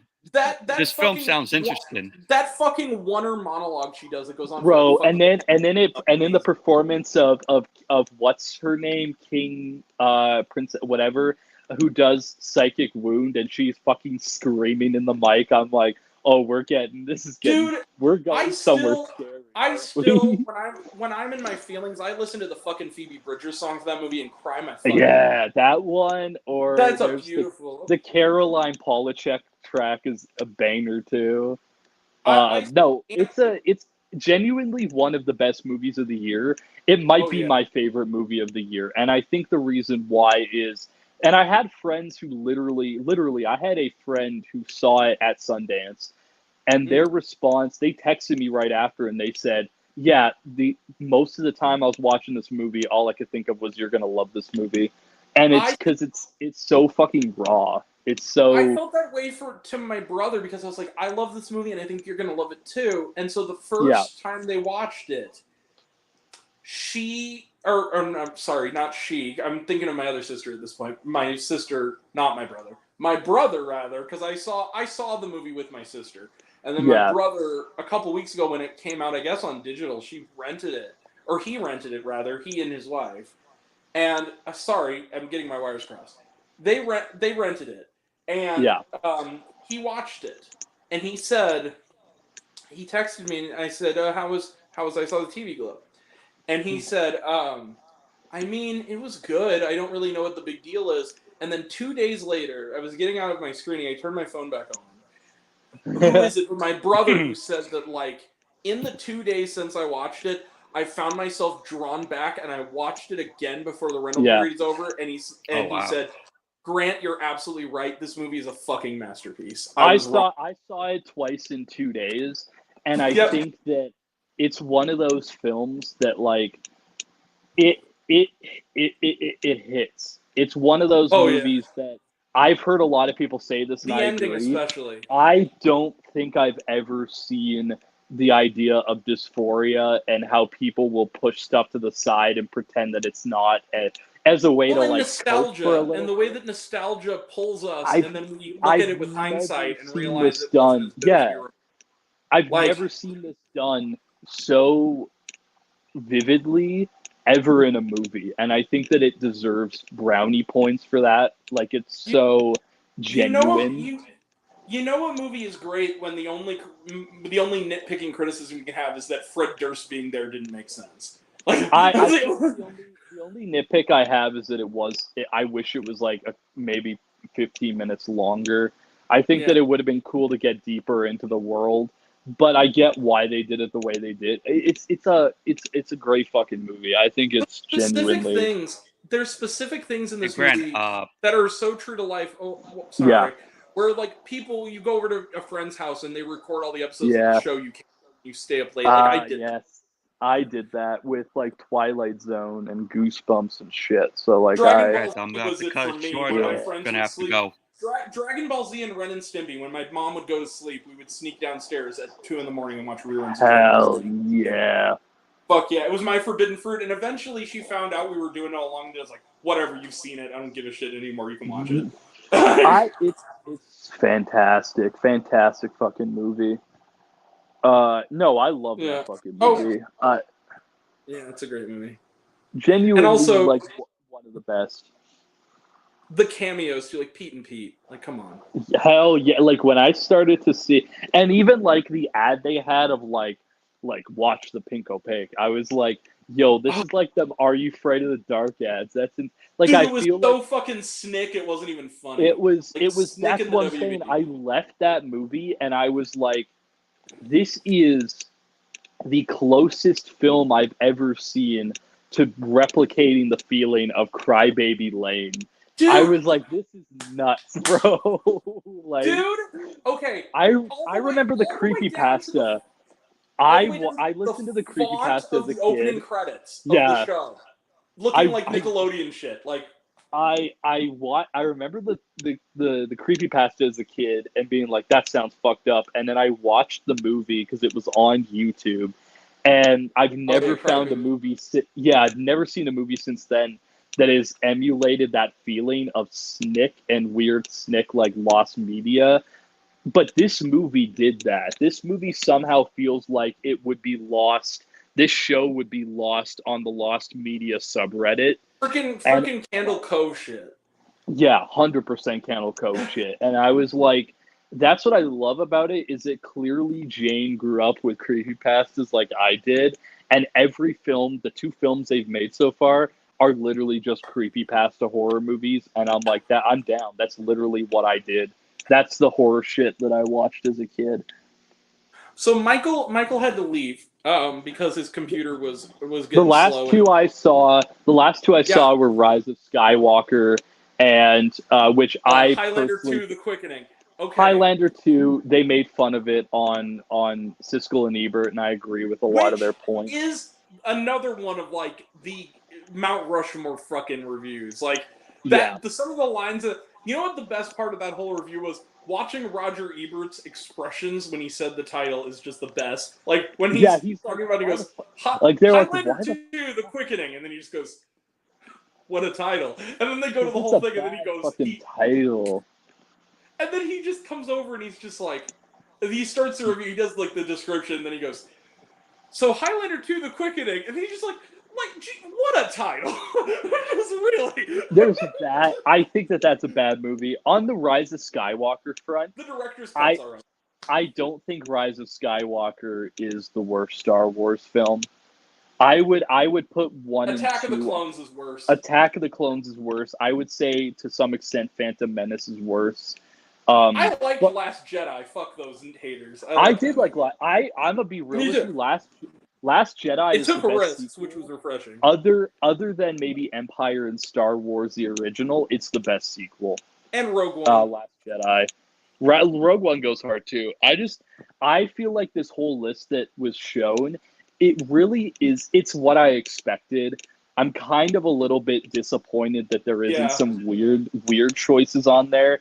It seems very much IMDb top 250. These are the worst film sequels, and there's a lot more that could have been talked about. But clearly, the list was not from the perspective of someone who watches more than that type of shit. It kind of reminds me of that video I Hate Everything did about the top most hated channels, and it was all just freaking Vivos. Like half of them were just like, yeah, and that's Miley what I'm Cyrus saying. Vivo, It's like Taylor Swift Vivo. And I feel that same way about people who are like, these are the best movies of all time, and they're all films from the IMDb top 250. I feel like I get it, that's a starter pack, but people who are like, oh, I've watched 1,000 movies and like, I don't know, like Pulp Fiction is in my top 4. I'm like, I don't know. That just, it feels like It's in my top 10. I wouldn't say top 4, but you know what I mean. I feel like yeah, the fact that there's no variety, I feel like it right. kind of feels like a stunted maturity in film appreciation, Yeah. because mine are like two, like I think I have Holy Mountain is in there, which Mexican classic. Love that. I have fucking Perfect Days on my best films of all time. You have Perfect Days, which is a banger. I think on mine I have 9 Days. I everything also have from Barbie's in there, but then you also have like operas in there. Tetsuo the Iron Man is in there. Like, Won't I You Be feel My like Neighbors on mine. that's So. what I'm saying is like I feel like I kind of don't vibe with people who just watch the popular movies, because I'm like, Yeah. you got, yeah, it's what I say to people that I went to film school with. It's what I say to people who ask me for advice on writing and filmmaking and all this type of stuff. If you're not seeing everything or trying to see everything, Yeah. your web of understanding is going to be so minimal that you won't. It's like finding yourself. If you don't discover yourself or try to discover yourself, Well, and the full picture of yourself is not there, and that's kind of how I feel. Well, and that's one of the things I think that got me on kind of loggerheads with those who must not be named, because I think it was Yeah, the idea that they liked normie shit, and yeah, when stuff that was popular that I didn't like came around, they would like it because it was popular, and they get mad at me for being the lone yeah. person who said it was bullshit and recommending I something else. And like, I'm not gonna lie to you. I've been feeling that a lot with some of the people I know that are kind of normies. Is I feel like they watch what's popular, they like it because it's they look at the popular, box but office, not the quality of the but film. yeah, but then I'm like, oh, I saw this movie, like this was an interesting side film, no one ever talks about it. And people are like who the fuck cares about that? It's like, well, this is the movie that's making a Well, difference in the world right now. again, Like, I kind of go back to that Roger Ebert. There's another famous Roger Ebert moment where he talked about the trouble with being known enough for people to send letters to you, because he yeah, talked about how there was this woman this middle-aged woman who was a fan of the show, who like wrote into yeah, him once and twice, and later did a yeah, follow-up thing, and they had correspondence, and she asked them, me and my husband want to see a great movie that's in theaters now. What should I see? And he hmm recommended Lars von Trier's Breaking the Waves, and oh talked hell about yeah, how Emily Watson, you won't see a better performance yeah. this year than that. And she said, "That's great. We're seeing Independence Day instead," because he said people want less when they go to the movies, not more, which That's is a what I've been stupid saying. I feel the same way, and I've been saying it to people in different ways, and people just think I'm snubby and shit, and it's like, nah, yeah, like I feel like it's the same. It's literally in the same vein as the joke, and I like movies about right, happiness, about Todd Solondz's right. happiness. Is that I feel like a lot of people just want the simple stuff, but Nobody I'm wants to one be of those challenged. people that will watch challenging stuff, and I welcome challenging stuff because I Mm, feel like in that we develop and we experiment in challenging films. Like I have a friend in Vancouver, and they sent me a 4 hour and 20 minute film, which I don't know if I'll review it because the title, I don't want to get like flagged and shit. But yeah. the movie's called Castration Movie, and it's like this weird like it's like it's very voyeuristic. They shoot it with what seems like 2010s camcorders, and it feels like something that would be a Dogma 95, um, Mm. Harmony Korine, Julian Donkey Boy type Oh thing, fuck yeah. but it's the world of all these different gays in Vancouver just trying to exist, and some of the scenes are just them talking about random stuff and having a conversation, and everything about it is real. The conversations are real. The sex scenes are real. Like everything in the movie is Yeah. real. And that was one of her things, that she wanted it to be very real. So there was that connection, and it came out at the same time, or like when I got the copy to watch it, it was at the same time that Rebel Moon announced that it was 6 hours for the 2 parts. And everyone would probably think I'm crazy because I watched Castration movie for like 4 hours and 20 minutes, but I wouldn't watch Rebel Moon for 6 hours. And it's because I feel like with this small independent experimental art, we're doing something different, and I respect that. I'd rather watch that than a generic ass Star Wars ripoff. Yeah. And a lot of people would think I'm crazy, but it's like, but no, like and I feel like a lot of it for me is trying to like balance it where I don't think I'm better than everyone. But there's a part of me that's like, well, I feel like I'm trying more to experience the art form. I'm not doing it as an entertainment point. It's hard not to come off as arrogant, but at the same time, it is like, again, we talk about great movies, Ratatouille, the line about that, talking about the flavors, is like, oh, that's great, son, now shut up and eat your garbage. It's like, okay, like, which is a great line, and it's fitting.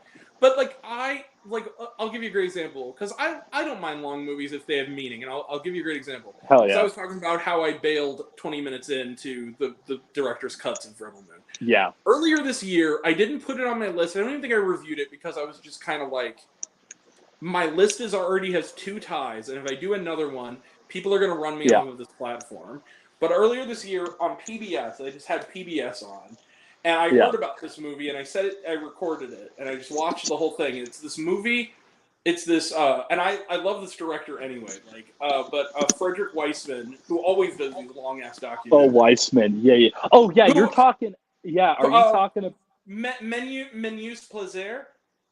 Yeah, you're talking about the one about food. The 4-hour documentary about food. Yeah. I have friends who sat there and watched that for 4.5 hours at TIFF. They said it was so much fun. They said it was awesome. I watched it here at home, and I kind of like, I will watch a little of this now. I watch a little bit tomorrow, see what goes on. It was like, 11 o'clock at night? It was over at 3:30 in the morning. I couldn't turn it off. And the thing is, it is just watching these chefs in France prepare a meal in real time. That's the movie. And that's what it's in the same vein as like movie. Right. It's in the same vein of something like, I feel like The Taste of Things, which I heard was also great. It's just a movie about chefs being chefs, but if you can compel me with cinematography or sound design or just how you put together the film, I'd much rather watch that. Thank you for bringing that up, because I was going to point this out. I went to, shortly after watching this, I went with actually my aunt. We went to the Art House Theater. It was the same day I actually saw The Last Picture Show, so it was the best double feature ever. Yeah. But I saw The Taste of Things, and it was the same week I saw this, and Taste of Things is one of my favorite movies of the year as well. I'm going to have to check it out. It's on that list with, like, The Teacher's Lounge and North of Normal. Of, like, I probably should watch North them. Of Normal and Janet Planet is, like, number 4. I fucking love that movie. I've watched it 3 times. And it's short. I mean, it's under 90 minutes. It's really 90 short. minutes, yeah. Really, and proves anything that, like, how is Sarah Gadon not a fucking international movie star at this point? She's so fucking great. Yeah. But like this, but I watched this, and I literally turned to my aunt and I said, and we both loved it. And I turned to her and I said, she's been to Paris and shit. And I told her, like, man, it sucks that Landmark is making more room for bigger movies and isn't doing, and only is doing the St. Louis Film Festival usually, because some programmer, if they can call it French Cuisine Day, and just for fucking 8 hours, or like fucking 7 hours, just do the Taste of Things, and then the second feature is just Menus Plaisir. Like, I would go and spend the day watching both together. Like, what I will say is, when I moved to Toronto and met all my TIFF friends, I think that really helped me open up that gate of not. It helped me escape the normieisms, and I feel like I don't want to be like a hater of normie films, but like there are some really good normie films every year. There's at least two. After all the experiences I've had though in my life, and a lot of them, I'm not gonna lie, like seeing like Climax and like 2001: A Space Odyssey and like Great all movie. these movies like really really stoned helped me realize that like there is there is a bar that is like a greatest of all time, like a bar of like expression and experimentation. Mm. And I feel like after these experiences and seeing like Everything Ever All at Once and Teton. and Teton, yeah, all these movies, I feel like now I'm like I can't go back to the normie stuff, and I don't want to come off as like a snob, but when I see people who like only see the big studio stuff, Yeah. give all the big studio stuff 5s and 4.5s and 4s and shit like that, I feel bad for them because I feel like there's so much out there. There's so many movies that transcend genre and style and ideas that exist that you can watch that are phenomenal. But a lot of people, it's like what Bong Joon-ho said at the Oscars: get over the that 2-inch 2 wall of inches, subtitles. and you'll Yeah. find so much. And my mom is someone who she's always liked some international cinema, but I've noticed she's getting into a lot more stuff because she told me she watched like Train to Busan with my dad, and they That were movie's like, "That fucking is great." amazing." They're like, "That is fantastic." And then my mom really got into a movie that sat with her for like a week and really left an impact. Was Bong's Snowpiercer. She Oh saw yeah, great Snowpiercer, movie too. and she was like, "Wow, that was a brilliant fucking movie." And Can I'm we like, all agree that Bong Joon-ho is a goddamn genius and just move "Oh, he's on a with it? goddamn genius." And I feel like the unfortunate fact is that until he won Best Picture, no one took him seriously. I liked Right. him when he did Snowpiercer. I liked him when he did Okja, but a lot of people didn't take him seriously until the normies saw Parasite and were like, "That's Which actually really good." which also Parasite is also a great film. Oh, Don't it's get me like his best movie. It's like a wrong. masterpiece. But I feel like I don't want to say it's a normie movie, but I feel like it's the one though out of his filmography that the normies kind of ended up seeing and liked. It's And I that rare. feel It's that rare foreign film that breaks out. It's like yeah, this decade's it's like Amelie or The Amelie. Water for Yeah. Charlie. And I feel like in that extent, I wish there was more experimentation, but I feel like people are still stuck in this. But even like simple movies, like I just did an edit for Lost in Translation, and that Oh, I is a love that movie movie. that the last time I saw it was in film class, and I went home and sat in my room for like 2 hours, and it's one of those movies that I don't know how to explain what it does to me. All I can think of It's is like a dream. it's a dream, but it's sad and lonely, and it Yeah. leaves me feeling melancholic and lonely. And that is, and just even like making the edit today, I'm not gonna lie, I kind of like teared up just watching it, where I'm like remembering what that movie does to me, It, and it's one. it's Yeah. powerful. It's a powerful fucking film, and I don't It's feel that from the normie blockbuster films. But Lost in well, Translation makes me cry every fucking time. well, Lost in Like, Translation is one of the best movies at depicting longing, isolation, and loneliness yeah, effectively, yeah, and subtly. I mean, it's. yeah. Here's the I other might thing. watch it again soon just for that fucking reason, because it's You like know what? it's a I'm gonna beautiful I'm gonna say fucking this movie. right now. I love Sofia Coppola, and when I say I love Yeah. Sofia, I mean everything she's done. Bling Everything. Ring is a banger. Dude, I Priscilla was a fucking love banger. that movie. Mary Antoinette was really awesome Marie too. Antoinette. Virgin Dude, Suicides. I can't hear that fucking New Order song anymore without thinking of Marie Antoinette. Yeah. Virgin Suicides is like legit one of my favorite movies. But legit, Sofia Coppola is an artist. She is a She is. filmmaker. She's an artist. And I feel like really what the problem for me is that a lot of companies and studios only want journeyman directors to direct the movies that they want. And I feel like we're losing this touch with real artists.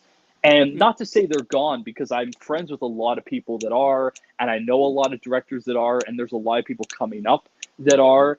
But I feel like the normal people don't want to see these types of movies anymore, and it kind of makes me disappointed, because I'm like, this is the stuff that really changes you as a person. Like, well, as Priscilla, I mean, cool that was one of as my favorite films of yeah, last year.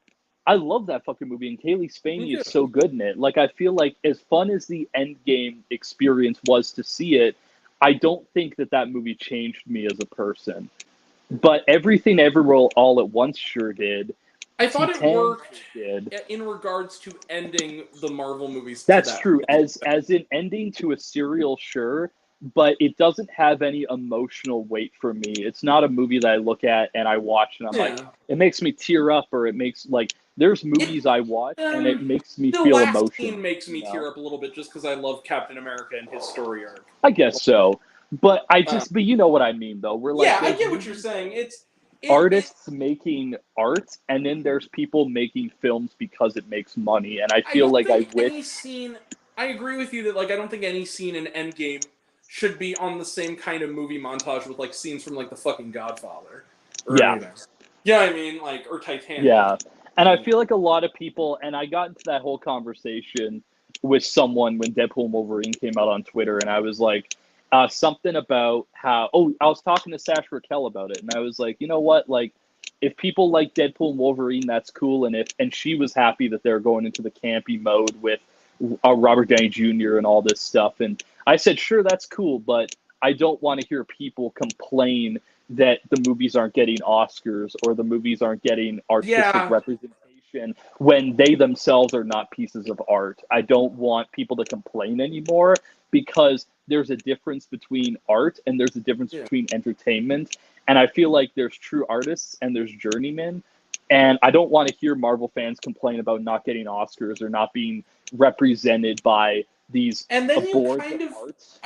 I agree with you. I love Deadpool and Wolverine. It's probably going to be on my best of list, but to say that I think it's objectively on the same level as something like I Saw the TV, no. I mean, it's not objectively on the same level of art. And I'm going to say it right now. I really liked Trap, but is it on the same level as a Civil War, a Love Lies Bleeding, or a, Hell no. even though I might have that Trap higher than those? No, because Trap is an entertainment film, and like Long Legs is art, and I Saw TV Glow is art, and People's Joker is art, and Civil War. And Civil War is art, and like even like Last Stop in Yuma County is to an extent art.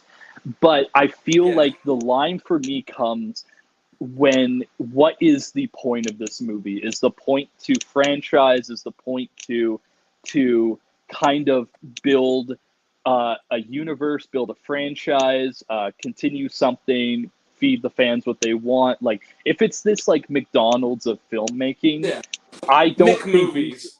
McMovies, which I should start calling them that, actually. I probably will. I think you should too, because that's actually fucking great. But if it's a McMovie, I feel like for people to act like that's better and to then shut out movies that are actually art is unfortunate to me, and I wish there was a shift. And I feel like I noticed that there's a shift going on because a lot of people are hating on some of these bigger McMovies now, and I'm like, yeah, let's go for it. Let's change the tide. Here's the other thing, and then we've got to go because it's 11, bro. Yeah. And it's we're gonna eat up all the hours for the month, and it's only the start. But I was just gonna say that like the biggest argument I got into that like ended these particular friendships was Unfrosted. Unfrosted, but it was also me mentioning something that Roger Ebert said again, which is absolutely true, and it's what I carry with you. Which everyone needs to understand about me. I see Roger Ebert as the greatest film critic of all time, absolutely. and I look at him as like the inspiration. And Pauline Kael, the two of them, and 100% Pauline Kael as well. Yeah. But my thing, I also would put Mark Kermode up there as a great. Oh yeah, because Mark doesn't fall into the influencer trap that a lot of these modern people do. He's not afraid of being honest when he likes or dislikes something. Yeah. But my thing is, it's also funny when he gets mad. It really is. Like I could waste a whole afternoon just watching the best rants of Mark Kermode. Yeah. But my thing is like he did that. I go back to that review they did of War of the Worlds, where Richard Roper loved it and Roger didn't, and he gave it thumbs down. And Richard Roper got kind of miffed with him and was telling him like, so you gave this 2 stars. So are you saying people should see The Honeymooners, The Longest Yard instead because you gave this 3 stars? And he says, actually, it doesn't work that way. And he goes, what do you mean? He goes, because ratings are not absolute. People need to stop looking at the damn stars and the damn thumbs and read the fucking reviews. And it's true. That it's like, because if you read if you watch my review of Unfrosted and don't just see the score, you'll understand why I liked it more than you did. Well, and that's I feel like that's where the problem is with this influencer trend Right. is yeah, your rating of a film can change, your opinion on a film can Right. change, but if your review is coming from a place of genuine honesty and you Right. have these deep complex reasons to why you like or hate something, that's a more even if you disagree with me and I you're on got the something other out of side. it that you didn't, and you need to Yeah, just cope like with that. if you're on the other side of the spectrum of an opinion on me, but you have a valid, complex reason Right. why you liked or hated something, that's a valid criticism. But I feel like even like some of the big ones, like Chris Stuckman is sliding into this a little bit, and that Yeah. is saying a movie is good, but not giving a concrete reason why and not giving elements of why it's important. And what my mom said that she loves about my stuff is every Mm-hmm. time I review something, I like to link it to film movements of previous eras or other Absolutely. films or other directors because I feel like the way I see it is this web of like everyone's inspired by everyone else. And Right. this movie is clearly inspired by this. Lost in Translation is very much inspired by like French No New movie is Wave completely cinema. original if you look hard Yeah. enough. And I feel like it's my mom loves the webs I create because she thinks that as I bring in those movies, it kind of paints a better picture of why I like and hate something. And Yeah. I feel like people who just go to Marvel premieres, who just do simple reviews, They don't do cherry that pick. because they cherry pick and then they member berry. And it's like to me, I'm like, I would rather hear someone tell me how they love Last Night in Soho and how it relates to 70s Jalo than someone being like, I saw Quantumania and I liked it because it was fun and that's their entire review. I think that there's a more, that's what I'm trying to say, I guess, is that I don't, if people have disagreements with me, I don't Yeah. think they're bad critics unless they're not intelligent critics that don't give reasons and Well, don't have an interesting view. If you're that's not what in I. that boat, I just don't like them. Like, But what I respect about you, Becca, is like, for instance, you watch my stuff. You know what yeah, my. We agree on enough stuff that, like, when I like a movie, you don't like, say Deadpool and Wolverine. yeah, You never tell me that I'm stupid for liking Deadpool and Wolverine. Just like I never no, tell you you're stupid for not liking Deadpool and Wolverine. Because I think yeah. when you're friends with somebody, the idea is that you're going to disagree, and it's about civility, not just jumping on any fucking bandwagon No, of but dislike all the it's time. the problem I feel like with people is it's always a fight of who's right and who's wrong. And I It's a think that sheep. It's also sheep kind of stuff. It's like a yeah, mentality, a group mentality. it's this it's a tribalistic intent. And I feel Yeah. like I would rather like We hate we Unfrosted because Rotten Tomatoes says we need to hate it. yeah, or all the people Right. who look at like, oh, my movie I like is getting more love from the fans, the critics are bullshit. It's like, no, everyone has a perspective, and I would rather listen to someone who spends their entire life looking at stuff and having a perspective. I'd rather hear Right. what they have to think about it, even if they don't agree with me, over someone who just basically follows the crowd. And I feel like Yeah. so many people follow the crowd. And that's why I love whenever, like, Challengers is a great example. I didn't Yeah. really like Challengers that much. I felt Yeah, we like, disagreed on that film. and we disagreed on that, but we both have valid reasons to why we Right. like or hate it. And it's an understanding. And I feel like a lot of these people who get mad and they start fights and these arguments, it's because their reviews They and their want to bitch about reasonings something too. I think it is that they that want to fight too on that something. on top of the fact that I don't think that their reasons to like or hate something are valid. I think they only do it because of crowds and because popularity contests. I think that Well, that's why it is. I don't think that they're valid reviews. So whenever I see these people who are like, "Oh, I hated this movie," and then this is another thing too. I saw this with Trap. A lot of people saw yeah. Trap and they're like, "Oh, there's no twist in it, so I hate it." And I'm Yeah. like, I don't think there not being a twist is a It's valid a reason to Hitchcock say it's a bad homage. movie. It is. And that's what I said in my review is it's him doing Frenzy or Rope or Rear Window, and Right. I love that. The man But who knew too much. Shit like that. 100%. But I feel like a lot of people will go into a movie, and if it's not what they expected, they'll just write that off as it's bad. Or people will watch a movie and it makes them uncomfortable, or it makes them sad, or it makes them mad. And instead of like thinking about it and like why did it make me feel that way, they'll write it off and say it's bad. There's a guy on Twitter who blocked me, but the last thing we ever said to each other was basically I was in a space and I was trying to explain to him that because he hated Civil War, but the only reason he hated it was because it reminded him of how bad America was, and it gave which him is what it negative was feelings. supposed to do. And he's like, oh, but it's a 1-star for that reason, and everyone, including me in that space, were trashing on his ass because of it. And it's like, yeah, but like that's the point of the movie, but also movies aren't. Basically. And then he related it to other films that made him feel yucky, and I'm like, yeah, but hating a movie because it made you feel emotions is not the reason. It made you feel something. That's what it was It trying to do. made you feel something, and that makes it valuable. And I think that that's what people are lost in, is that but it brings it back to what you're saying about challenging cinema.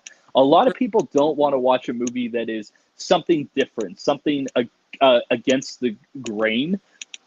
And that is what's probably killing respectable film criticism at this time. Every normie I talk to when I tell them about Perfect Days says, what is so interesting about watching a Japanese dude clean toilets for a lot of people would probably hear the plot. I would probably recommend it to even some of my closest friends that I know off YouTube, and they'd be like, that sounds really stupid. And I'm like, no, but you have to fucking see what this is. And like, one of the best scenes of the year is him lying and just hanging out in his apartment as Lou Reed's Perfect Day plays, and he's like setting stuff up, and I feel like that's and the rhythms of it. My thing is, like, I love movies, and another movie that I think fell into this that I loved a lot more than the general public, that's going to be on my best list, was Jeff Nichols' The Bike Riders. And I think I haven't seen it, but I feel like I'll like it on a vibe standpoint. What I love about these movies is I like a movie where it's not in any hurry to go anywhere. It just kind of puts you in a scenario, puts you in a world, and lets you kind of sink into it, and the rhythms of the routine sort of become interesting as it goes along, and you're kind of in the day-to-day rhythms of it. Perfect Days, like, yes, it is him cleaning toilets. I would also but there's these little whimsical things that happen, like the tic-tac-toe game with the stranger and shit like that are beautiful. And like the girlfriend, the guy trying to go out with the girl, and how that changes.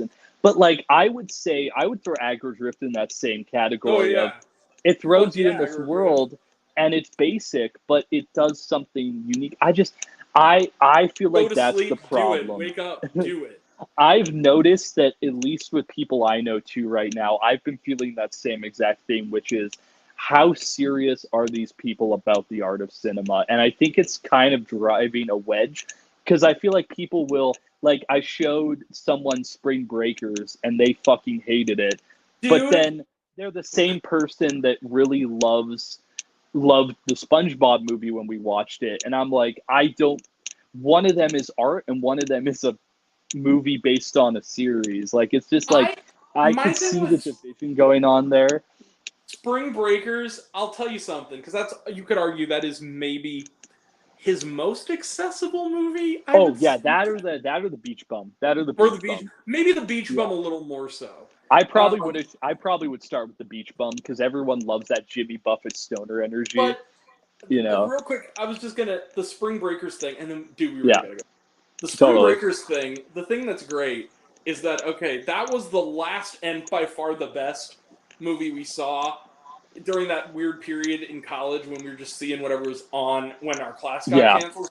That's the first time I saw it, and we all saw it for the first time. I did that all the time with my friends. We would go to class for like 3 hours and talk about films, and then we'd literally walk a block and go see something a little bit mysterious. Commuters, so we just take the fucking bus down. It was only like a couple miles away, and we'd go see these movies because we'd have classes where our lunch period would be like 4 hours. So we just go and see fucking whatever was on. Hell yeah. And I would always... That's why I feel like you love and I love movies so much, is that I would work in a screening of a movie before work. I would go to an 11 a.m. screening to then go to work at the theater at like 3. And I feel like there's a love and there's a passion there, but no. Yeah, you were telling me about that before with, like, you guys would watch, like, Spring Breakers and weird shit all the time. And like, we watched, because it was mostly mainstream stuff, but then Spring Breakers got a wide release, so we went to see that. And, like, it's Harmony Korine's new flick. Because I just, in the class of the previous semester, I saw Kids for the first time, so this was kind of my second time watching the Harmony Korine movie. I've now seen everything he's done. Hell yeah. Well, like, except Fight Hate, but I think nobody's seen that. But I would love for him to release that on YouTube. I want to see him get his ass kicked and shit. I do too. But I watched it, and we watched it in a theater, and pretty much the four of us loved it. We just thought it was like the greatest, and we loved it for the very reasons it was intended to be loved. It was a satire. We knew it was a satire. We knew what it was trying to do. These are my things. It wasn't surface level. It was there was more to it than that. It was transgressive. But I think that's where the point is that I'm not a fan anymore because I've had so many great experiences, sometimes high, sometimes sober, with films, that I don't like surface level movies anymore, and I feel like it takes more for me to like something. And a lot of people around me might see it as snubbery, but I just see it as like I have my relationship with film has become so much deeper, and that's it's like a connection now more than it is of I watch movies because that's what I do, But it's like there's a distinctive line, and look, these people, a lot of these people on this platform are wonderful people. I'm not bunching 100%. these people. I don't want to talk shit but on there anyone, are some people but it's who a just want to shoot the shit about perspective. movies because they just like watching them, and that's fine. Yeah, totally. But I think movies are our life force. That's why we go. And I think that's the difference, is that we want to actually objectively look at movies, why we like them, why we feel things.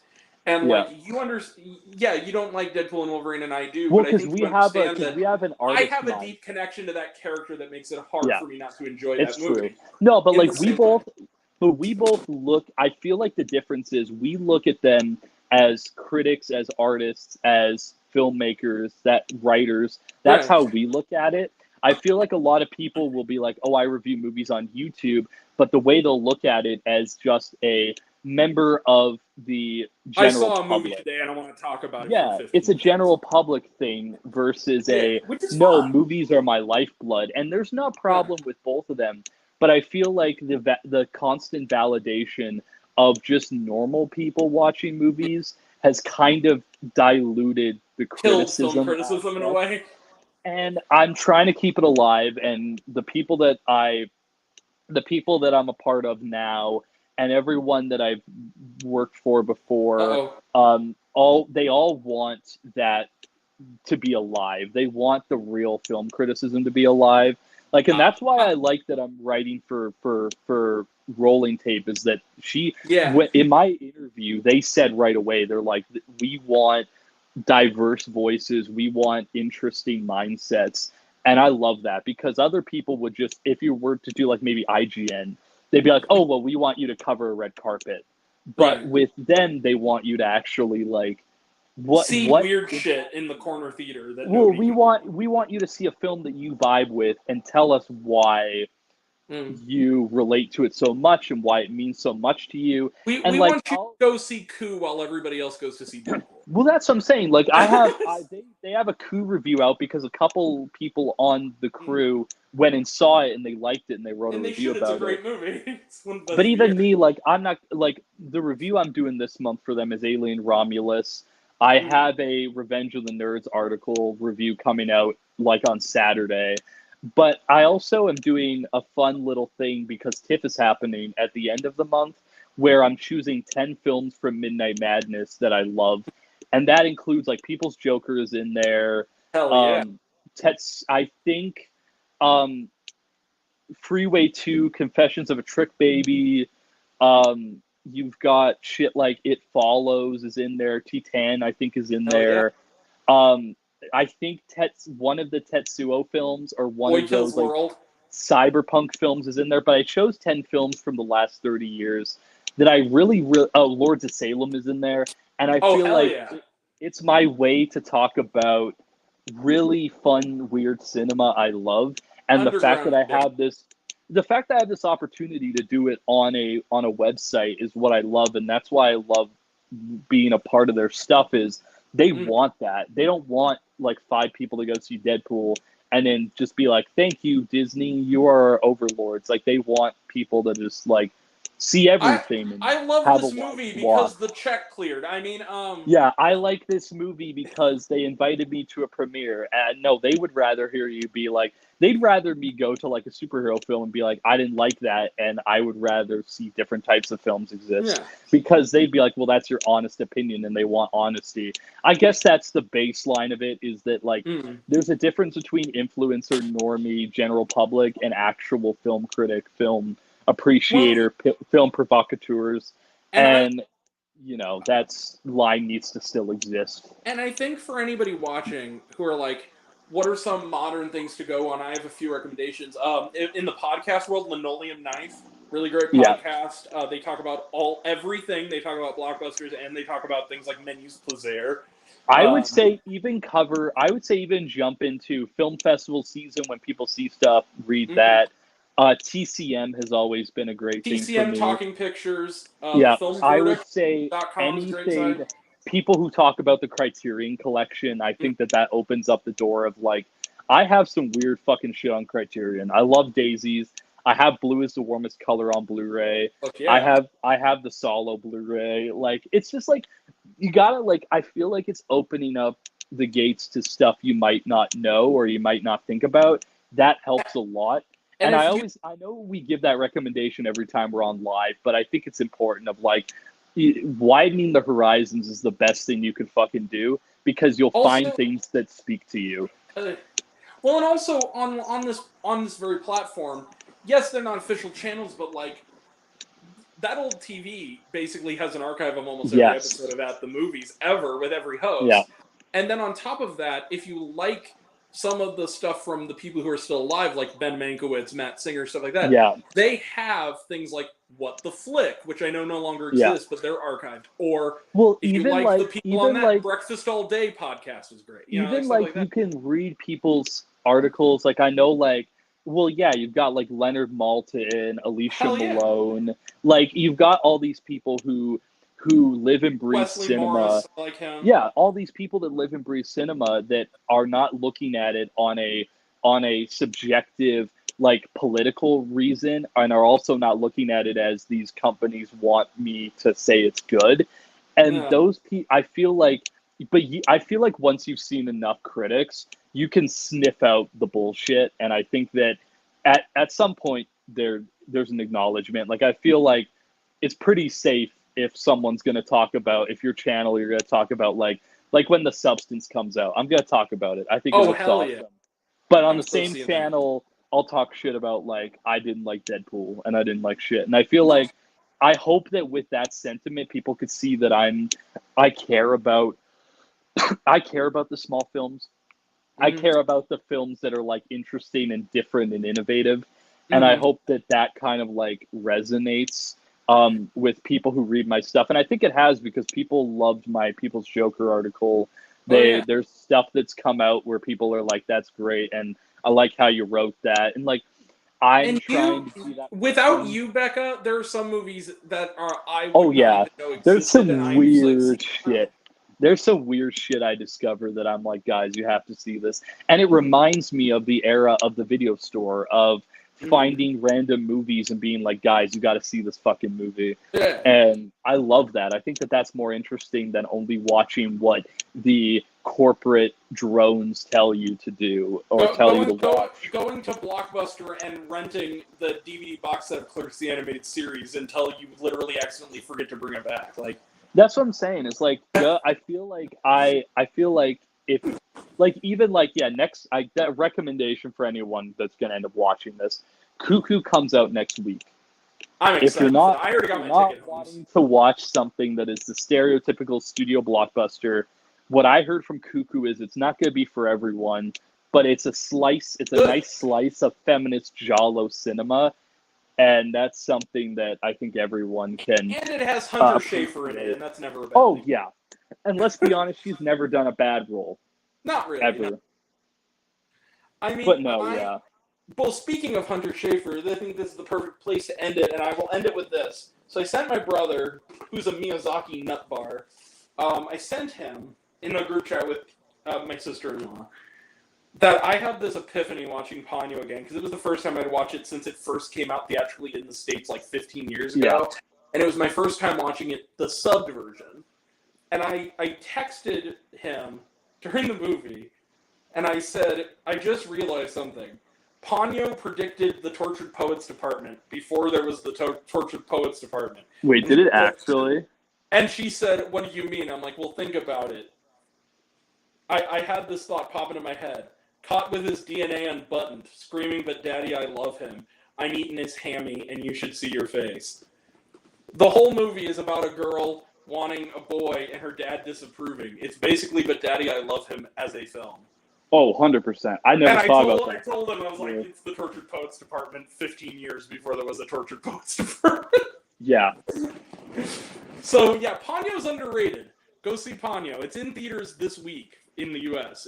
For a couple showings. Like, go see it. It's really fucking great. For Ghibli no, fans. But I feel like that's what I recommend people do. Just go look for stuff that's different. And take your kids. Take your fucking kids to see. It's rated G. Go see, and it actually gives the G rating a good fucking name. I feel like if you don't want your kids to be dumb after they watch Despicable Me for the 12th time, well, show them Studio Ghibli. Like, Kiki's Delivery Service is one of my favorite movies of all time. Like, it's a banger. Inside Out, I mean, like, that's what I'm saying. It's like, I feel like there are good choices. Like people just have to make them. You know what? Fuck it. The movie's rated PG. Take your kids to see fucking Perfect Days, goddammit. Give them some art. Yeah, well, because really there's nothing in Perfect Days that, like, is bad. Unless you don't mind man-ass, and most people, I think, can get I guess so. But I also feel like we lived in an era before where people didn't give a shit about that. Yeah. In PG films back in the day, so I don't really think it matters. But like the Petite Maman, like take them to see. 100%. Get your fucking kid on Criterion by showing them Petite Maman. That is a Marcel the Shell with shoes on, shit like that. You know? Yeah. Fucking, and that's what I'm saying is like that is to me that is, it's like health and fitness. Like it's so easy to slide into the stuff that's safe and comfortable, but really what's going to help us is if we just like watch just watch good stuff, watch the healthy stuff. They are. Films are good for the soul. And the thing is, it's like film. Even if it's a film about like, even if it's a film like House that Jack Built, love that movie.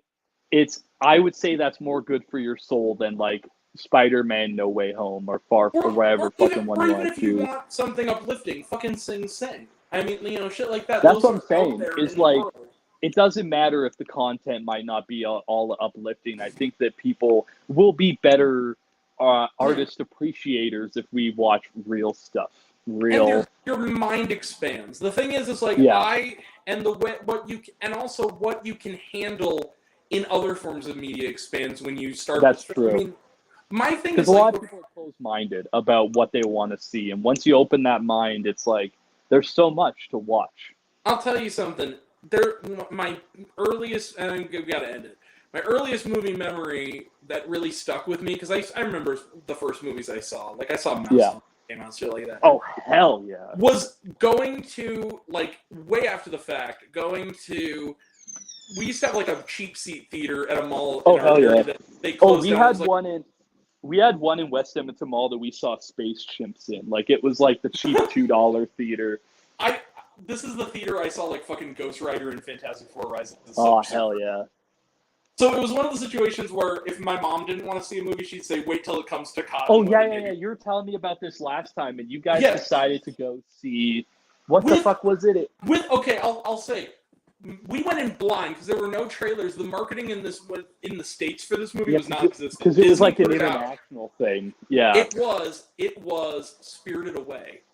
Me, my brother, and my mother were in a theater in one of those little dinky 2-screen theaters. Oh, we also saw Yu-Gi-Oh! The movie in that fucking theater. And Napoleon Dynamite.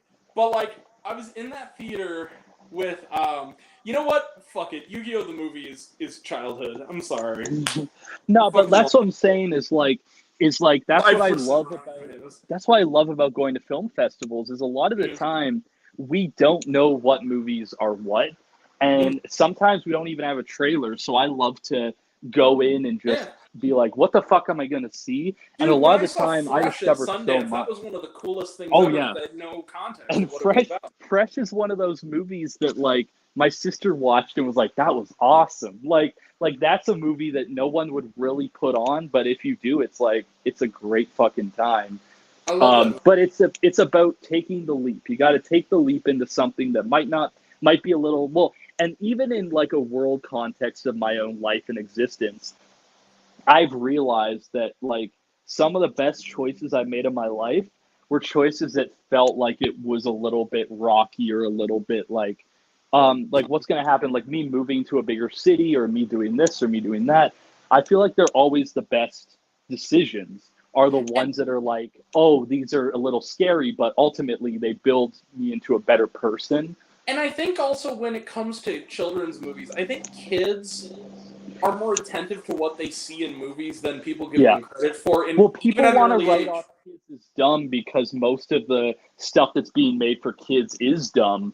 But kids are smarter than that, and if you give a kid, but it doesn't have to be. That's the point. I was 9 years old watching the original Twilight Zone, and that's probably where my love of writing started. Was watching the Twilight Zone and being mind blown about these allegorical tales. And I feel like that was the tradition at my dad's places when they would do the sci-fi New Year's Day marathon. I would watch them all. I would watch as many as I could every year, and then it got to a point where I just got all the seasons. But no, like that's, if I didn't watch Twilight Zone, would I still be a Marvel bro? Maybe. Right. Maybe I'm thankful that I saw that. But like when I saw Spirited Away, because they didn't have a trailer, and I remember this was back in the days when movie phone really didn't exist, shit like that. So you literally would have to go to your local paper and just go like, what is in the little box thing? Where it would have the little box and it would show the 13 theaters around you, and this 6 screener has this one, and this 12 screener has these movies, and I remember that. Or it'll have like, I think I found an old paper that was just in a box somewhere, but where it said like clock stoppers at 4 o'clock. So it was that kind of thing, and we'd look and see what was in Cottonwood, and I remember saying like, what's this movie? It's called Spirited Away, and the only thing we knew is that it was the guy who made Kiki's Delivery Service, which we rented like a shit ton at Blockbuster, and we loved hell yeah. And I told my mom, like, can we just go see this movie? She goes, I don't know what it's about. He goes, I don't know. Is there a trailer? I don't know. What's it rated? PG? It's like, okay, sure. Is that a Cottonwood? Yeah, let's go see it. And it's animated, I guess. That's all I knew. And we went in not knowing a frame of this movie. And then you experienced like one of the greatest animated movies of all time. And I remember the only other people in the theater was this couple that's like as old as we are now at that time. Oh, yeah. And they went to see it when it was at our art house an hour away for Oscar consideration. And they were coming to see it again. And I said, what's this? Do you know anything about this movie? And he says, we saw it before. He goes, how was it? He goes, I'm not going to tell you anything. Just know you guys are in for a treat. That's what they told me. And when it ended, that was the first movie at 9 years old that I could articulate what the fuck a movie meant. Where I kind of looked at movies and was like... That's how I felt about... Movies are art, not just stuff that you put on to babysit me. Like, I feel like I felt that with, like, a little bit with, like, when I saw, like, Back to the Future when I was 5 and stuff. I got a little bit of that. But when I was 13, I think a lot of it really set in. Like, I liked watching movies, but when I was 13, I started watching, like, Halloween and Alien and all these different movies. I was like, oh, wow, like, this isn't just entertainment. Like, this is... And then, of course, through my mom, I discovered stuff like Bicycle Thieves and the works of Charlie Chaplin. The works of Charlie Chaplin. My mom, I guess without context, accidentally, because she saw it in the theater and I guess forgot certain things about it. I remember that around that same time at Blockbuster, she and my older sister rented Amelie. And we watched it at our house. We watched that. It was one of the first R-rated movies I saw, and she forgot like some of like the orgasm jokes. Yeah. And, like, but I loved that movie as a kid. That's a child attachment. But that's the thing too. My mom showed me 12 Angry Men, which I think is probably one of the greatest one-location script films ever. And I feel like the problem too is that some people have family members that are real into art. Like my dad likes movies, my mom likes movies, but You some gotta people train your don't. youth at a young age. You do. You gotta What? train. So if I ever become an aunt to my sister's fucking kids, I'm gonna make sure they watch good stuff if we're hanging out, because I feel like you gotta show people the good stuff. You gotta kind of like welcome them in with like good fucking content, because I feel My like people my don't dad do would that. sit me down and Stuck show in a me loop. every fucking Tim Burton movie made up to that point. Oh yeah, like it's one of those Yeah. things that if it was Halloween and my sister was like, "Yeah, can my kids hang out with you?" Would be like, "We're watching Beetlejuice." And here's the other thing. This is why the MPAA fucking sucks, and I'm never gonna give this up because it's Oh, fucking it sucks. stupid. Yeah. But here's the thing. When I was like 13, my mom, I guess not realizing again that it was rated R, but just remembering seeing it when she was a young adult, sat us down, went to Blockbuster, sat us down, and we watched Fast Times at Ridgemont High. Oh, that's a banger. That's a fucking great movie. It's one of my favorite movies. But at the time, she forgot that, like, yeah, there's abortion in that movie. There's fucking, like... There is, yeah. And, like, really deep, dark themes for young people. A lot I'm of glad I the saw it stuff. Yeah. because then and now it resonated with me because I fucking loved it. Oh, It yeah. was just... It's a great movie. And that's the thing, too, is that I feel like a lot of people go into films expecting they'll like or hate something. But the truth is you'll never know what movies are going to resonate with you. There's so many independent films that I've seen where they... like the one, like something you said last night from last year, which I was like, wow, pretty much one for one was showcasing my life at the point that I saw it. And I'm like, wow, I didn't expect this movie to have this impact, but it did. I watched it and I'm like, wow, this is a great fucking movie. Well, And you can't predict those things, really. yeah. Did you ever see the movie 9 Days? The Ed Sonoda film? I have not, but you Alright. and everyone I know who's It's like I respect beautiful. as a critic has talked about it, about how it's like... That movie is rated R because they say fuck like 3 times, and it's a great Well, movie. because it's a movie about like how someone comes down to Earth and they're trying to basically decide the fate of Earth based upon... Not even Earth. It's essentially what it is it's basically like 9 unborn souls are going to this shack in the desert where Winston Duke is, and he's like basically he has 9 days to prepare one of them to be human, and the other 8 are going to like disappear from existence. So basically he has to find the person who will be, and he's burdened by the fact that he's at a distance because the last time he did this, he became attached and friends with one of the souls he took care of. She wasn't ready. He sent her off, and she kills herself.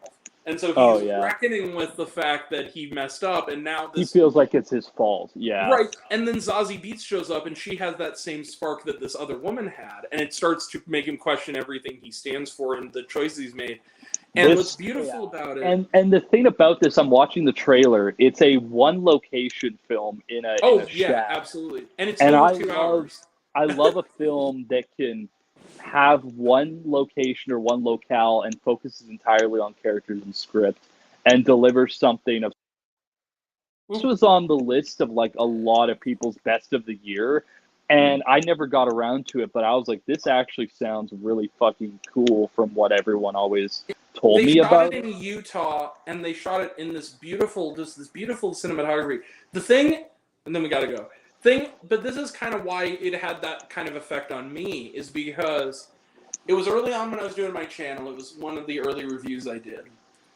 And I remember, it was that summer, and I remember at that point, we were just getting out of isolation. And it was like, it was a big thing.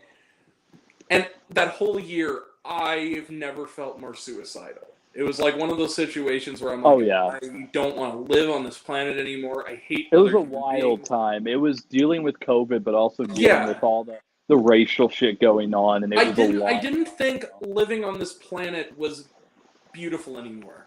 There was something about it, and then I saw this movie, and there's one scene in particular early on in it, and I started crying, and I don't think I stopped the rest of the movie. And even when I got back to the car, I sat in the car just sat there in the parking lot and just wept. I couldn't drive yet. I couldn't drive away yet. I just couldn't because I just was so. I had to take this movie in, and the scene is it's Winston Duke, and he's going to. The first one is who's being taken, who's going to fade away, basically. Yeah. And the reason he is that he's not ready because he's shy, he's closed off, and he draws. He's like an artist. He's kind of closed off, and he doesn't really talk. He's just kind of in his own world, but he makes these beautiful pictures. And so he's sitting with him, and there's this really moving moment where Winston Duke, a little bit of his blinders go down, and he's talking to him, and he goes, I think you know why you're here. And he says, I know, I'm getting cut, aren't I? And he says, yeah, I'm sorry. And he goes, well, and he just kind of under his breath goes, like, I'm sorry. Just kind of like quietly. And then Winston Duke says, quietly, don't be sorry. You were good. Yeah. It just shattered me. I was like, oh my God. Like it seems like that type of film that is so complex. Thing, but there's just the way that it was, the simplicity of it is like I needed to hear it in that moment, said that way, and it changed me, and it was beautiful. And there's just something about that's what movies can do when they're great is they can really put you in that space of I'm in a time in my life when I need a movie like this, and they just appear, and it says all the right things that you needed to save you. Movies can actually save people's lives. It can happen. I know from experience. That being seen in art saves people. It does. 100%. Oh yeah. Well, and that's why I really took to People's Joker and pushed it as much as I did. Because I'm like, I feel like there's so many people who will watch this and it will mean so much to them. And I would rather give my love and appreciation to that film than a studio film that people are going to forget about in 2 years. And I think, and a lot of people might misinterpret it as like, oh, I'm better than you, I have a better film taste. But I think it's more about, these are the films to me, and that I think it wraps back to the whole Everything Everywhere thing. It's a movie that I think will impact so many fucking people, even people who don't expect it to. It's the same thing with going to see Barbie 4 times. And seeing Barbie had that effect on me too. It had it on me in the sense of every time I went, it was like you would see all the women and the girls seeing it and how it really hit them in a way that's like, oh wow, this is an important film to me. And I feel like that's something that, and how everyone felt about that end scene. I literally watched it again, and I was definitely a little bit stoned, so I almost cried again. Barbie to the fucking effect you're a human scene. Like Barbie had a weird effect on me because there was one moment where I wept all 4 times I saw it, and it's the scene partly because it was beautiful, partly because it was like it's beautiful and it's in the Barbie movie. Like, why aren't more studio movies like this? Yeah, is the line about the mothers. Mothers. We mothers stand still so our daughters can look back. Yeah, and then Billie Eilish started and then the singing. montage of and like I was all just the like, people that God worked damn, on and I it. started crying. All the children and all the mothers and grandmothers of the people who worked on it, and I'm just like, that to me is a powerful movie, and it's unfortunate that it had to be dragged through the mud by a bunch of misogynists on the internet, because of the when it literally.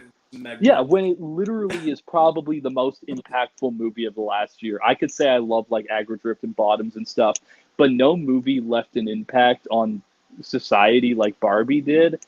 And I feel like that is more than a lot of studio films can say for themselves. And that's why I'll always be a soldier for it, because I'm like, well, me too.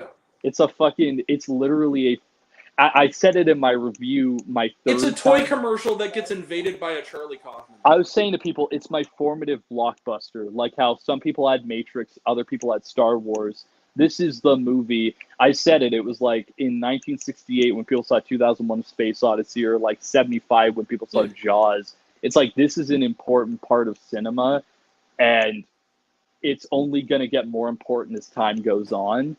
And I love movies like that. And I feel like that is probably more of a and it's always going to resonate. on. That's And that's the the thing. That's more of It's what not I'm dated trying at to all. go for. Yeah, Right. that's what I'm Other trying than to the go Snyder for with Cut my joke, review. but I give it a pass because it was fucking hilarious. But that was a funny joke. I feel like out of that joke, it's like, but no, that's why I feel like when it comes to movies, because a lot of people might at first glance be like, "Oh, you just like hating on what's popular." It's like, no, I just want to love the movies that I want the actually popular matter. movies to try harder. I want them to try harder, but I also want the movies that actually matter to get the love that they deserve, because a lot of the time they don't.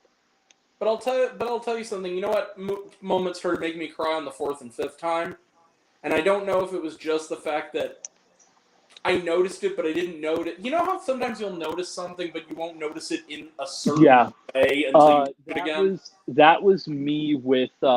I rewatched Civil War again, and I was watching. I'm like, I started to notice things where I'm like, oh, that's actually kind of tight. I never saw that before. But the scene for me in Barbie, and it was like the third or the fourth time I saw it, and I started getting choked up. I wasn't bawling like I was at the end, but I was crying. Yeah. Was that scene where it's almost silent, it's just the music, the score, where she's sitting on the bench looking at the emotions of on the faces of everybody. That is and just like taking it in and laughing when the one person laughs and looking sad when the one guy looks sad. It gets me to the edge of like that point where it's like it might push me over where I'm like, this is so much, but I feel like as a movie, I think that it's such a beautiful moment though, because it's a beautiful movie about the trials and tribulations of growing up and having to kind of learn what the world is about and having to kind of maneuver yourself around there. And learn because that the world isn't perfect. Well, yeah, because it starts out as like obviously the girl perspective of, oh, we're playing with toys and we're having fun. But then you see as she becomes like a full adult that has to like exist in this world, and you have the angstiness, you have all this, and it really shows, for me it hit is like going from that perspective of young and naive to you're learning stuff, but then you really hate what you see, and then becoming the person where you just accept the world for all the goods and the bads, and you become a part of it. Like literally, that I always think about the way that scene ends, where she sees everything, and then she says yes. I'm like, that is such an insane fucking moment of like her accepting that the good and the bad, this isn't forever. There's good and there's bad, but I want this is like something and that life isn't a permanent thing either. I mean, like the idea of it's scary to be fully a human being and have a mortal life, but it's worth it. Like that's the point of the movie. I love it for that. I love how it is a movie about finding the beauty in your own life. It's similar to Everything Everywhere All at Once in that extent of like a movie about finding the beauty even if you're not feeling like it's the most beautiful.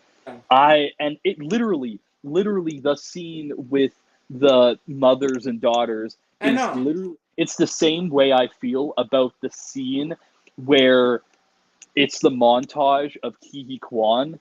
It's the same feeling I get of like, this is like the most impactful shit I've seen ever. And it's making me feel emotions that I wish more movies made me feel.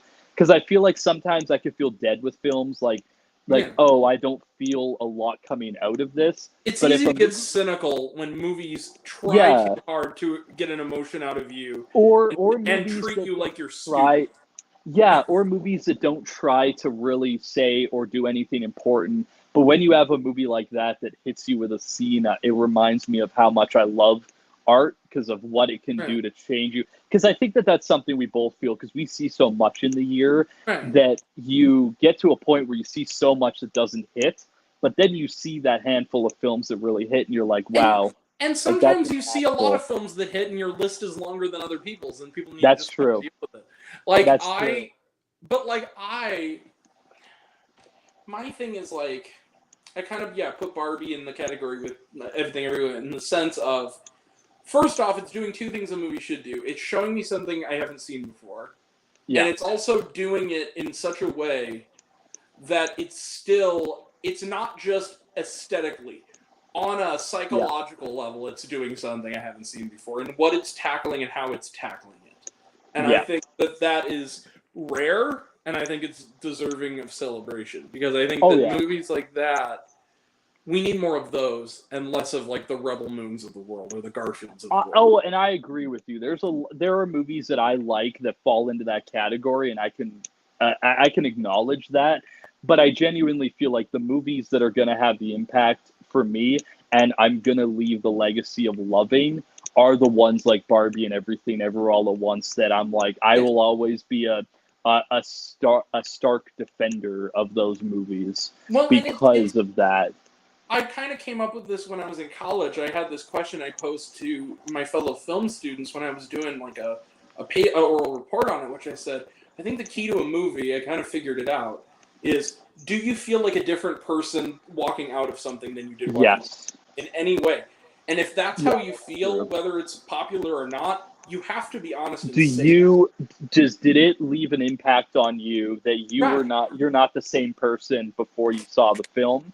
Right. Or is it a film that you just kind of watch? And a good example of that this year has been when I tell my mom, it's like when we saw Ghostbusters on the side of not, where that just felt like a movie where a bunch of things flashed before my eyes. I watched a movie and then eventually...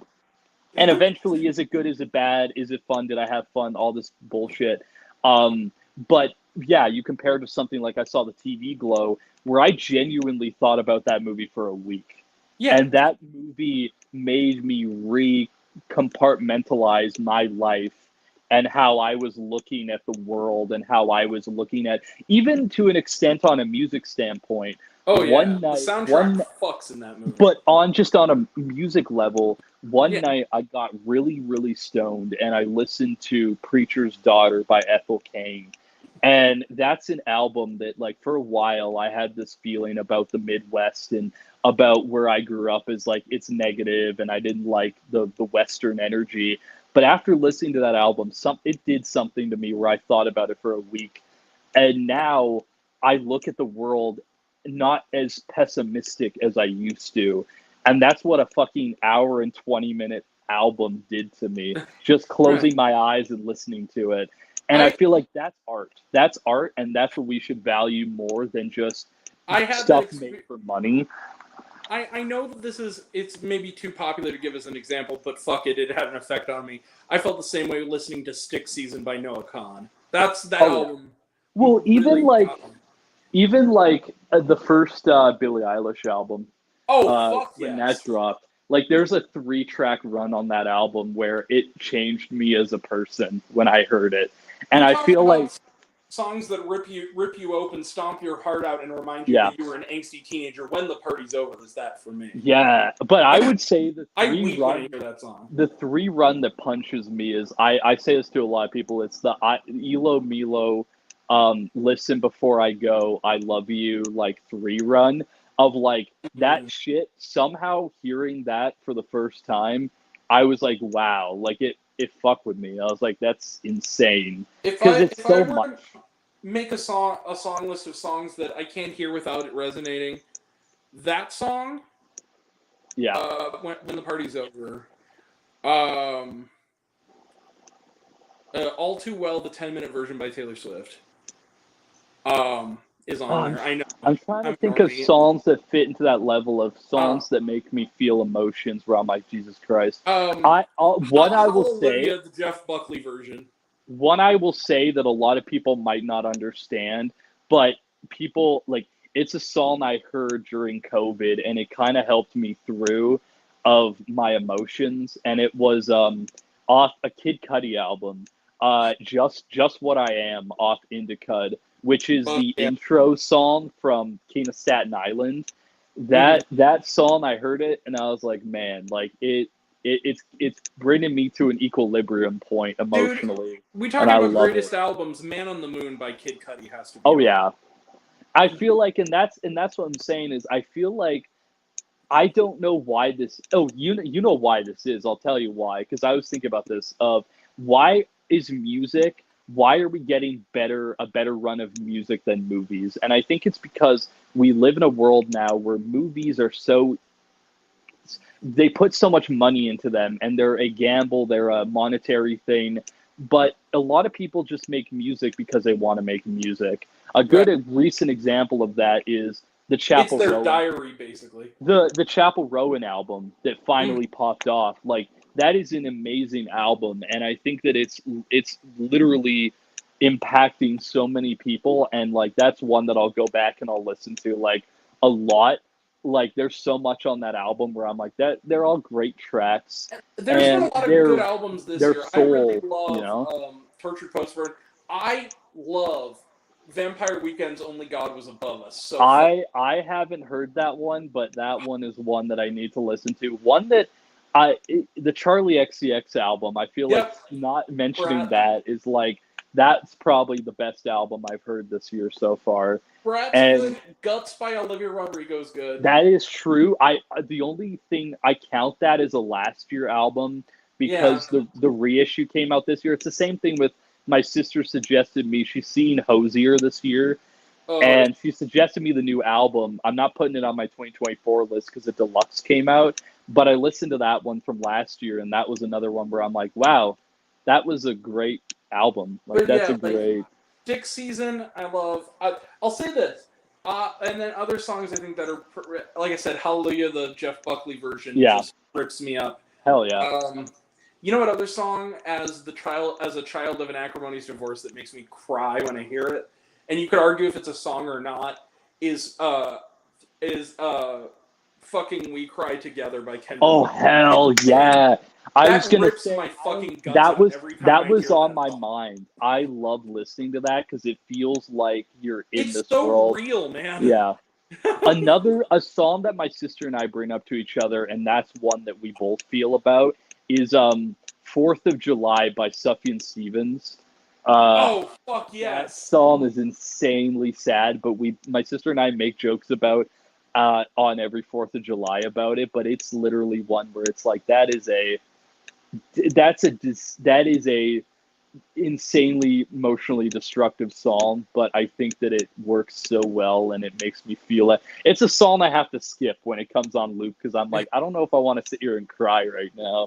Sufjan Stevens, I'll tell you this, as a child who grew up in Edwardsville, Illinois, Come On Feel the Illinois is also one of my all-time favorites. Yeah. And the best one is I love Chicago. That is one of my favorite fucking songs. That one. Also, I know it sounds like a normie answer, but it also makes me cry. Visions of Gideon, Visions of Gideon, yes. One I'll say is off Preacher's Daughter. There's a track. It doesn't have lyrics, but it's called Televangelism, and every time I listen to it, it feels like I'm ascending to heaven, and there's a part of me that like wants to cry every time I hear it. And it's the piano. It's the piano of it all. And that's what I'm saying is like that. To me, all this is examples of true art that I think we should be giving love to.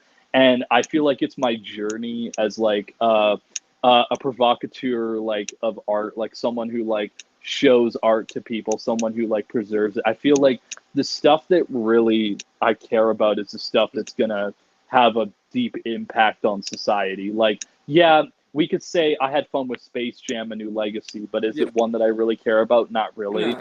I'd rather talk about like Titan and what it says about father, son, or parent-child relationships of like your connection to family members and love and acceptance and shit than I would about fucking Space Jam. Well, and we were talking about like how people sometimes will negatively review movies because it makes them feel sick and they don't know why, and it doesn't. Yeah. You know what song was like that when I was younger, and then as I got older, and it resonated more with me, and I just can't not listen to it when it pops up, is "Stand" by Eminem. Just that movie. When I was a kid, I think it was just too intense for me, and it scared me. Stan, I would say Stan and Kim off that album are kind of are ones where they're like, yeah, and that's what I feel about like disturbing films. That's where We Cry Together kind of was born. I feel like that's the predecessor to that kind of stuff. There's some like disturbing films that I've seen, like obviously like Climax is on that list, and like there's some that I would say I'd put that on there.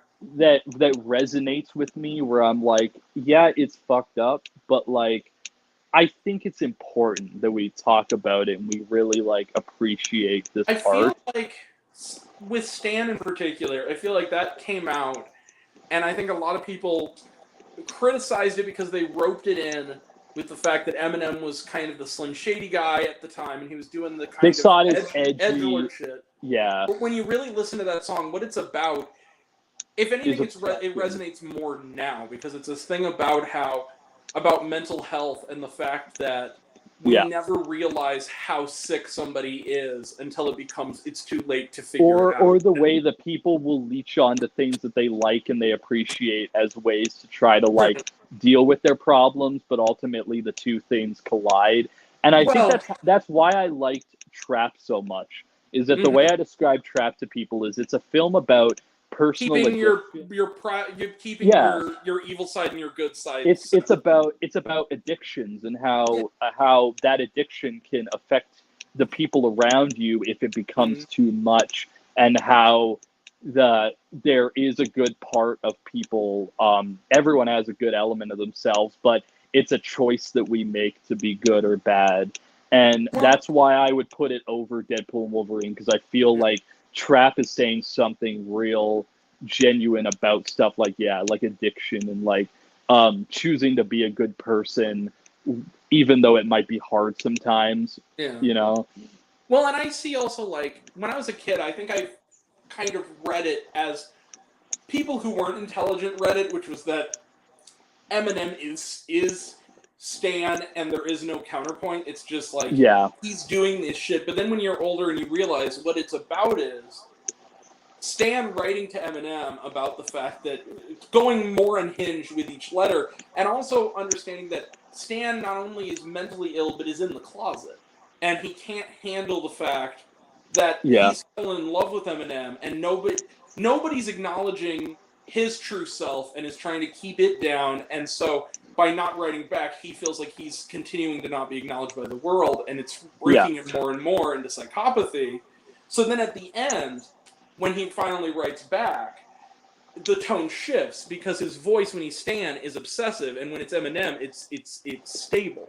Where he's writing back to him and telling him, like, I don't know what this is all about, Stan, but I really think that you should, like, separate this, what my persona is and what it is and what my songs are. And then he talks about how I saw this report about this guy, and he realizes with horror it was Stan. And I think it's more of an important song now that we have a world of Stan culture.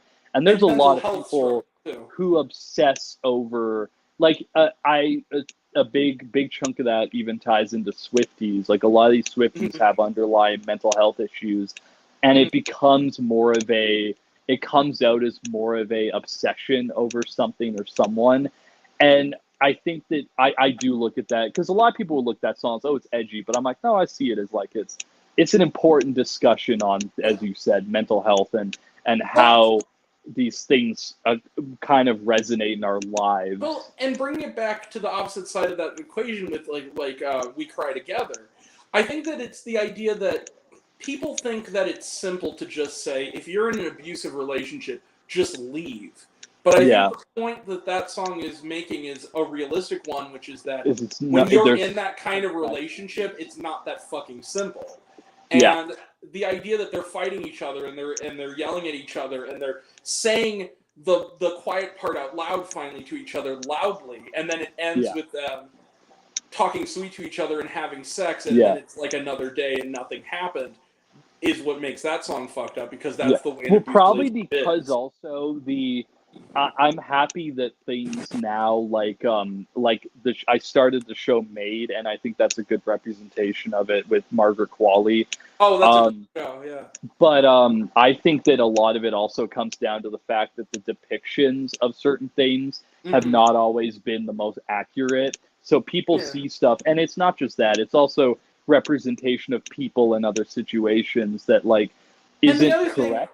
And the other thing is that you don't have to punch your significant other for it to be an abusive relationship. No, I think that's the other thing. It's psychological too. It's the whole Midsummer thing. He never hits her in Midsummer, but he's like a piece of shit in the movie because he's a gaslighter and shit like that. And I think that that's something to also acknowledge, is that a lot of the world likes to look at everything as a black and white thing, but a lot of my adult life has been learning that like the world's more gray and there's a lot of complexities to everything in the world. And to look at it as one thing is kind of negating so much. Well, and to generalize somebody else's pain when Yeah, you're not involved to generalize and don't fucking understand it. And how experiences are very personal, and there's a lot of like unique elements to each existence of these like experiences, and just writing it off as one thing is kind of negating all of that. I admire the fact that Kendrick Lamar could have picked a singer to do the female part, but he chose Taylor Page. And I think the reason he chose Taylor Page is because it's not really a song; it's a piece of acting. A performance. It's an art. And like, she's a terrific actor. Art. So having her on there, there's that way she speaks when she really gets angry that doesn't feel like the raspiness. Performative. It feels like a person. There's just something. And that's why that's an album that I'm not the highest on. But I agree. But that song I will never tell anyone it's bad, because I feel like it is. It's not a song. It's a piece of performance art. It's a spoken word monologue, basically. Yeah. The music. And it's so damn good. It is. And but I kind of feel that way about Stan, is that Stan isn't a rap song. It's a short story with a music backing. I mean, it's basically what it is. It's a horror story, really. It is. So as We Cry Together on some level. They're both. That's how I feel about the entire discography when I listen to Swans, is that like they're not music, it's a performance art piece that says so much, but like most people would not look past it because they're like, oh, experimental. But if you look past it, it's like there's so much there. Like, but see, that's the thing I've always loved about Kendrick Lamar too, is that his stuff is really, he's not a poser. He's not making music that, unlike sorry to disgrace a fellow Canadian, but Drake. No, don't do it. Like Drake. He fucking won that battle, damn it. Drake's a pathetic loser. Like, I feel he's genuinely the perfect example of faker. Yeah, 100%. But Kendrick Lamar, his stuff is social hip hop, and he really means it. And there's a real. The entire album, to Pimp a Butterfly, the entire album is just that. And just also the way that the difficulty it is of living up to being a person of color in a society that stereotypes you. I mean, the idea of, and again, I'm not looking at it from that perspective, of course. Dear God, I'm not. But you're looking at it from the understanding of that's what he's doing, and he's doing it in such a way. It's a resonance. The empathy machine. Yeah. It's the empathy. And even the thing, and I know that a lot of people gave it shit for the AI thing, but the video that Trey Parker directed, where it's just him in the background and he's just turning into all these notorious black celebrities. Yeah. Like, he's turning into Nipsey Hussle, he's turning into Bill Cosby, he's turning into O.J. Simpson. Yeah. That music video and that song together are beautiful. There's just something poetic about it. It's like, it really is saying so much. And I think that, and it's interesting to tie that into the discussion of film, because I think that the Kendrick Lamar versus Drake debacle is very much blockbuster stuff, commerce movie making versus real art. And I think that what we're seeing with that, and what we're seeing with all these different examples, is that in the end, even if it doesn't seem like it, the true art will always win, because people will see the genuine honesty, and people will slip up on there just trying to make random shit to make money. They'll slip up at some point. 20 years from now, 100 years from now, when the records are swiped for the most part and only music exists, We Cry Together is going to resonate still. Yeah. You know, I think Kendrick's going to resonate still. Kendrick's discography is going to be looked at as an important part of hip hop history. And Drake will just will be looked at as just a part of like just something. It's the same way I feel about like Taylor Swift. I think that her stuff I'm not going to go that far, because Taylor Swift also, her best songs are poetry. What I will say is that Folklore and Evermore are good albums, But Yeah. those are the only albums I consider good in her discography. I think that a lot of the other stuff is making the stuff that the people will like. And I feel like the I two don't know. that There are will ones here and there resonate, on Red and some of her early albums that are really good. I feel like folklore is her Joni Mitchell's Blue, and that's the one that people are going to remember forever. I think people are going to forget about Tortured Poets, people are going to forget about Midnights, but people are not going to forget about Oh, like well, Nobody No Crime will be her No, song that everyone always remembers, well, you know. 1989, I would also throw into that ring because I think that album really was. But what I will say though is It it will had be an. remembered. It will be remembered like a Kesha album is back when we were kids or like when we were younger. But she's I better than feel Kesha, though. I mean, But you know what? But you know what I mean in the extent Yeah. of there's songs that are the poppy songs, like the stuff off of like 1989. TikTok. Yeah. Yeah, like the stuff of 1989 will be remembered like Gangnam Style is, where Yeah. maybe it didn't like have a lot to say, but it was a fun party song of the time, or like party rock. It was a good turn up song. Yeah, or like Party Rock Anthem or something like Right. that. But the songs that will be remembered as the same way of like a Gordon Lightfoot track or like, Joni Mitchell or the Beatles or something Jeff like that. Buckley's Hallelujah. Yeah, the one song from her that'll be remembered that way is Nobody, No Crime, and I would not put anything else on that spectrum, to be honest with you. I would put All Too Well on that spectrum. Because I think that one. I'm a little worried. I'm a little worried about that though, and the reason I say that is because a lot of the girly fandom of that have turned that into something. Meme. I'm aware of that. But they've also turned it into it's not genuine anymore because I feel like it lost a lot of its respectability. But something like Nobody, No Crime, there's no way you can take away the genuine meaning of that because it's such an important topic of our time period. And that's why I would give that a pass and say it's a great song, but not All Too Well, because All Too Well, it's the short film and it's the way that people reacted about it where I don't fully feel like the fans appreciate that song on the level that it should be appreciated. I do, and that's but I the don't problem. think you're right. No, I think you do, but I'm talking more of the people that go to the concert and they like basically the representation of like the daughter from Trap. Like I don't think those types of people They hear the words, but they don't understand the point. Yes, because I don't think they look at art as deeply as other people do.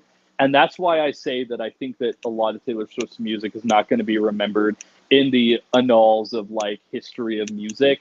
But there are a couple songs that she's done that will be remembered because they have an actual impact.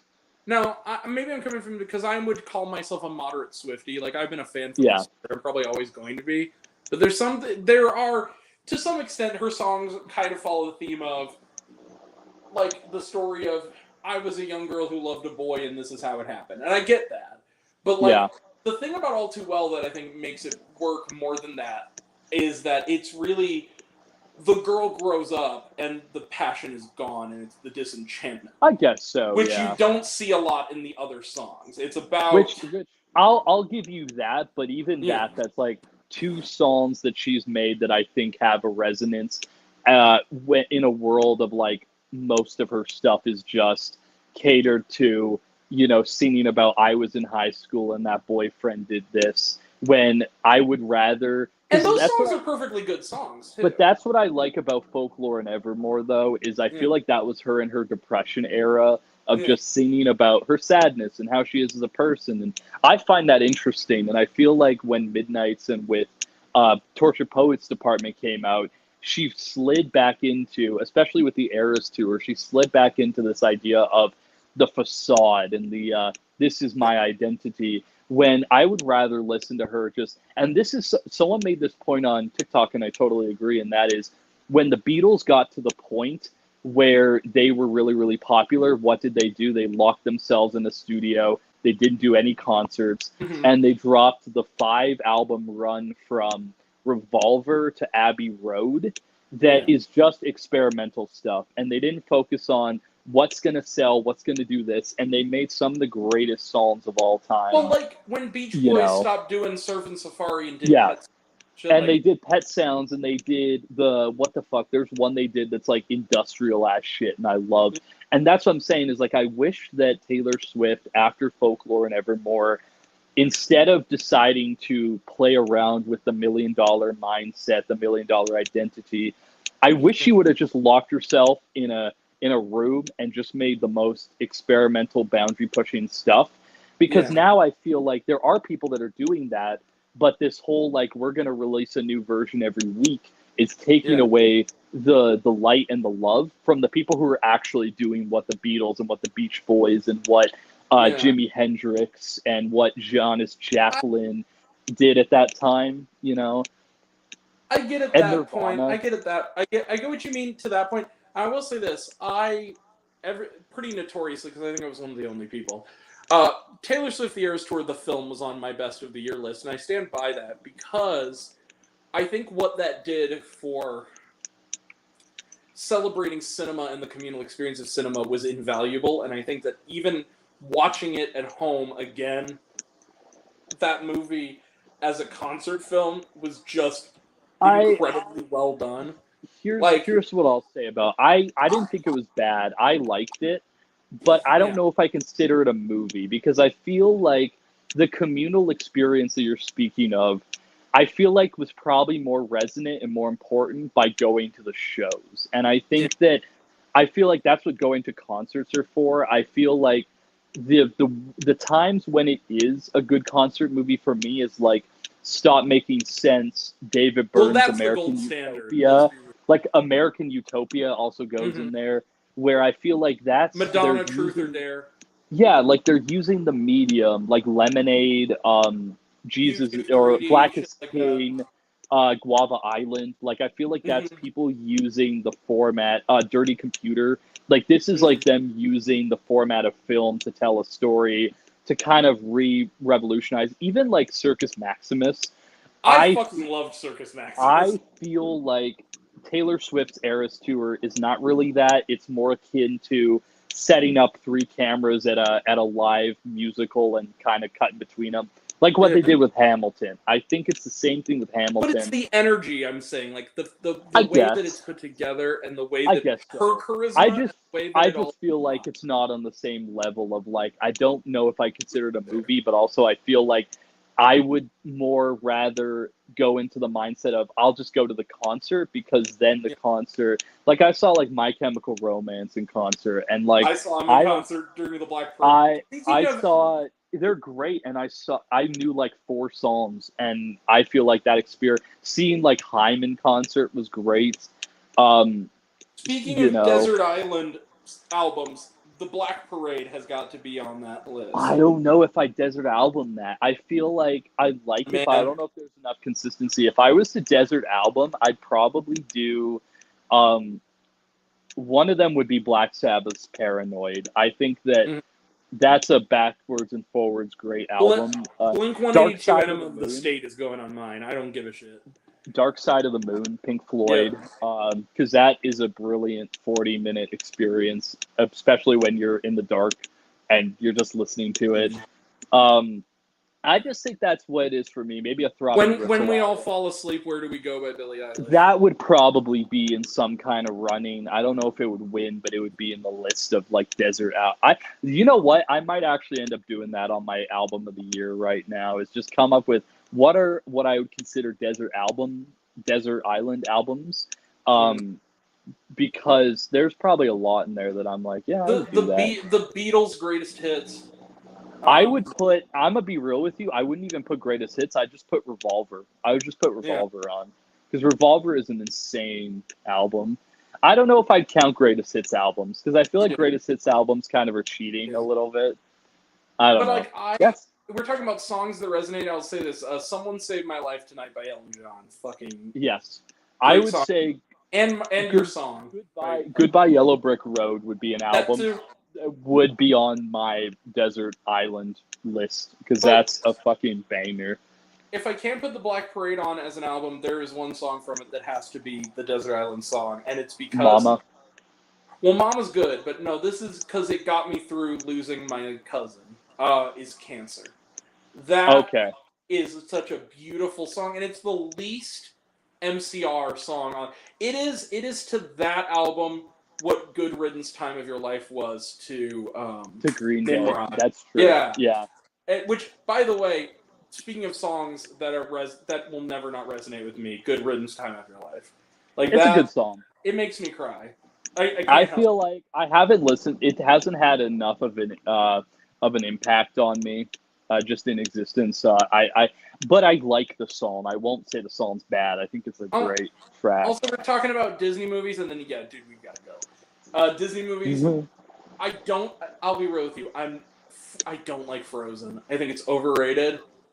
Yeah, I think on a movie level, it's a perfectly well done good movie, but I think that the fact that people treated it like it's the second coming of fucking I would rather, and that's what I said, that's what I know my mom and I have had that conversation, and both of us agree that, like, one princess movie that will always resonate, that's always interesting, is Princess and the Frog, you know? Mm-hmm, there's that relatability of she just wants to open up a restaurant, she wants to make something of herself, and she's not relying on a prince to do things for her. Yeah. She just wants to do this thing that she's always wanted to do.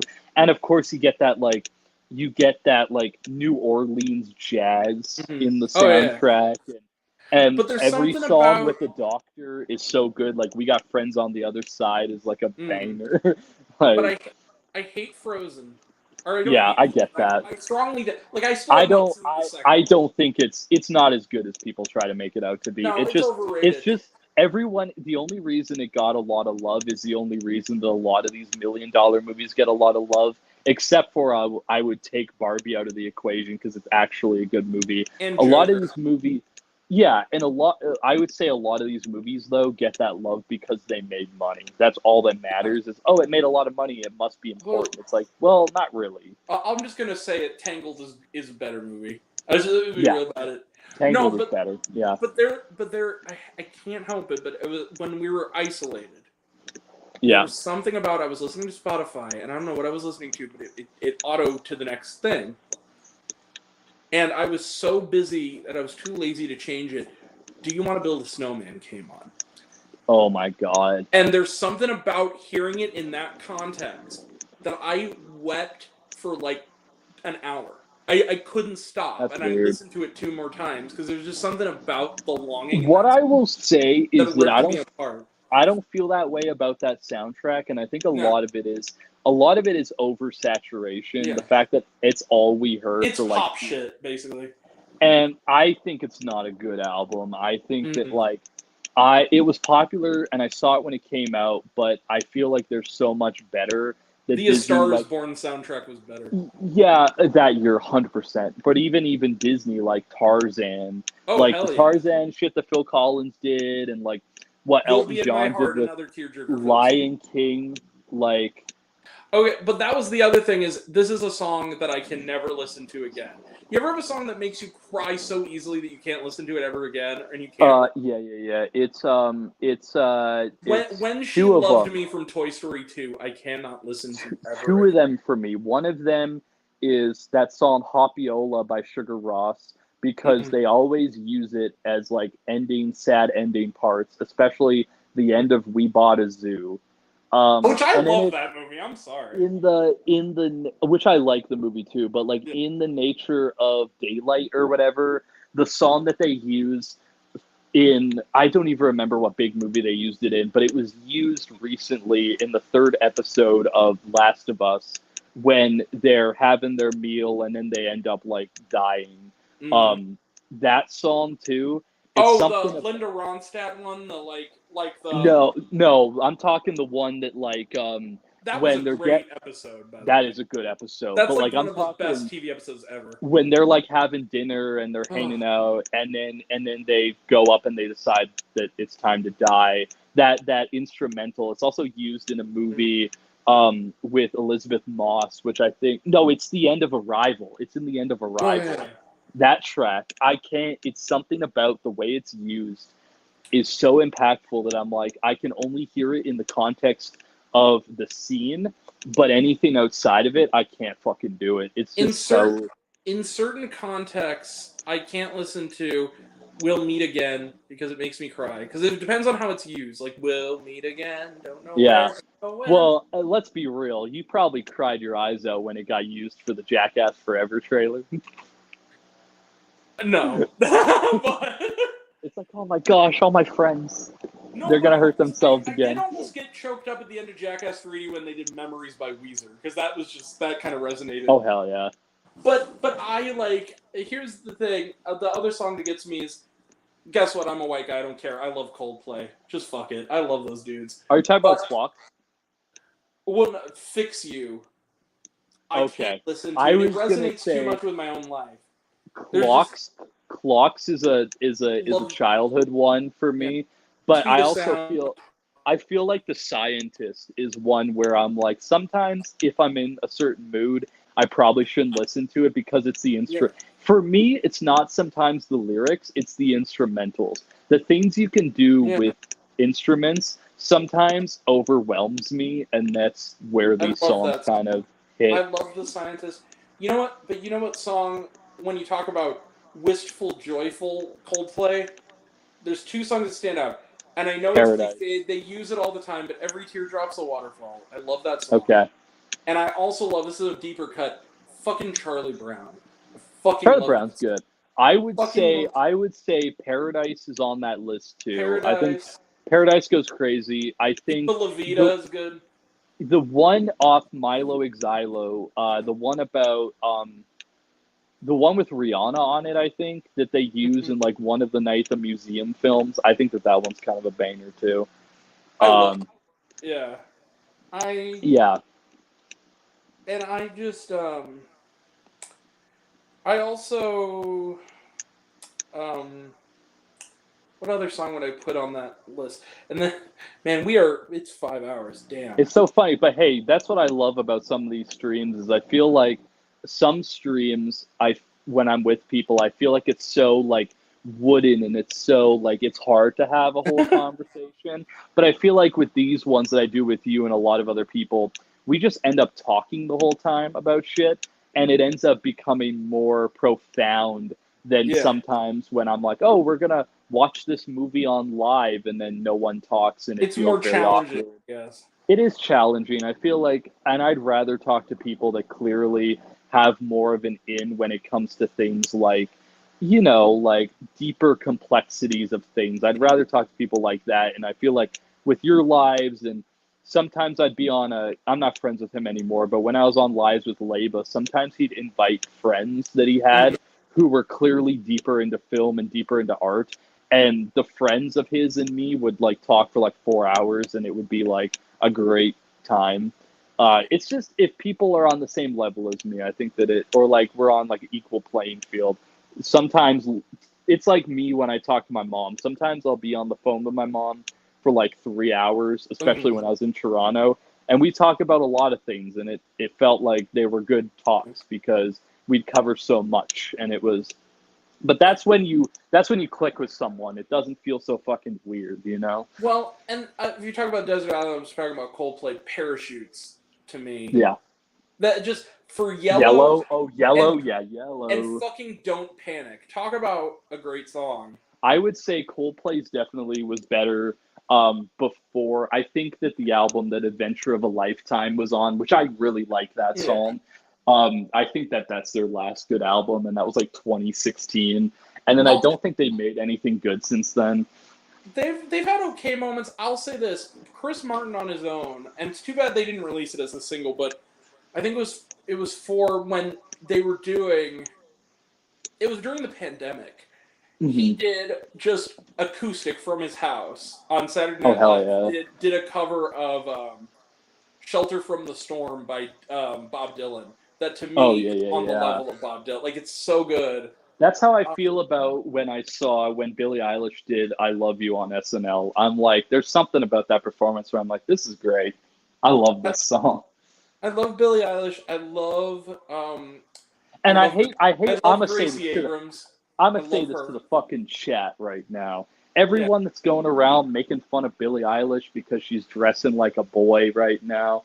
Like, they made fun of her, and they were like, oh, well, like, she's clearly queer baiting, and now that she's out there, like, you're a loser. It's like, bro, she's out now. She's not quote unquote queer baiting anymore. But now people are still not fine with like what she's doing. I'm like, let her have her moment, bro. She dresses like Fred Durst. Let her have her moment. Like, speaking of why Billie Eilish is perfect, Billie Eilish and Phineas, quite frankly, is hell yeah. Well, first off, Phineas did one of the best recent movie scores, which was for fucking Megan Park's The Fallout. I'll never forget that score was awesome. Megan Park's The Fallout, but also he did the one for the movie Vengeance, also directed by what's his face from The Office. Yeah. That was a pretty good movie, actually. Which that was a great. I remember seeing that in the theater with 7 people, and I didn't expect much, and I left being like, wow, it's an interesting argument about how we shouldn't let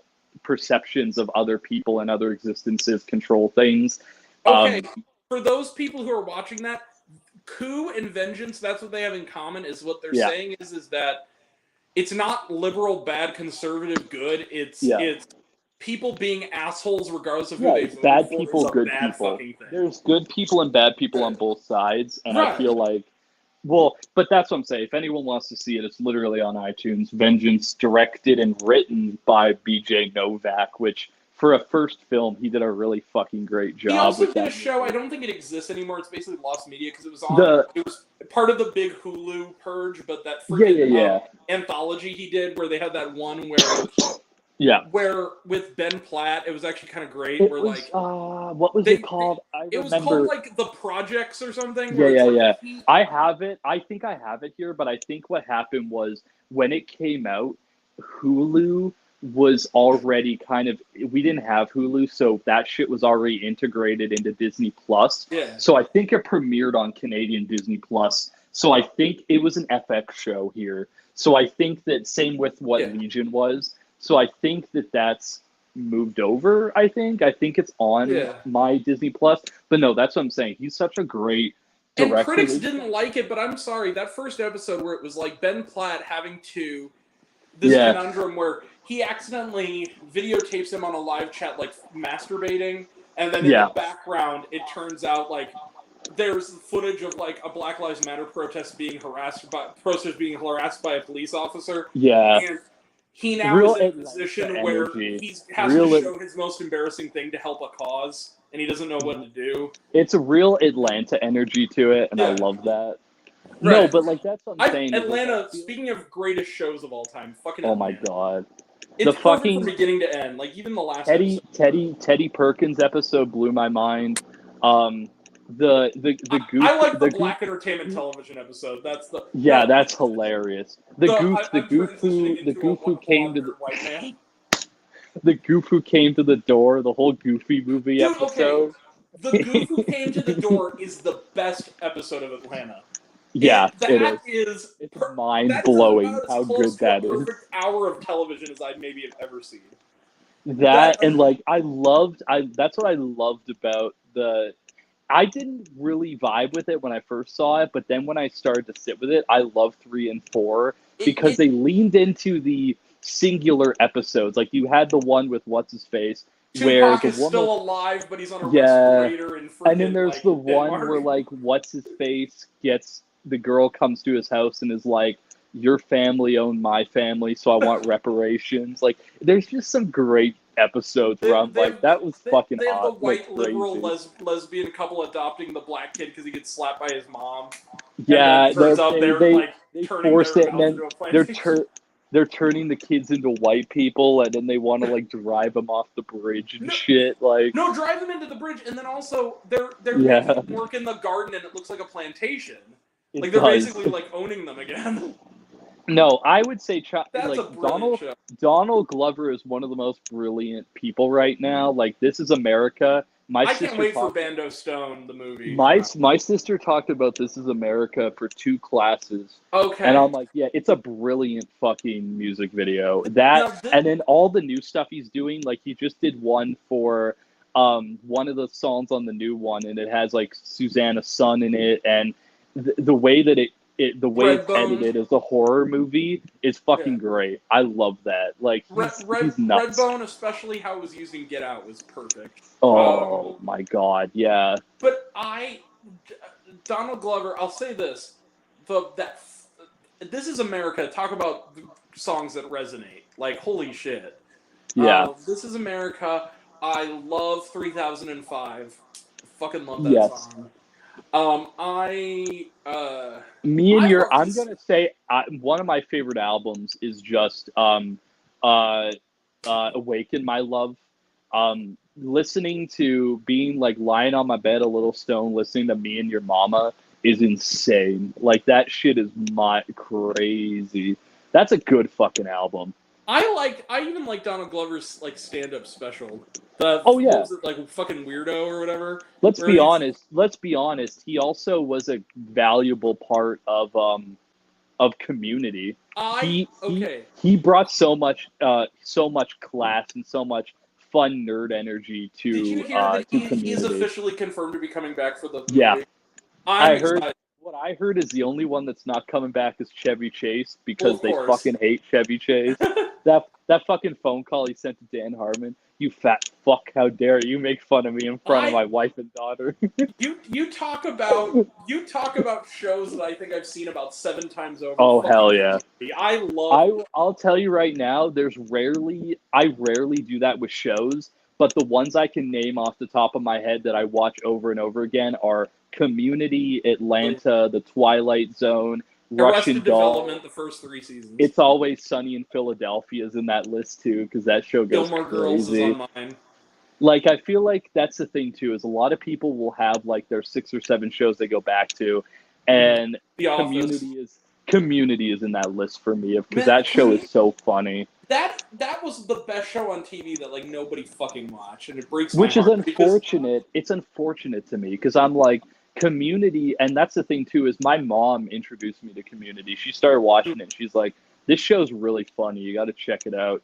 And right away from the Breakfast Club parody is the first episode. I was like, oh yeah, I love this. This is hilarious.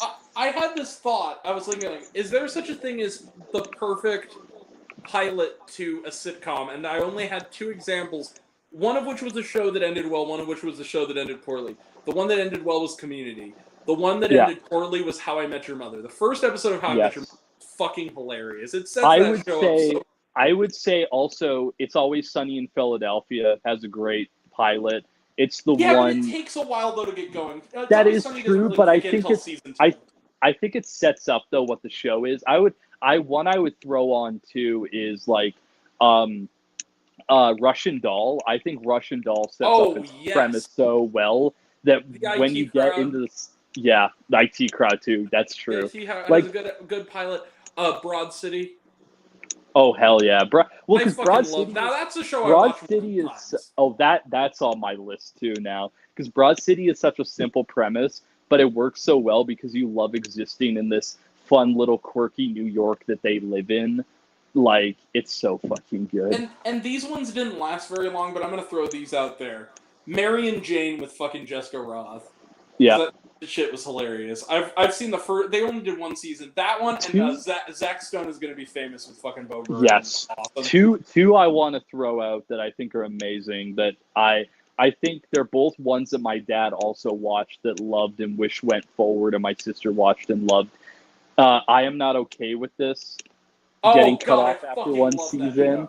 And also Everything Sucks. The new 90s gay spin on Freaks and Geeks. So good. 2 Netflix shows that were very queer that they canceled because no one was ready for them.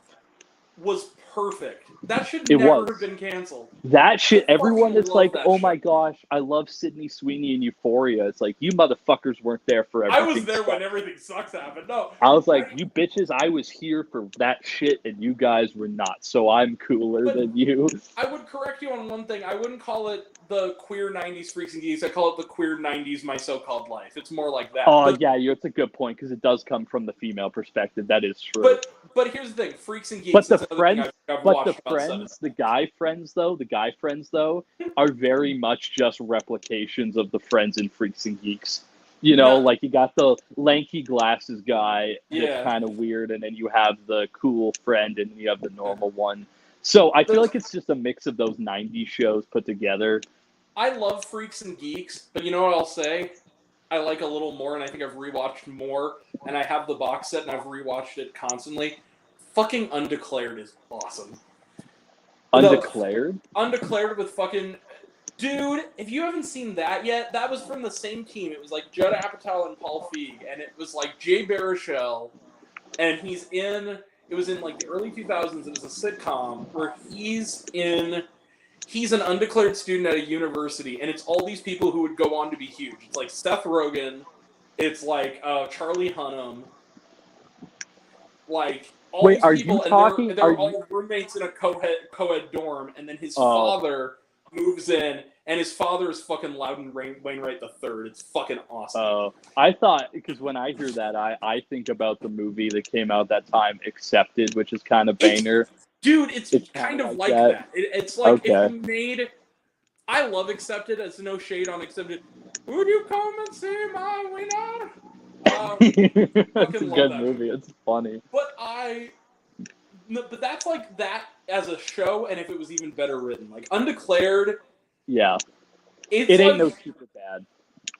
It's like Superbad the series in a good way, because it's like one of those things where it's like, it's a bunch of people living in a co-ed dorm and just kind of getting to know one another, and it clearly was.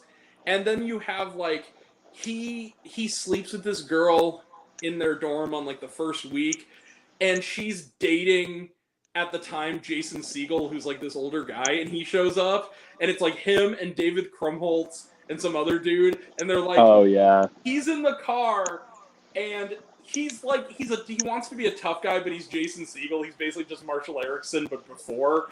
And so he goes over there, and he like, hey, Stephen Carr, what was it like having sex with my girlfriend? And he's like, oh shit, and he starts running, and they play the fucking Mortal Kombat theme. He's like chasing him. No, like, I'm always down for those types of shows, because I feel like those are the shows that go under the radar, that people never really take seriously. After Degrassi on the fucking N. Oh hell yeah, fucking Degrassi! I love watching old episodes of that, or old episodes of 90210, because my mom and I will watch it, and she has a perspective of she grew up watching them, and she'll be like, I was "Man, a Dawson's Creek and OC kid. Oh yeah, my mom was a Dawson's Creek OC person too, and like love Dawson's Creek. The one That's a great show. My mom said the one show that stood the test of time, like 90210 hasn't, and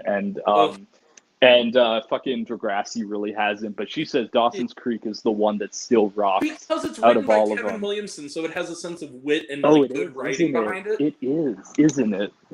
And it's actually funny. Like, the thing is, it's not just a melodrama. Like, there's humor and there's like character. Well, I just love that Joshua Jackson starts out his arc by sleeping with a teacher, and then by the end is the one that everyone wants everyone to end up with, because they're like, I hate Dawson, he's a loser. And that was the show that also made me fall in love with Katie Holmes, and I think that never quite went away. Because I love Joey Potter from like a young age. She was kind of one of those early crush. She was like Hilary Duff on Lizzie McGuire, Kirsten Dunst in Spider-Man. It was that kind of... Yeah. You know who my first crush was, and my mom ruined it for me by saying she died?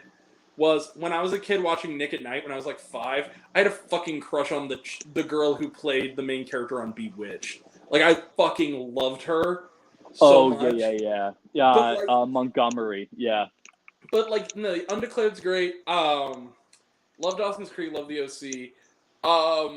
What other good one-season one is? Like I said, Zach Stone's going to be famous. Awkwafina's Nora from Queens, fucking great show. That's another show that I watched a few episodes of, and I'm like, this is good, and then it got canceled, and I'm like, I guess it wasn't, like, a lot of those shows, though. Here's a lot the of those thing. The first couple episodes, it does that thing that Community did where it's normal kind of ish for the first couple episodes. Yeah. And then especially by the season 1, like last couple episodes of season 1, it takes a right-hand turn into this is in another fucking universe. It doesn't pick up. I think Community is one of those shows where it really doesn't pick up steam until the paintball episode. Until paintball episodes, or when Abed is going to classes and having like moral dilemmas and shit. Like, I feel like there's so much, like, the paintball episode is what changes it, I think, because then you're like, this is like a different type of show.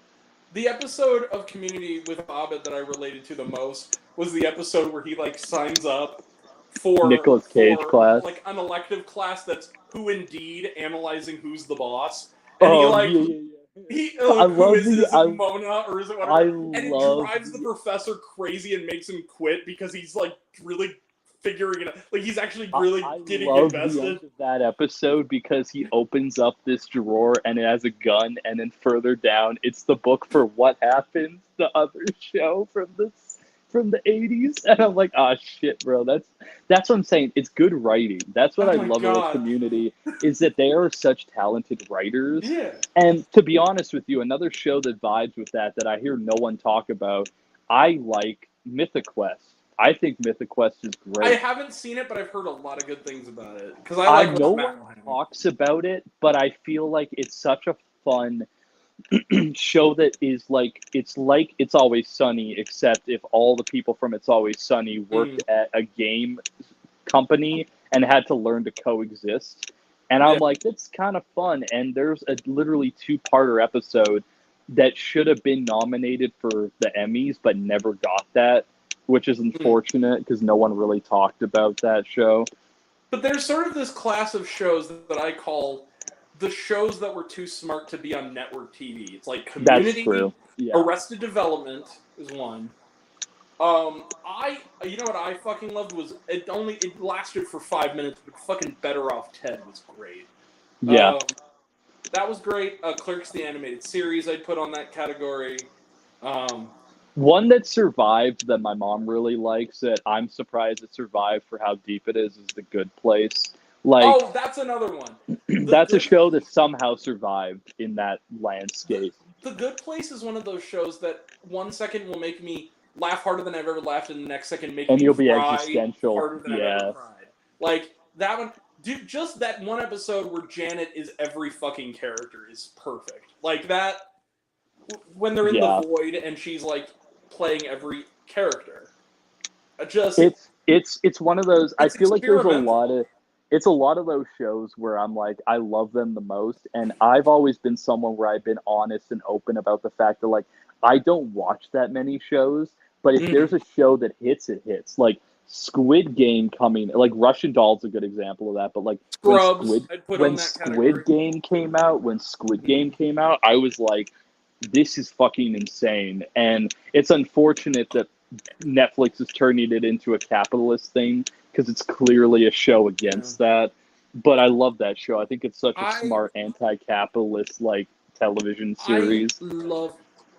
I also like, if we're talking like sitcoms that I rewatch, and this show I guess was popular, but it kind of flew under the radar. It was kind of one of those shows that was on for a while, but it didn't seem like the ratings were always super high. But I fucking love Brooklyn Nine-Nine. Like, that show, I can watch that. That's everything Chelsea Peretti says in that show. That's one of those shows that my mom loves, my sister loves, my dad loves, I think is really great. And I would put it, a lot of people like to say The Office, Friends, Seinfeld as some of the best sitcoms. I'd probably put Brooklyn Nine-Nine over all of them. I'll say that about Seinfeld, maybe not so much Friends, but like, it's one of those things where, it's one of those things, though. Irony. Oh, I feel that. The irony of it is kind of funny. The writing of that is so heightened compared to everything else. The only sitcoms I would put over Brooklyn Nine-Nine are probably Community, It's Always Sunny in Philadelphia, and I guess if you could count Atlanta as some kind of sitcom-y type shit, because it kind of is in some extent. But I think a lot of the other sitcoms is like the Brooklyn Nine-Nine is like it's the secret, like, the wild card rehearsal with sitcom. Fucking Noah Fielder. Oh my god. Fucking Nathan the Fielder. rehearsal. And The Curse. The Curse was fucking great. Nathan For You is awesome, but the rehearsal took it to another level where I was like, this is fucking mind blowing what he's doing every week. You know what else? Show that never had a chance, but it was really. It's that don't cry because it's over, smile because it happened at all. Joe Pera talks with you. Joe Pera is so damn good. Bro, his special came out last year. Announcements episode alone, if that doesn't make you your whole day better. You're not a human. He did it special last year, and my review of it was Joe Pera and Steve Brule are two sides of the Adult Swim spectrum of comedy, and I love both so much, like equally. Like Fresh they're so cubes from my fucking good. boys. I love it. What was that line he said in the? I think it was the stand-up, but it was like the Yeah. stand-up he did on his podcast. It was like the live episode he did where he's like, I've always wondered what kind of job I'd have if I wasn't a comedian. Like, I think, did you ever see the motion picture The Pope's Exorcist with Russell Crowe? Like, I think I could do that. The one I love is when he goes serious and he's like, I look like the type of person that Whose wife would die your young. wife would die young. And I'm like, yo, bro. He's so funny. That's what I'm saying. Him, and then you go to the other side of the Adult Swim spectrum. And I love watching Steve Brule run around being like, we're talking about worse today. And Worse. it has such you talk about shows being a vibe. Like, that show had such a vibe. It was therapeutic. Like, it's one of those things like... Yeah. It makes you appreciate the little things in life that you take for granted. Like, I love... And there's some lines that will forever stick with me. Like, the one where Joe Pera goes on an autumn drive, where it's like he's in there goes... I like driving around the neighborhood, wondering why jack-o'-lanterns scare me so goddamn much. Yeah, I was like there's just little things. Like there's the one where he goes and he hangs out with people, and I think he drinks beer. At like a diner eating breakfast. Yeah. There's a diner one too, where it's like I think that he found the comedy and the simplicity, and I think in a world that's always like back and forth about everything and cynical. Cynical. Joe Pera is in no way cynical. His jokes are just honest and sincere. Well, it's literally a show about nothing in the best way. He goes grocery shopping. That's the episode. He goes and he says hi to people at the fucking. He goes and says hi to people in the fucking vegetable section, and you're like, oh, he's just doing normal shit. He goes to the salon to wait for his grandma to go to the fish fry. That's an episode. Yeah. And talks about hairstyles for 15 minutes. Like, it's that kind of...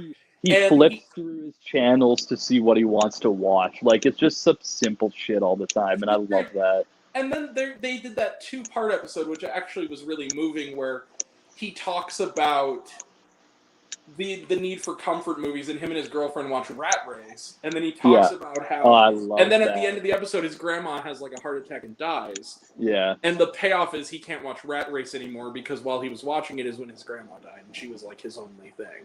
Yeah. And that was really powerful. And stuff, yeah. It's just I like when Adult Swim isn't afraid to do those kind of shows. Like, No. there's a pilot that they showed during the Comic-Con presentation that I watched that was Mike Judge and Joe Bennett did. It was called Common Side Effects, and I can't wait for it to be a full show, because it's a really interesting, like, drama. It's really not a comedy. It's like an animated... I love Adult Swim for that, is that they take chances on things that no one else would take chances on. Like, who would have thought... Cooks. No one else would have taken a chance on even, like, Smiling Friends. And look what it's doing now. Everyone loves Smiling Friends. Smiling Friends is the greatest thing to happen to television this century. I would say it's more important to the Adult Swim catalog than Rick and Morty, I would say. Absolutely. Smiling Friends is insanely funny, bro. Like, too, but this...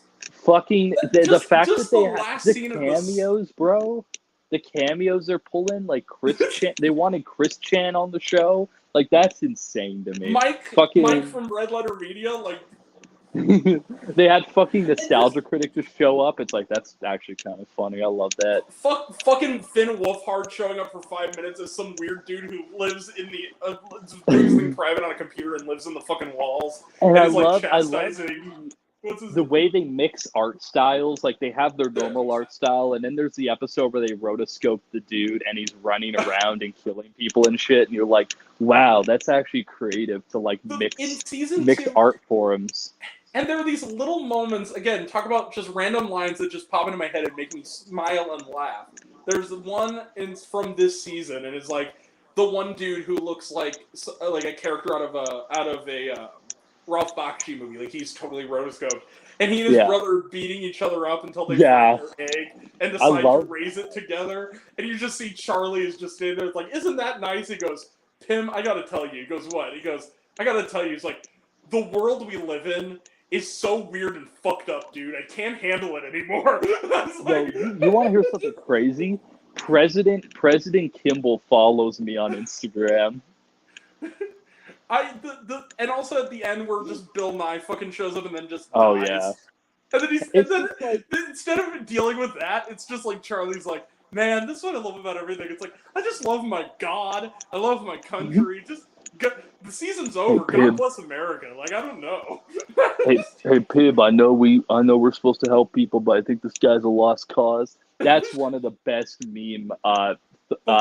little meme things that we've created in this world of this guy's a lost cause. I know we want to help people, but no, the best joke in all of one of the best jokes in all of Smiling Friends. First off, Mr. Frog as a character, just that whole character. Mr. Frog, yeah. Mr. Frog, God. I eat the bug. This is my show. This was my show. I'm Mr. Frog. And I love how they've made Mr. Frog into like a fucking serial killer now, and I'm like, that's hilarious. Like, that's so weird. But the best one was the season 1 finale. It was like the last line of it, and it's that Christmas episode. It's the one where like he goes to hell and comes back, and the last like the very very end. And I use this now. This made my mom laugh. Like I use this now just in conversation. What's that little dude with the hat? The little weird creature with like the purple hat, like a green dude. It's like Meep or something, or Meepsy or something. Meepers, yeah. So it's Meepers, and he's like an old man, and he's like telling the story to his grandson, and it's like it cuts ahead, and it's like the Princess Bride thing where he's like telling the story in like a bedtime story. Yeah. And then he goes, "Wow, Grandpa, did all of that really happen?" He goes, "Why, yes. Hell is real, and the Christians were right all along." And he goes, "Oh." He goes, "Yeah, sorry about that. Merry Christmas, everyone." Like I love, and that's what I said when I talked to Vera, and when I talk to a lot of different directors that have that style. I'm always like, I love that you guys clearly grew up on Adult Swim, and you found a way to take the Adult Swim formula and make it your own. And I wrote a whole article about it where I talked about that. I talked about Ember Knight's stuff. I talked about a lot of other people I know and their stuff. And I love that Adult Swim basically shaped a whole generation, and now we're getting such cool fucking art out of it that no one would make if they weren't like obsessed with Adult Swim at 2 a.m, like People's Joker. Alan Resnick had to walk so that Vera Drew could run.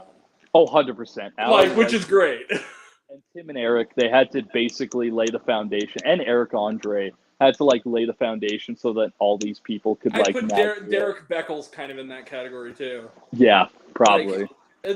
But hey, dude, seriously, we're. Oh my god, it's so funny, bro. No, but I guess that's the way to end it. Is that everyone watch more Adult Swim? Adult Swim is awesome. Yeah, watch more. I guess the lesson is from one of the best quotes from Rick and Morty, which is, "Nobody exists for a reason. Nobody has a purpose. We're all going to die. Let's go watch some TV." Let's go watch Adult Swim. Everyone go watch People's Joker if you like Adult Swim. No, here's the other thing. If you're in the audience watching it and you have an HBO Max subscription and you haven't watched Smiling Friends yet, go watch it. You can watch both seasons in a night. They're 10 minutes each. That's what I did with Tim and Eric. I watched all of Tim and Eric in like 2 nights, and that was like mind blowing. Like it's shit's so good. I remember when I was the last thing. Me and my brother. Fucking David Liebehart with his fucking Salome. Shit's insane, bro. Whenever I try to turn my friends on to different doses, Rick and Morty, I always check interdimensional cable from season 1 because that's the perfect showcase. Yeah. That and the other one is with Tim and Eric. I showed them the Tommy Wiseau episode because it's like perfect. Yeah. Oink oink! I am Pigman. I want to make love to you. I'll see you in 2 minutes. Yeah, it's just like, what the fuck? Yeah, or I'll just show people, like I showed when Janelle and I were living together. I showed her clips of Dr. Steve Brule, like the one where he was like he went to church and shit, and then he brought the guy and he's like, You're a devil worshiper. Let's go to hell or some shit like that. He's so funny, bro. But like that's the Eric Andre thing. Oh my god! Every season he comes out with, I watch it literally live every time. Dude. Because I don't know what he's gonna happen. Literally, it blew my mind when he had what's-his-face on, and he dropped the two soldiers 69ing each other. I was like, bro, how the fuck that he peed in the cup and then he drank it? I'm like, bro, what the fuck is he doing, bro? if we're so we've talked a lot about perfect episodes of television, like ones that you would put in the Hall of Fame. Yeah. The Bird Up episode of Tim and Eric, the one Bird where it's Up. all just Bird Up, is like the greatest goddamn or thing talking ever. about I've Eric watched that Andre. episode by itself like 1,000 times. The best Eric Andre moment, I think, for me always, well, Orpheus is amazing, but like Dude, on Morpheus. on the show though, bro, is when he kicks Flava Flav in the face after Eric Andre makes like gay comments to him and then kicks him in the face. The Lauren Conrad one too That's has just to be insane. up there. Like, dude, but the best... I like when people fuck with him too, like when Tyler the Creator went on and was totally in the vibe with him and they were fucking with each other. Like that shit's awesome. I like my favorite moments of recent was the season 5 finale, the last where when Hannibal shows up and it turns out he wasn't there all along, and it was just like the whole thing was life is stupid, do whatever, you could die or live forever. That one, the one in that season when he just quits, like it's literally like it's like they're in the middle of an interview and he's just like, fuck this, I'm out, and he's just like, it's like Hannibal finally quit. He goes, who's gonna do the rest of the show? And then they just replace him with Tyler. I'm like, that's funny.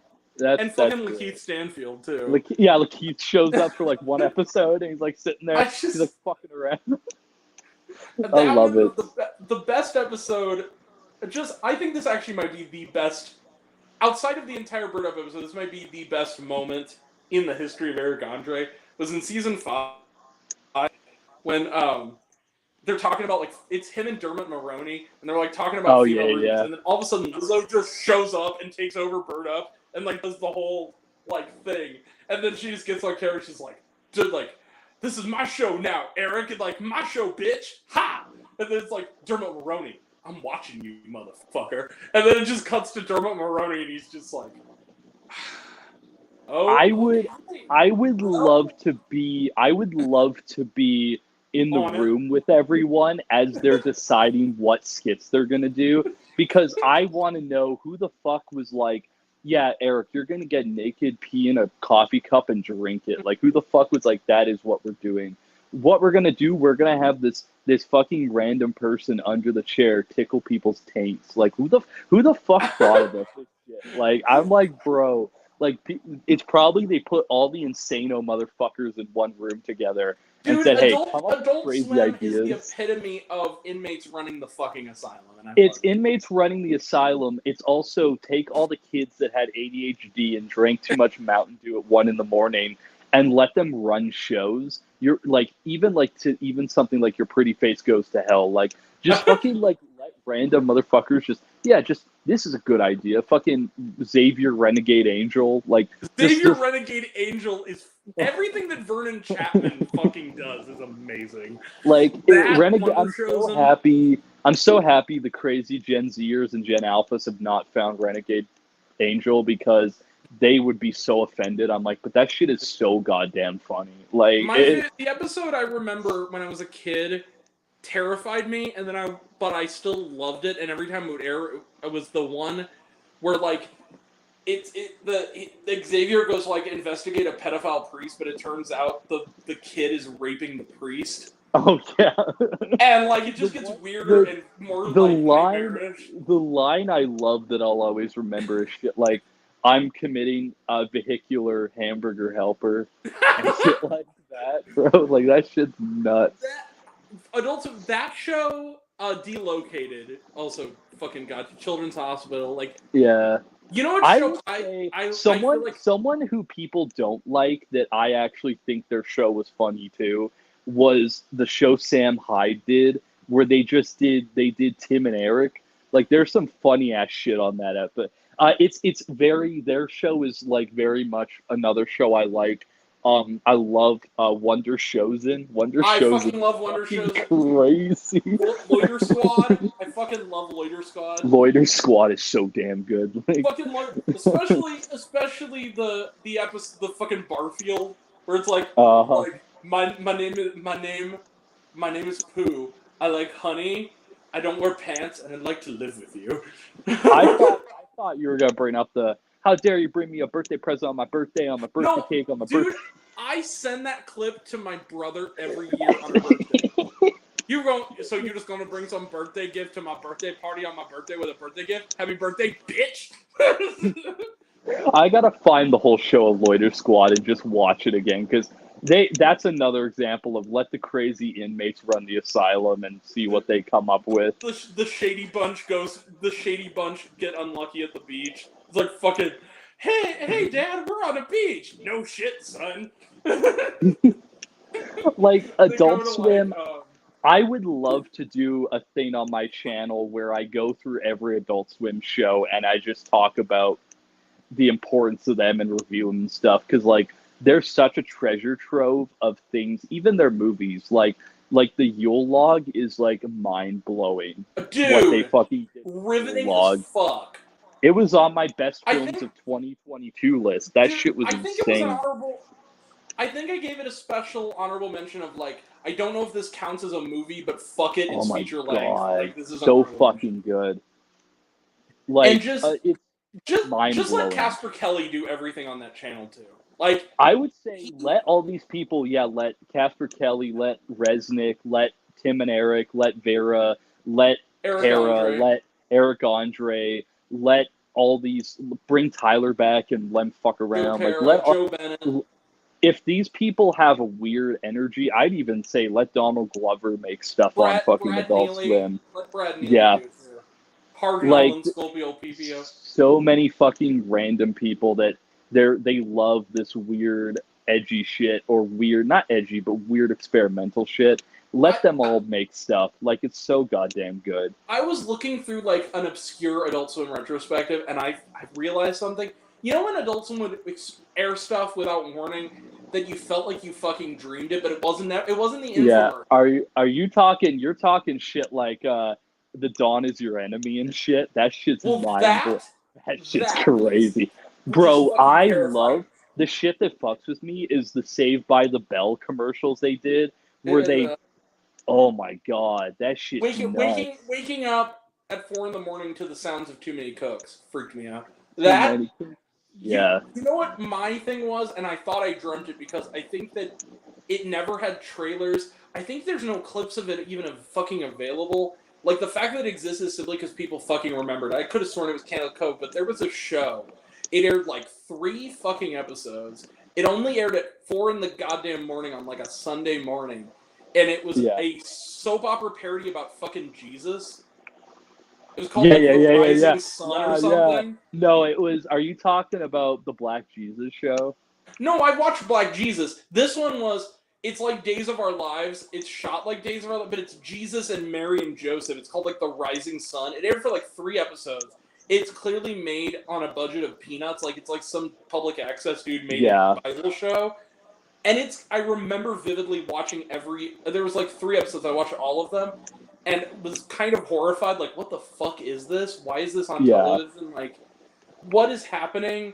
Why is it that, like... I love that Adult Swim created these actually fucking terrifying things and just put them on a screen. Fucking internet, that was another one that was like, why does this exist? But I kind of love it. To me, I love it because they're clearly playing a prank on all the stoners that are still awake. That they're like, okay, we're going to show you the Dawn is my enemy. And like people, this house has people in it. That fucked me up. Oh my god, the fucking unedited footage of a bear. Oh my god, they're so damn good at this shit. Like literally, there are lists I've seen of like strange icebergs of like Adult Swim, and I'm like, at some point in the night, I have to stop and not watch it because they like fuck with me. I'm like, they're so fucking terrifying. Can I tell you something?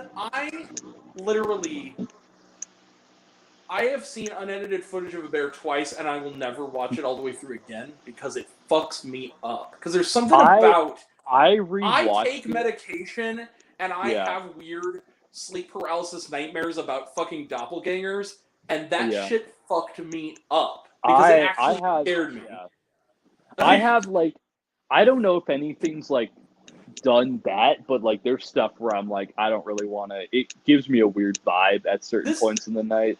This house has people, and I liked Cool Dad with fucking Jerry O'Connell. That was Cool Dad is awesome. Yeah, no, like the ending in particular is hilarious. There's a lot of those. Even like some of the smaller stuff, like they did like only or mostly for millennials was a show they did where it was that show blows my mind because they start out simple and then they're fucking like threatening. They're like, if you don't laugh, we're gonna shoot you. It's just like, what the fuck am I watching, bro? It's that one, Your Hole.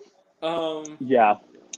That's another also, thing. The fucking Adult Swim bumps where they literally found footage of like an old movie where people had kids had clown makeup on, and they just randomly played that shit for no reason. I was like, bro, it's like lady laughing. Yeah, like it's like when I discovered Little Baby's ice cream when I was like fucking 9 and being like, what the fuck am I watching, bro? The one that always used to terrify. The one that used to terrify me is the old guy either sleeping or dead on the computer, and then just the hand coming out and like stroking his hair. That freaked me the fuck out. Yeah, that one, or the one that always creeped me out was There Is Nothing, where the girl would like talk and then her face in the soup, and then you would reverse it, and she's like, "There is nothing," and the implication of her being in hell and shit. And the one I always love is "I Feel Fantastic" will always be a banger for me because I think that Tara the android I feel fantastic. That shit is fucking awesome. I was tweeting about it. Great Aqua Teen Hunger Force, I like when they would do they would start doing Party Party Party by Andrew WK for no reason. I also hell yeah. When they used, this is one that was a fucking thing that would always catch me, and I would look forward to. It was, "The Cold War is over, we won, Adult Swim." Like I'm gonna tell you right now, my favorite Andrew WK moment is him at E3 when he was playing Ready to Die at the Rage 2 panel, and I loved it, but everyone in the audience, you could tell, was like, what the fuck are we watching? Destroy, Build, Destroy, motherfucker. Destroy, Build, Destroy is awesome. I remember growing up with that. And I didn't know who Andrew WK was as just in general until I heard I Get Wet in a vlog, like a movie vlog.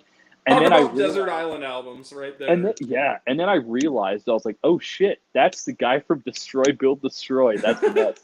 Who just wears white all the time, and there's no fucking reason. He's just dressed in white, and he loves to party. And he was hanging out with the Jackass guys, I guess. It's like fucking crazy. You know what else I used to love back in the day? I remember the day when they would run. They didn't have as many original shows, so they would do like shit like the UK Office, fucking like the Mighty Boosh. That was a banger. The fucking, the best one of all though that I still feel like is forgotten. Look Around You. Fucking love it. And Garth Marenghi's Dark Place is fucking amazing. I loved, but that's what I loved even about like what they did with Toonami. I feel like they would find these shows that most people would not necessarily jump on, and they're like, okay, we're gonna showcase all this stuff and let you experience it. Like, I don't know how many people would have seen some of those Cowboy Bebop if it wasn't for Toonami, or like Evangelion. Yeah, like who the fuck would have seen this if it wasn't on Toonami?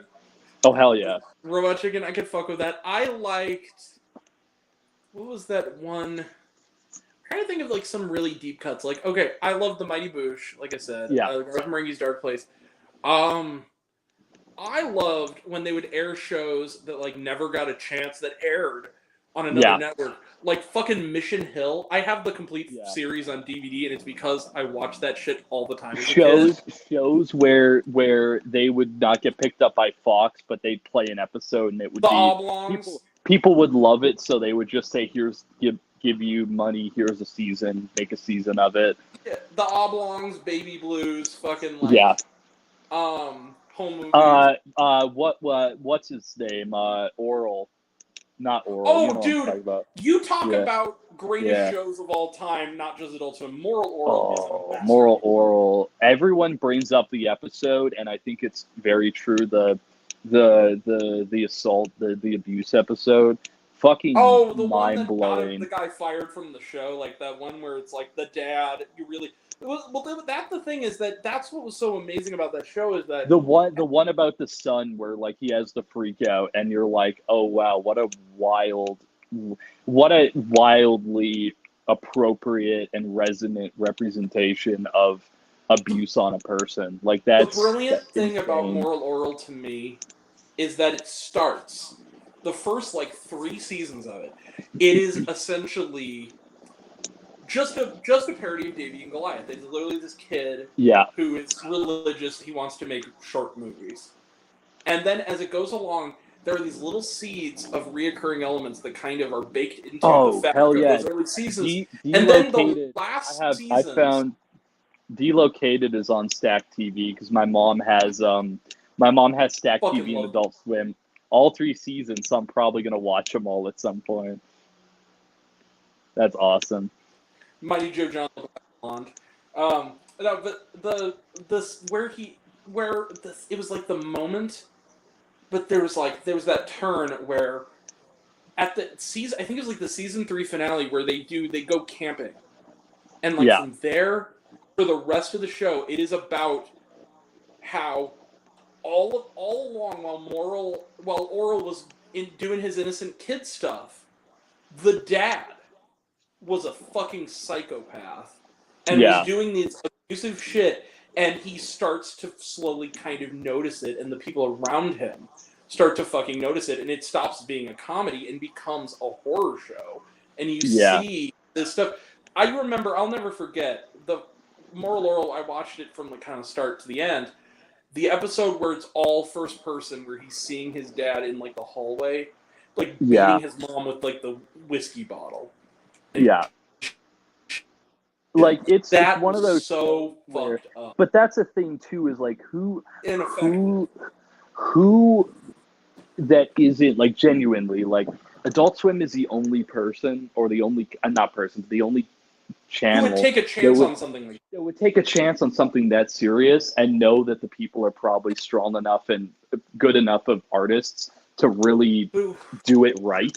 Like I'll tell you something. I've seen some fucked up shit. There are episodes of Moral Oral that test even me. Like they're really fucked up. Like that's one. What was that one where like he gets the one lady pregnant and like abuses her and then she like miscarries? Or there's like there's some like serious shit in that show. But I think it's horrifying. What I respect about it is that they're willing to let people make the art they want to make, and sometimes it won't jive with people, but I respect the fact that they're also not the type of people that would cancel a show if it isn't the most popular thing in the world because they respect their artists. It isn't like Netflix with the shows that we named that Netflix canceled after 1 season where they're like, oh well, numbers aren't in, so we don't want to do this anymore. Adult Swim will give you 3 good seasons. Right. But I think that a lot of it, too, is that when you see the shows that are more experimental on network, like The Good Place, you see the seeds of what something like Adult Swim did for the fact that, like, The Good Place is a sitcom about moral existence. Yeah, it helped push people's mindset to being open to these types of things. This is what TV can do if you play with it enough and do something interesting with it. And I don't think TV is a bad thing, and I don't watch a lot of TV, but I feel like I'm liking that we're going to more of this mindset now of like, let's just let people play around and discover something inside themselves and other people with this. There's something, and you talk about like, that really is the epitome of rough going, those last episodes of Moral Oral, because there's something so real about them that transcends the fact that it's a cartoon. Like there's something about the way that it's done and the fact that it's not played for humor anymore, where there is this shift that kind of happens and you realize like, no, this is a kid who is living in a religious household and the heads of this household are using their faith as an excuse to abuse their family. Yeah. Including their child. And I think that it cracks open something that a lot of people don't want to talk about, but I think is important that we talk about, and that is how institutionalized things help people hide behind that. And I That's respect shows like that for that. well. Then the idea that sometimes people who believe they're working in the name of God are really working more for the devil. I mean, the idea Yeah. of the most evil people claim that Because they're of their what people are feeding them and telling them is right is not necessarily right because it's a perception. Yeah, no, it's there's some good shit on Adult Swim, and I think But that's see, the channel where I recommend people check out if they're gonna watch any new shows. Is just watch a random show on Adult Swim. You never know what okay, you're gonna get. You'll this probably like it. I promise all of you, because I think everybody now has left and is sick of us carrying on. This endless stream that will never end. My thing is, I'm gonna end it here because we're almost at 6 fucking hours. We've Nice. almost done the entire runtime of the Rebel Moon Director's Cuts doing this. Well, and it's probably more interesting than the Rebel Moon stuff. Yeah, oh, without a doubt. But my thing is, with it, is like, okay. Well, I was gonna say, I don't think you can find it anymore. Occasionally it will pop up on YouTube, but I think because of rights issues, it's not on the website. But one of the earliest, like, Adult Swim infomercials, I don't know if you saw it, Tim and Eric made an infomercial based on an Aziz Ansari, like, DVD, where it's like... Yeah, I think so. for It gives me the going vibes. crazy until his friend shows him. It gives me the vibes of when Shrek the Third was coming out, and they just kept doing videos about Shrek the Third and how excited they were for Shrek the Third. That was like a great Tim and Erica moment. I remember. Oh shit. Yeah, it's just. I think the lesson of the day is Adult Swim. David Zaslav, if you're watching, never take Adult Swim off the air. We need it to survive. I think the lesson of all the conversation pieces we jumped on for this 6 hours was let people make the shit they want to make. Interesting art and be the ones who are willing to take the chance and look at interesting art. Because if we keep only focusing on the conventional, made for the most amount of money, made for the most, trying to get the most people talking, that's the art that will not last and stand the test of time. But the stuff that will is the stuff that people actually uniquely develop and bring into the world. And that's the stuff that's important. Oh, speaking of Adult Swim, because I just saw it up on my recordings, and Canadian stuff, you know what show has that classic Adult Swim energy right now is fucking Psychops. That shit is fun. Oh, yeah, that's on. I had that popped up on we have it here for Adult Swim on Stack TV, so I'm gonna have to watch it because a lot of people be talking about it. It's just it's like you can tell that at least some of the people who worked on that had to have done in an older, more innocent day worked on Angela Anaconda because stylistically it's so fucking. Oh yeah, if that's the vibe people are getting from it, I need to watch it because I unironically think that show is so interesting. Because it's so uniquely ugly, but I think that's why it works so well. Yeah. All right. No, well, that said, give original art a chance. That's my message of the night. Yeah. So good night, Becca. Thank you so much for coming. Yeah. Knock at your bitch's cabin and knock at your bitch's. I have to change it now. I have to change it now because that's not the most recent Shyamalan. Now I have to think about something about Trap, like. Oh, well, have a good night with your traps or something. Like, do like a joke about traps? I don't know. I have feelings, world, for Traps and Daphne. I'm a guy no more. That's the greatest meme ever. No, yeah, so this whole nightmare will end. Thank God for Elon Musk and his shitpost memes. X is the home for free speech. Good night, everyone. Yeah, it is. Okay. Oh, I love that new show. We got to throw out the fucking, what's it called? The New Norm. The New Norm. Let's go. Best Adult Swim show. New Norm. The show that says saying the word transgender in and of itself is a joke. Laugh, god damn it. It's like the guy that said that if you're a man who's voting for Kamala Harris, you're technically a transgender. It's just some crazy knowledge, some crazy weird mindset. Can I be honest with you? JD Vance saying that he's going to get canceled for drinking Mountain Dew by the woke mob. Fucking crazy. JD Vance if you're listening, you suck, and your movie sucks even more. You Yeah, pretentious yeah. bastard. Hillbilly Elegy is literally just a movie about, hey, I don't like how much he hates what he considers It's white so trash. fucking condescending to normal It fucking is. people. It's fucking. He's like, I'm better than everyone, even though he is also a Midwestern. And I'll say that from a point of view of, there was a time where I was like, I don't want to talk about how I'm from Alberta and Saskatchewan, but now I'm like, who the fuck cares? No one cares. There's good and bad people everywhere. Like, Yeah. that's a part of my identity. JD Vance is a But- loser that's trying to run away from his identity. JD Vance, for the first time in her entire career, you made Amy Adams not good in a movie. For that, you will never fucking be forgiven. Praying Fuck you. that Night Bitch fixes that this year. Dude, Night Bitch is on my most anticipated movies of the rest of the goddamn Everyone I know is rushing to get tickets for that at TIFF, and they're gonna tell me how it is when they see it. But I have high hopes for it. You got Mariel Heller directing it. You got fucking amazing. You got fucking Amy Adams in it. It's a movie about a stressed out housewife who turns into a turning into a fucking dog. Literally the My Hero Adventure episode of Goosebumps, but like actually serious. I just I can't fucking wait. I can't wait for that, and I can't wait for well, I've seen it, but I can't wait for everybody else to see A Real Pain in November, because that's a I'm excited. That's one of the best of the year. A fun one. I feel like Kieran Culkin supporting actor is a real thing. That's why I'm glad they moved it to November, so it could qualify more for Oscars, because I think he totally deserves to be nominated, because he's fantastic. Because I heard from Oscars expert and Brother Bro from their video from when they were talking that the performances are great in that movie. Yeah. Also, Sony Classics, release A Little Prayer already, god damn it, before the year is out. Because that movie deserves to be seen. It's really fucking great. A Little Prayer, the movie about Madonna. No. A Little Prayer, the movie that basically was like, hey, David Strathairn and Jane Levy, you like them in minor supporting roles, here's them in a lead role. And guess what? They're great. Oh, hell yeah. And I think it's coming out soon. I think I saw it pop up on the coming soon section of the iTunes store. So I think it's coming sometime.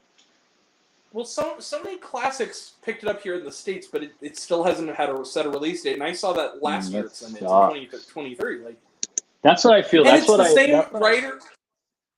Same problem that happened with Sound of Metal. It took them a whole fucking year to drop that movie, and that should have came out. Am I Okay? And Am I Okay also? That was another one. Yeah. Am I Okay? And that which one. Was really good. Which I still have to watch, but I heard was very, very good. But also, like, I'll say this, and again, this will end it. If you like them, speaking of Amy Adams movies, if you like the movie Junebug, which is a great movie, it is the same writer-director who did Junebug. So, doing Night Bitch? What? Doing Am I Okay? Or A Little Prayer? A Little Prayer. Oh, nice. Okay. Cool. It's like a quiet little movie about this dad who loves his daughter-in-law and has to reckon with the fact that she's going to leave his son because he's an abusive piece of shit. Oh, yeah. And wrestling with the fact that he loves her like a daughter and is afraid to end that kind of fatherly relationship. I've seen the trailer. That one actually looks really good. It's really moving and it's really great. Like, definitely thumbs up on that. But anyway, good night, everybody. Have a good night. Yeah. Thanks for. Totally. See you.